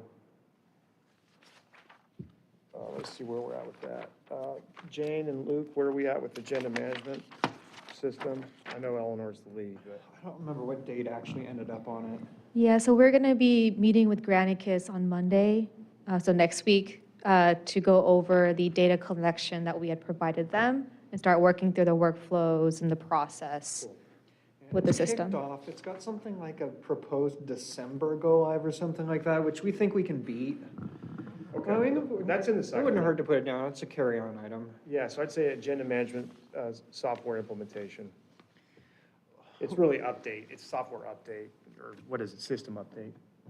Luke, would you be comfortable doing what we saw with Revise the other day? Putting something down for that? Yeah, we could potentially do, Revise, our website provider, has an AI search and/or chatbot function that we could potentially implement pretty quickly. So we could put that on there as something. I'm sorry. On 4.1, what about the records that we're not capturing right now? Is that under just records enhancement? Yeah, that I project want is, to make sure we're not missing that, because there's So- data I've requested that people have to go back to other people's hard drives to find, or look yeah. for printed copies. so that full objective reads, work with departments to determine the records that can be digitized in order to improve operations, meet retention requirements, and then develop a plan to digitize those records, make them more accessible to public. So that's going to be everything that's in our files, I mean, that's now in boxes being ready to scan and digitize. But right now, the whole record search is organized around which meeting, and some of these things aren't in meetings. Agreed. It's got to be how we file and organize this, Yeah. this material. So that is all part of it. Yeah, A lot of our documents still reference like the Heart of the City EIR, but yet you can't find it. Can't find that EIR, yeah. It's a huge endeavor. This is not a single, we'll likely, when I meet with staff, we'll likely break this into more tangible Right. milestones. And you mentioned the AI from the website provider. Would that be able to do some of that record searching as well as searching the websites and searching processes to help people and so forth? The initial intent with doing it with this tool that they've proposed is going to not be able to reach into something like Laserfish where we're doing most of our record storage. However, that does have a web interface that people can search on. Yeah, I found the search to be less than optimal, and that's why really I thought that having the AI agent for the website at least to start would be vital. So the redondo.org search Yeah. button, when you go to search for things, yes, this would be the first thing that would come up, and then it would start doing those other categories. And then So that maybe would a be the next, intent there. a next generation, second step would be to have that same kind of AI search for all of our records, scanning videos. Yeah, all of our records conversation is a really, really big one, as Mike mentioned. So, and there's only a couple of department heads around this table that can raise their hand and say, my department is scanning everything. So it's, it's Zero. each department is going to be taken on as effectively its own project. And you have to think of everything from, what documents are you taking in? What workflows should that generate? And also, what physical documents do I currently have on file now that now need to be scanned and record retention set for? And the old ones destroyed and all the metadata associated with those inputted into the system. So like each department is going to be a pretty sizable project to move forward. So, it would be absolutely wonderful to have a 3-year, 5-year goal, something like that, to have the city be paperless when it comes to our records filing so that we can do global searches and things. And we need to break that down into much more smaller and achievable goals that we can put some timeframes on for sure. And I'd like to also see put up, I think it'd be a 4.2, update the Access Redondo app. Yeah, that's a good one. I have that on my list too. We have met with our provider and they do have a new tool that is an option that we're taking a look at and we're waiting to see some pricing on. And then Jane, the first one under 4.2 should say increase online services. Yeah. And is there anything in particular you want to target there? Right now, we're focused on iWork. There'll be another turn in the options here. I'm not sure what yet, but. Yep. All right, Mike, I know, or is there anything else on 4.2? I don't know if we need to incorporate it, but Joy, you said we're going to be able to do the homeless reporting online? Well, would it be part of the Access Redondo app, you mean, or a separate? I thought you said that there will be an app that Oh. residents can report homeless rather than having to call. So right now, we're trying to implement an app for the police to have, and then we have not discussed making that available to the public yet. Oh. I would think that the Access Redondo app would be the perfect place for somebody to report a homeless person. Well, Manhattan has a system. They can take a picture, geolocates them, goes straight to, Access Redondo does that. you can take a picture and it. Take a picture of a broken street light and submit it, and it says, are you at this location? Yeah. Street signs, street lights, potholes. Like that was a lot of levels in though. That's the problem. It's a crappy app. Yeah, Comcate's not great. But if the new version of the app can do it, great. If not, then we should look into something that's a little more user-friendly. Jane, my intention with 4.3 is to probably weave the goal language into 4.1 and 4.2, so it's both internal and external. Great. And Mike, I know you had a comment on this also. Anything you wanted to add? Yeah, I mean, a lot of the stuff that I have in my head kind of circles back to digital records enhancement where, Okay. internal forms, internal signatures, these are areas where we can implement with relative ease that would have a big impact. But I think that would kind of all fall under 4.1 already. And that's why it makes sense for me, I think, to combine those, because really, when you look at all of the 4.1 objectives, they have an internal benefit as well as an external benefit, so. Absolutely.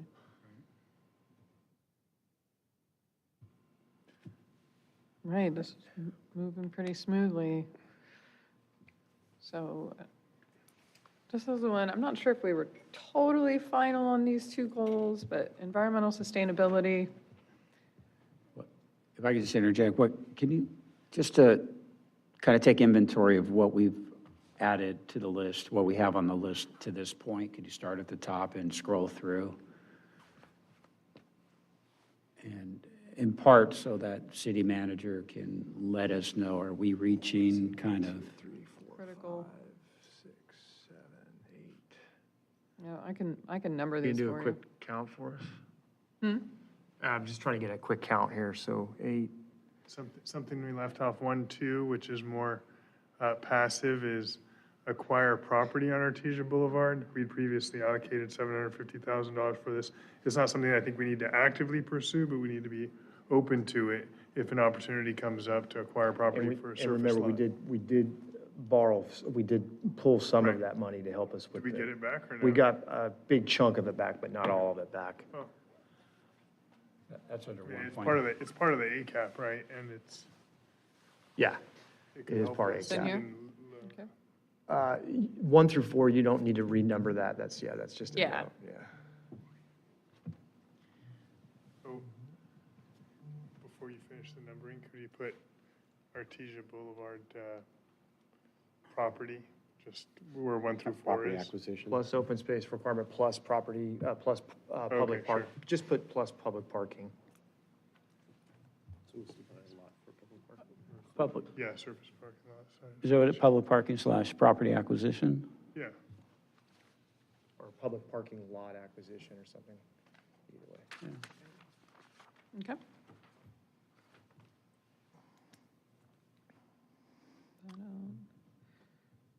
15. 17, 18, 19, 20, 21.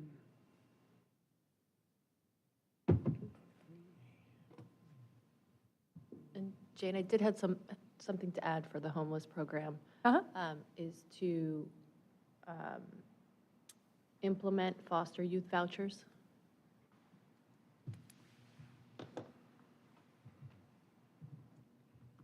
Okay, is that teed up for the next 6 months that Yes, goes in here? We're Yep. working through legal on it and our community services department's on it already, so I Great. think it's attainable.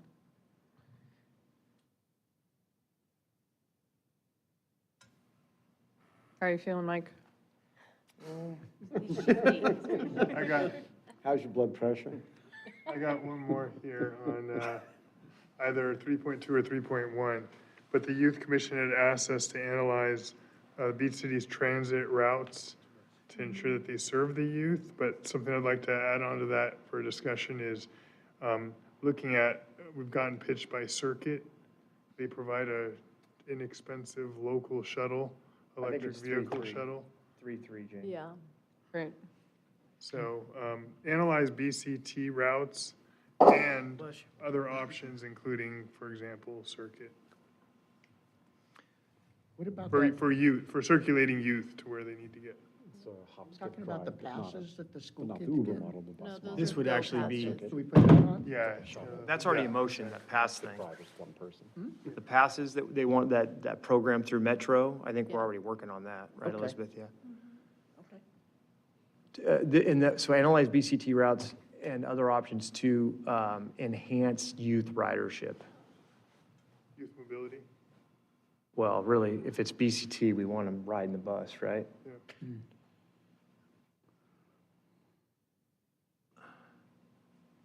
Oh, Lordy. All right, is this, We're not at 50 yet. is this, okay, let's go back to, are we talking 6 months or a year? A year. Can we go back to the threes? Mm-hmm. We had put this on our prior strategic plan, but we didn't do anything about, or we haven't got a presentation on it, but outdoor furniture discussion regarding whether we could get. Advertising? Yeah, whether we could get revenue from that. That's coming at the May 6th meeting. It's ready, the report. May 6th? Yeah. Okay. You're gonna get it. So we don't need to put it on? No, you'll get it before this is. Put it on there and make a check mark and say it's done. And next year Mike will be like, look. That works, Zane? All right, Scott, you'd requested the counting.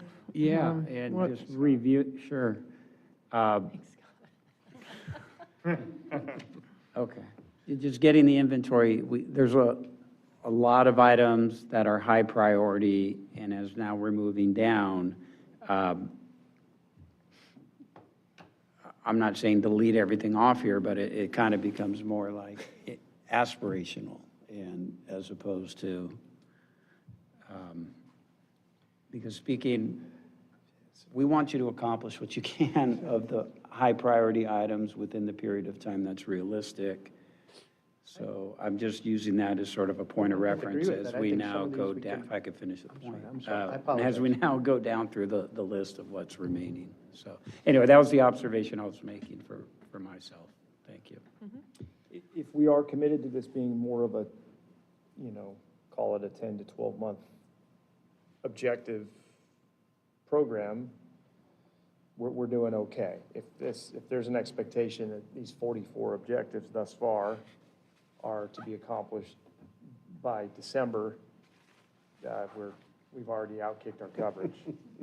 So, So we had about 9 months between last time, and you did pretty good, so maybe extend our, yeah, if the idea here is we can kind of push that date out a little bit when we start looking at when we next convene on these matters. well, and is it realistic to convene in December anyway? No, right. It makes sense probably to push it into early next spring, probably target something like that. So that was like late February, early March-ish. Oh, sorry, Mayor. No, I'm sorry. No, I think you were up anyway. I disagree that these are sequential priority from 1 to 44 as you have it there. And that's why I was advocating that we go back and we do a prioritization schema against this. I don't think just because something's down in goal, what we labeled as goal number 5 or priority number 5, that we ignore it until every single thing above it is accomplished. I just don't agree with that. I think there's things we have to be doing in parallel. And that's why I think, that's why I recommended we have a prioritization schema that's within each of these that does not, I just don't agree that all these are, we do everything in 1, then we go to everything in 2. Nobody's saying that. Nobody's. Well, he is. He's saying you Oh, cut it off no. at 44 and you don't do anything. No, he was just counting. That's what I heard you say. Maybe I misheard it. Yeah, no. Is that not what you said? Mike, what would be the easiest way for you to take all of this? Why don't we do this? Let's wrap up 5.1 and 5.2, see what we're at. I think the point that Scott's making is a good one is, are we really able to build each of these out? There could be a lot of things in 5.1 and 5.2 if we want to.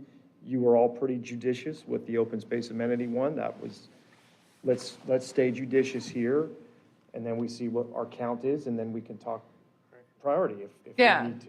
Yeah, I think it was just a bit of a reality Yeah, check, right? yeah, There's I 44 appreciate things. the inventory. 44 objectives is more than you can accomplish in Yeah. 6 months. That's a fact. But we do want to close out, make sure that we do close out 5.1 and 5.2. Yep. 5.1, develop an understanding of the city's tree canopy, as in how many trees do we have, be it public, private, or public and private, and set goals for growth of that canopy. Okay. I think it's inventory Sure. of the city's tree canopy. I think we actually can do that. So But it wouldn't be they were saying develop an public understanding. and private. Rather than Which develop is and different. understand. Yeah, just inventory of the city's tree canopy, both public and private, to the extent we can. Private's a little tougher. Right. This is doable within, Within a year, yeah. Yeah. We have an access management system already that has, we have some of this information. Yeah, so I don't want to impose a burden to count private trees if that's not easy to do, if you don't have that already. If No, you this do is have it okay. already, okay. And then, identify, and come back basically with the policy discussion about tree planting or inventory growth or something. Tree planting and Growth's also the probably not the right incentives we're term. going to do through community development for the replacement of trees. Increase discussion about, Well, there's like people that don't want to replace the missing tree in the tree well. That's like a good discussion point for us to have. what else on 5.1?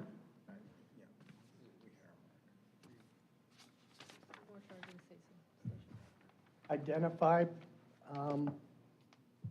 policy or opportunities for street stormwater infiltration. Yeah, options to increase Stormwater street capture. stormwater capture.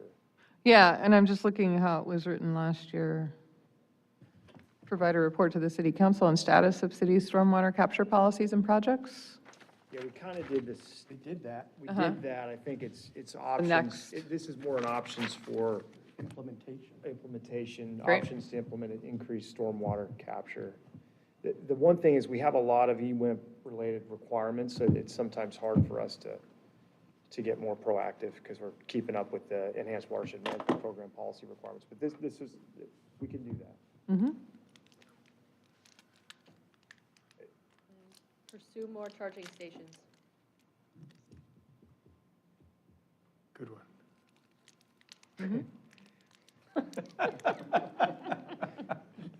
But there was We have swung, complaints. I will say, we have swung and missed on this. How many grants did we write, Luke? I don't know if the grant environment's going to improve on this, so we may have to, we're going to have Just to want build to our own. keep it on our radar, right? Like, Yeah. Where feasible, pursue charging stations where feasible. where feasible. Yeah, we've submitted several to no luck so far, but we'll keep our feelers out there. And you've recommended a couple programs and submitted on the communities in charge and different things, so we'll keep it on our radar. There were just complaints in Santa Monica, a news story about Waymo charging stations creating a lot of noise for neighborhoods around them. And then, Jane, stormwater should add the word capture, stormwater capture options. Great. Sorry, on the charging stations, is there any way we can add them where we currently have them, like at the North Branch Library, for example? Can we put more in there?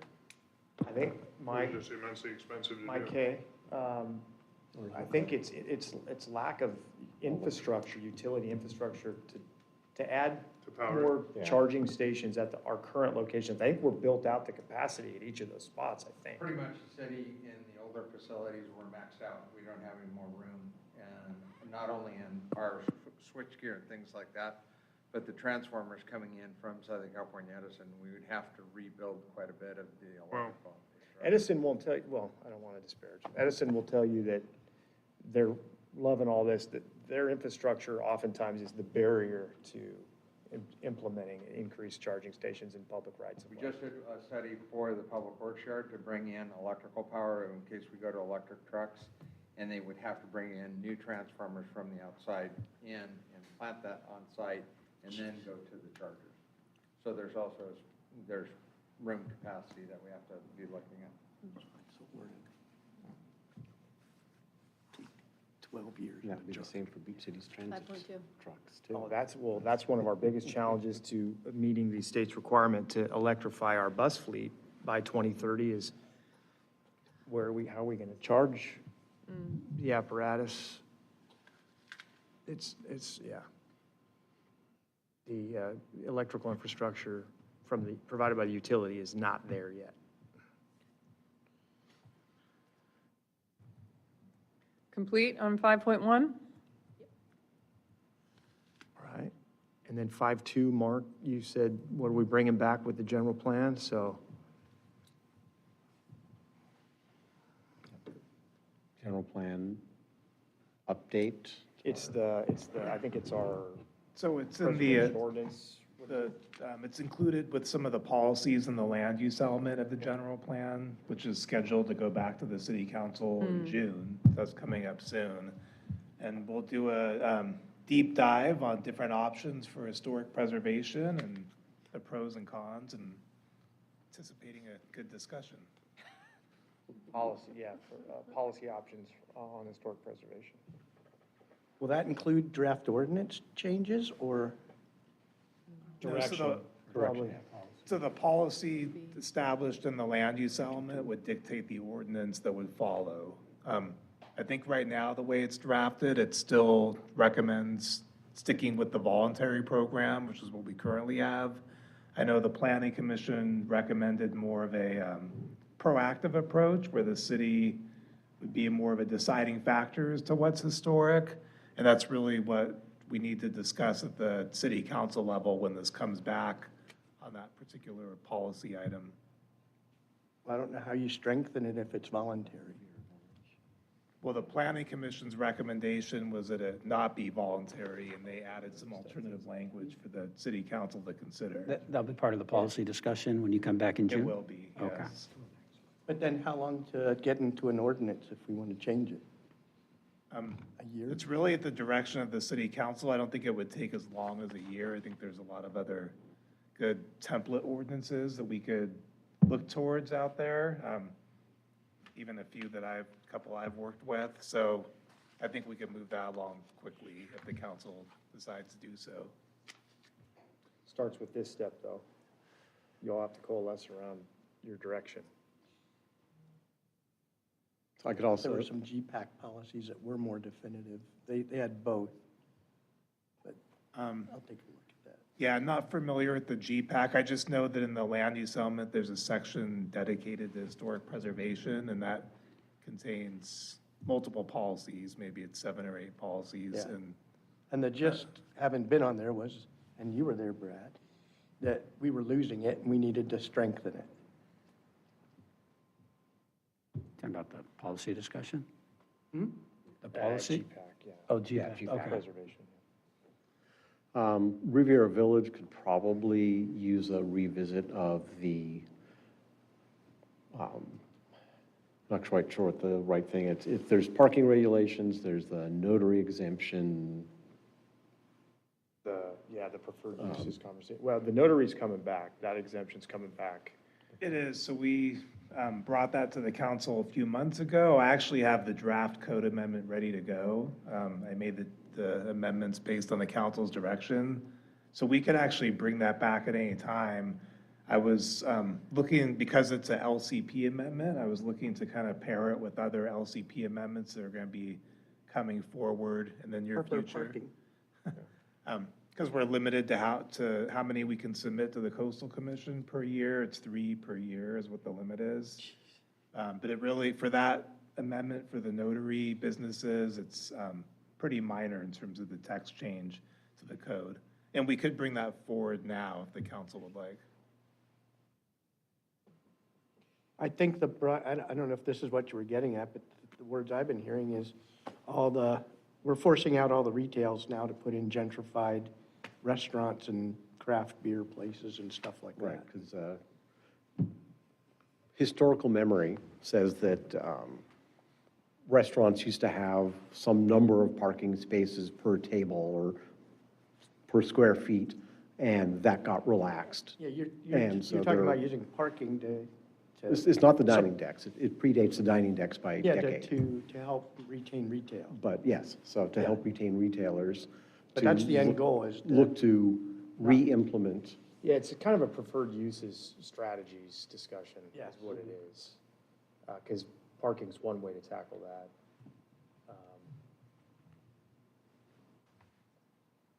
But that's a substantive community development planning item. I mean, it is. Yeah, it is, and there's different ways to go about it. Parking standards would be one. The council, similar to the smoke shops, you could place a limit on how many restaurants you want in the area. But then at the same time, it raises the question of whether we want if the market should be dictating what businesses are within the Riviera Village. It's a So- good problem to have at this point. When you have uses being crowded out because of the cost and the value of alternative uses, I mean, it means we've achieved some bit of economic vitality down there. That's good. There is a limit, though. At some point, you can kind of start eating your own tail, and we don't want to do that. So, but this is a complicated and robust discussion. This isn't a simple solution type thing. Right. That fits in with the neighborhood character. Mhm. The village So has. preferred uses strategy discussion, I mean, is this on our radar? We'll keep this on here? or- Well, we can certainly include it as an item as part of this 10 to 12 month cycle. I mean, this won't be first up. We got a lot, Mark's got a lot on his plate right now, so. Next month. You could start Yeah. at May. If we get 5 more steakhouses in the village, we'll put it up on the list. Well, there's one in Yeah, there's another one coming soon. What about anything on the historic path, or we kind of dropped that one off? Well, we're Path of working on the history or- path of history markers. That's a budget item. That's in motion. I don't know, Elizabeth, if you want to give a quick update on that.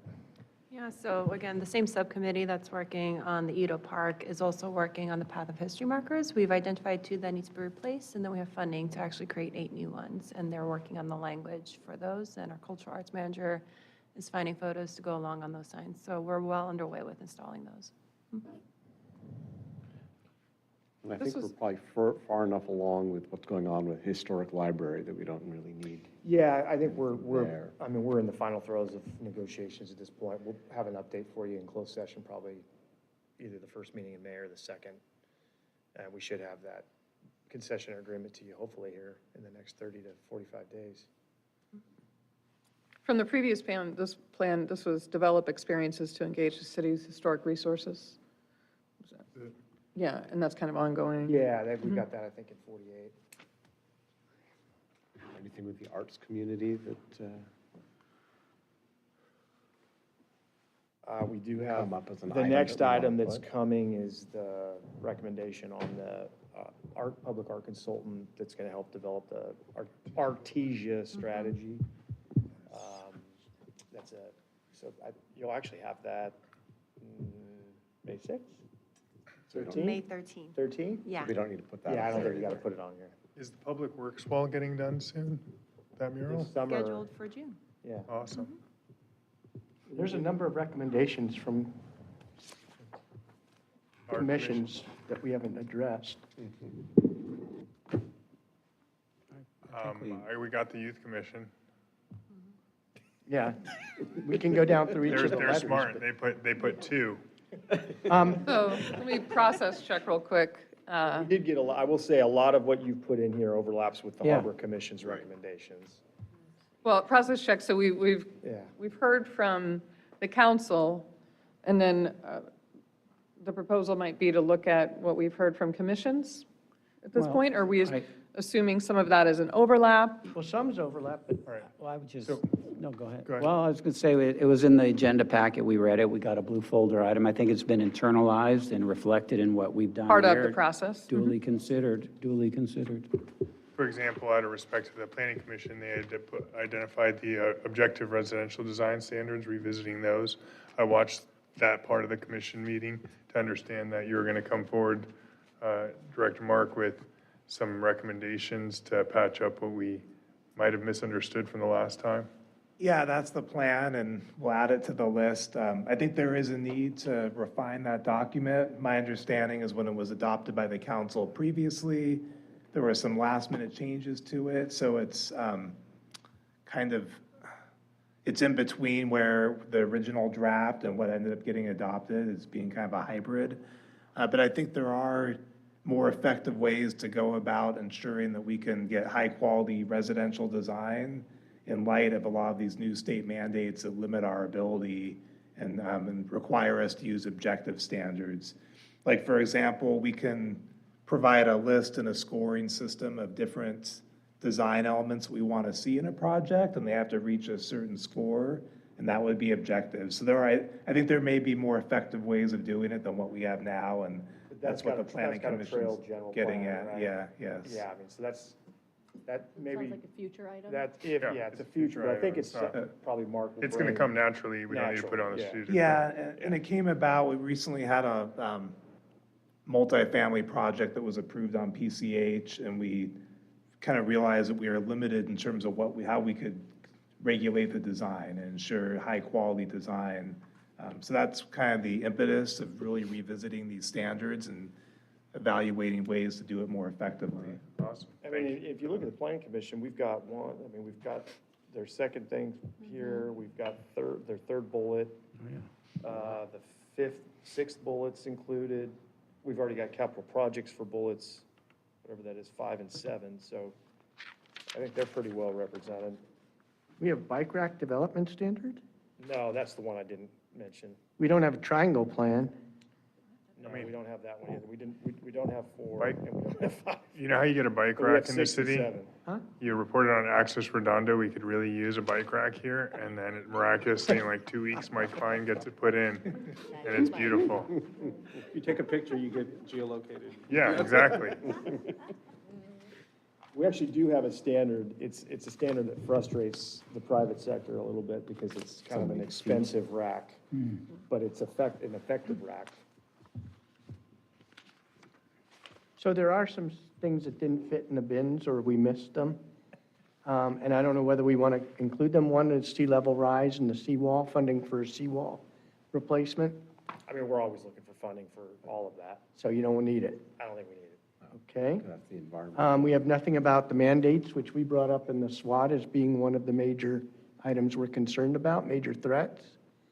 There's nothing we want in there about Our that. full-time mayor is going to travel to Sacramento and get them to You're stop doing doing that what they're work. doing. Yeah. Staff training dropped out, No, that's going to just happen as a matter of course. We're not so putting you that. don't need that. No.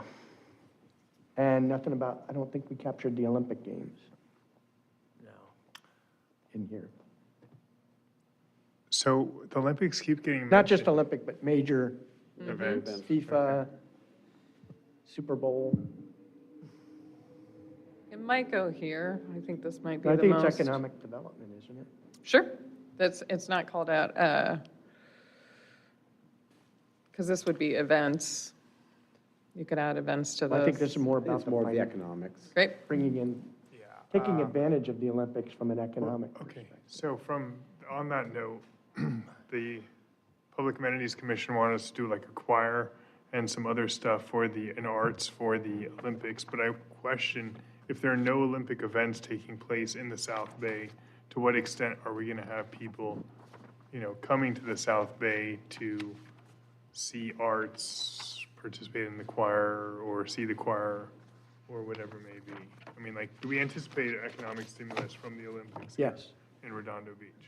We will receive Olympics apparatus that will be here. There will be, whether it be television, groups affiliated with broadcast, production, support amenities. We will have activities. We will likely have an opportunity to engage in hosting viewing parties and the like. But those aren't really manifested enough for us to say specifically what each of those goals are. I think if we do anything, it would be a goal under 1.3 that just says, develop a Olympic major event. sub-working group, major event working group. Which I'm going to stand up in May. Yeah, working group to, to pursue activities and opportunities where appropriate or feasible. Cool. And then I think it's kind of a standing group. We'll assess and triage what comes about. We'll do some promoting and proactive engagement, and then see where the chips fall. And the nearest events are going to be Dignity Health Park over at Cal State Dominguez, and then Long Beach. And so forth. Yeah, SoFi's close to, I forget. And that Intuit. close. Yeah, into it, all that. So there's places within 10 miles of us. And All right. Seaside Lagoon. There's two. So let's, The kiddie Olympic long distance swimming. Yeah, do 1,000 laps. process check now. We have almost 50 I objectives. think we just got 50. Did we do, oh, right, once we added that one. That So one we are is at 50, so that's a good number. And 50 and 50. and then one of the discussions that we 96 had right before successes. dinner was around prioritization. And the direction we went was to go ahead and flush these out to get a better sense of what was there. So does this give the city manager enough direction?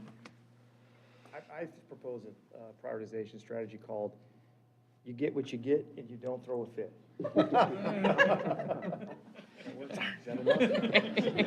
That worked great with my.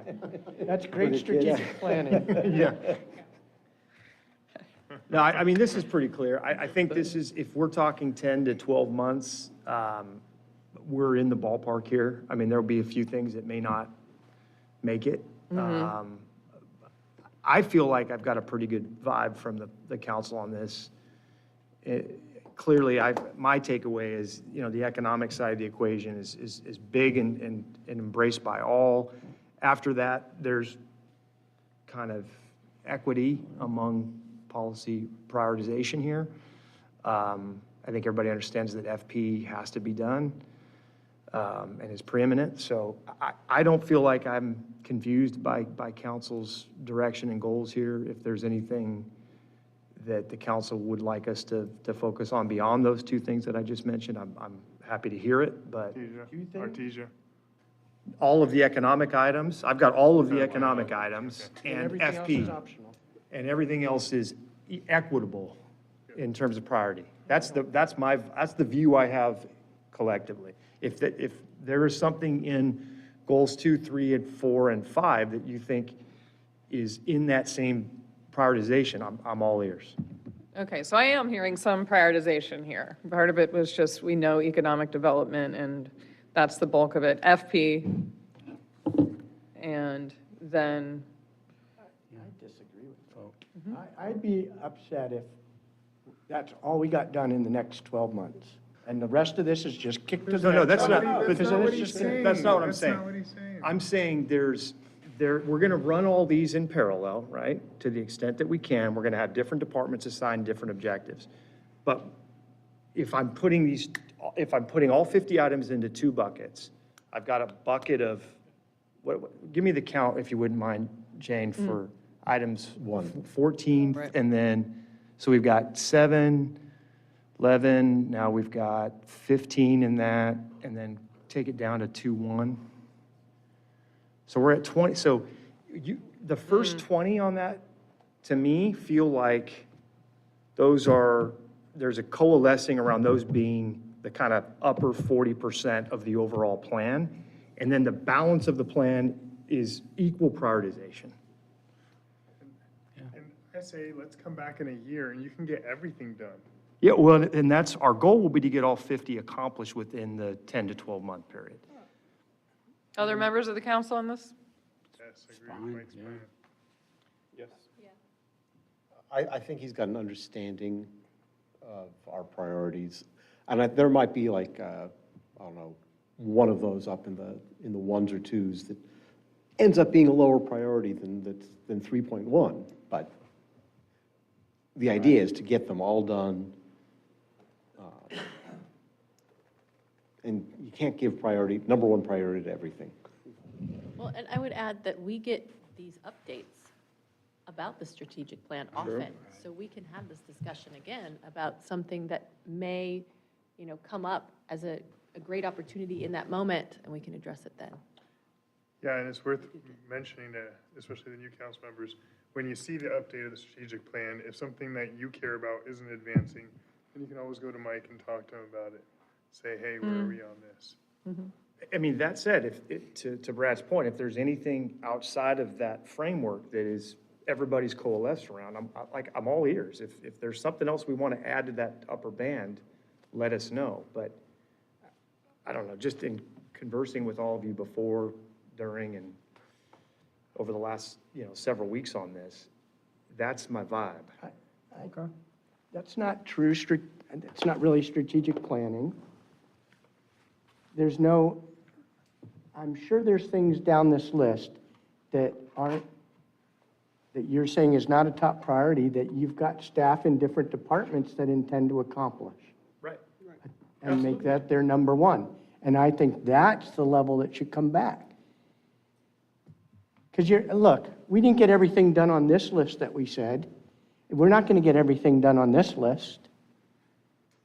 We're not. I can tell you right now. Probably not. And I can tell you, like, on preservation, for example, as soon as somebody comes in with something for the bank on the corner of Torrance and PCH, we're going to lose a one-of-a-kind mosaic because we don't have preservation ordinance. And there's other examples of that throughout the city. We lost our oldest structure in North Redondo. We lost because the homeowner didn't want to So, Mayor, retain it. what would you propose that we do? Like I said before, we're like a board of directors, right? Board of Directors doesn't build a strategic plan for the company. The operational component of the company builds the plan and presents it. Now, we've given a whole lot of insight and direction on what we like as the policymakers here.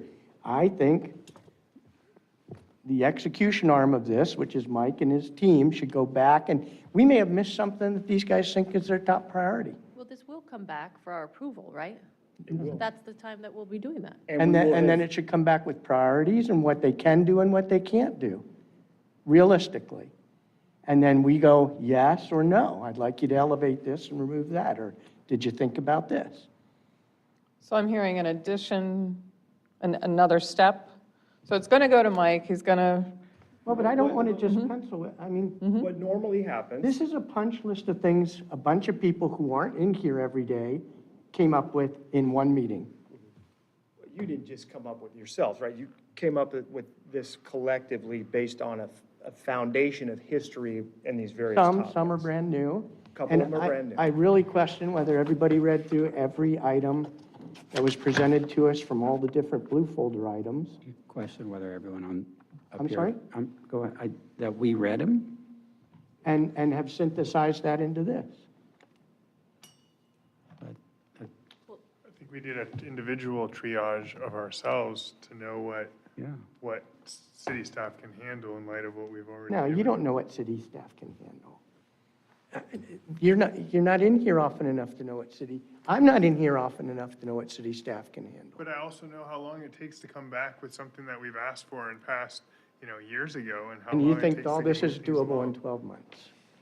Not doable, but progress on a lot of it, yes. A lot of it. I like what we have up here, and you're going to Yeah. report back. Well, without beating a dead horse back to life, we have the top priorities at the top, and you're going to give equal equity, depending on funding and opportunities. You'll confer with your staff, you'll come back, we'll have updates, you'll let us know, you'll take individual input, we'll go from there and work forward. The Harper Commission had like 15 points on their strategic planning items, right? But we only listed like 4 or 5 items here. So does that mean that you didn't read them, or you didn't care about what they said about the rest of the stuff? Or you prioritized what was important? I didn't walk down through them to see what everybody's thoughts were. And that's kind of what we did last time. We brought up the commission's recommendations. We walked through them and said yes, no, yes, no. Okay, is there anything that you want, Mayor, on this strategic plan that we've left out? I've already told you where I'm at on this. All right. so I think what I'm hearing is kind of some adjustments to the process. I'm not sure if we're at the point now to make adjustments to the process, but I believe the next step is probably the prioritization information that you're looking for might be, and what I'm hearing from other folks is that the prioritization is kind of baked into this. I think so. Let's, We'll go around listen, this is a council feeling and decision. yeah. Yeah, The mayor's expressed concerns about perhaps some of these items not being fully reflective of the collective wisdom and priority. I've interpreted the kind of the upper 20 as being top band, everything else being of equal weight. Tell me if that's not the case and I'm basing that not on just my feelings on it, but all the conversations I've had with each of you, so. I support your approach. I recommend we move forward on it. If we have issues, we'll adjust. If we need to make a fundamental change in this process in the future, we will do that. We will be back. And I don't feel like we need to blow this up right now. I'm happy with what you've proposed and the assurances you've given. That's just me. There's other council members if they have different thoughts. So yeah, let's hear from everybody. So I'm willing to buy in. I can sense you guys are tired and don't want to engage on this any further, and you're satisfied with what we got. I would like to propose that before we come back for another strategic plan, we think through the process and do one, come back and propose one that is more of a true strategic process than a punch list that a bunch of people from outside that aren't sitting in City Hall every day come up with. Because I think we can do this better, more efficiently, and more effectively than. So how I interpret that is you want to hear, we flipped this, and we've talked about the evolution of this process in the past. There was a time when it was a very heavy staff-driven process, council receiving that information in a sense, as like a board of directors, blessing it, evaluating it. That grew to create frustration with the mayor and council at the time because they didn't have enough control over policy prioritization and workflow. So we migrated to be a council top-down structure.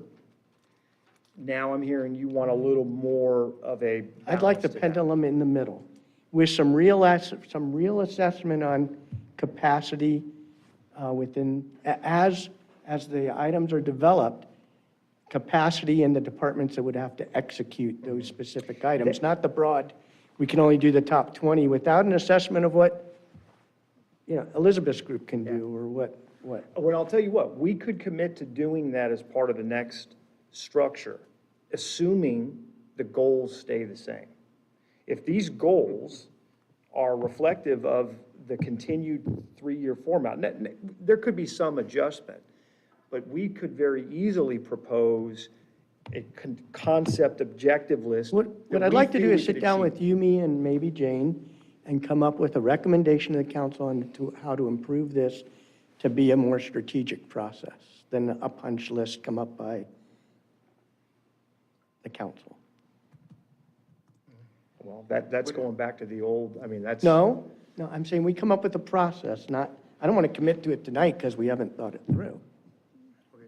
If you want to hear from the staff on this, which I hear from you, why don't we have a second session with or without Jane, where staff come and opine on every one of the items that are assigned to them as to how comfortable they are with whether they can achieve this, and whether it's in our interest, the city's interest to do it, and if they recommend something else. Yeah, I'm not gonna veto this. Since you guys are satisfied, let's just go on with this one.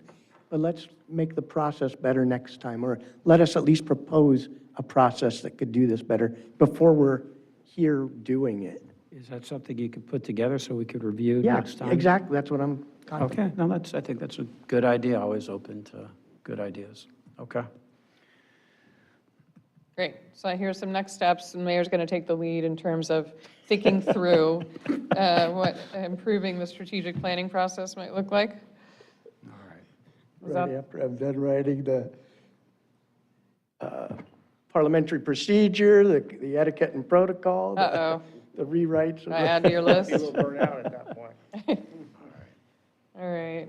I mean, there are options out there too. And having a sense of how you all operate at this point, I think there might be ways that we can tweak the process a little bit and satisfy, all the needs I'm hearing here right now. And I know there's some really good best practices out there too. So we can consider that. Other next steps. We will come back with the more prescriptive objectives. So you're going to wordsmith this? Yes, I will wordsmith with staff the goal titles and the objective outcomes, the who, what, and where, or when, really. The by whom, I guess. Mm-hmm. When and what.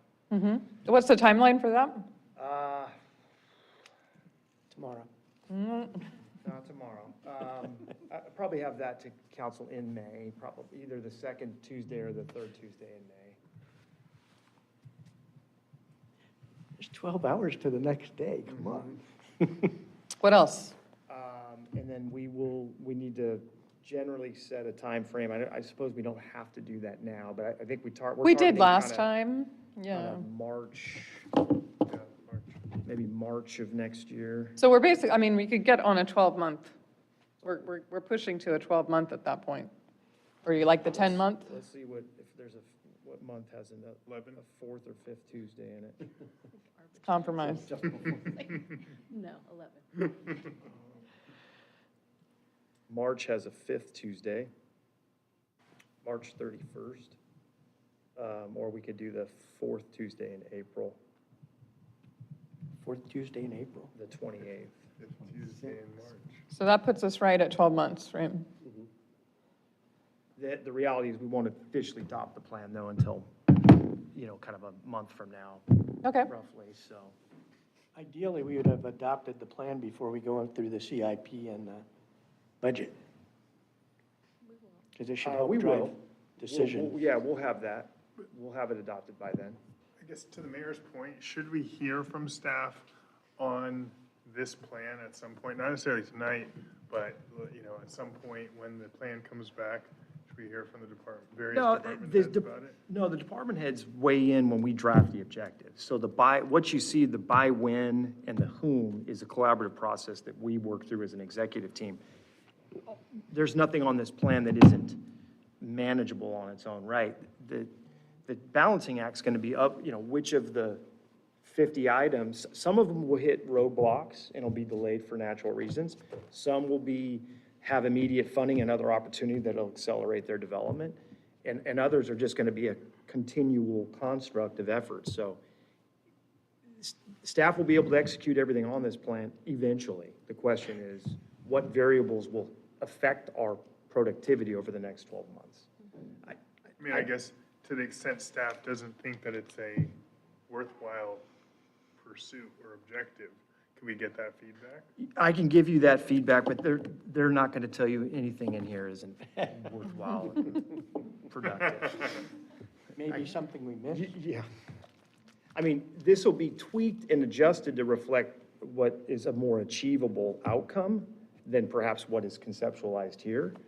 That's where staff will give you input, but And then I guess the other input we'd want from them is, like the mayor just said, if there's something that we've missed that they think we should pursue, the city should pursue, there should be a means by which they can also add that or recommend that. that's the part that is always a reality. If there's something administratively we need to do or must do, or creates incredible efficiency or opportunity for us, we always pivot to that opportunity internally. Staff is going to do what is required as issues present themselves inside and outside this plan. That's just a reality. So that's one thing that will always occur. This plan won't prevent us from doing the must-dos. Any other next steps? I think, let's see here. The council feels clear? Our new council members, call you out, okay? Yeah, I think so. Great. Mayor? I've already expressed my Great. concerns, but I understand the council's good with it, so.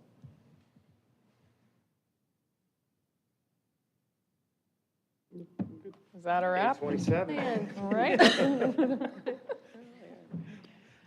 Yeah. Can we adjourn from here? Do we have to go back to City Hall? Yeah, I think we have moved it to here, yeah. Okay. Do we have to open it up for public comment anymore? Oh, yeah, we should. We typically do get some final public input, but I don't think we have anybody All right, from the let's public. open it Anybody up. online? Online? Public comment, we'll look online. We have one Zoom attendee, but no hand raised. Okay. Motion to adjourn. Thank you all, yeah. Good job. All right. Okay, do we have a second?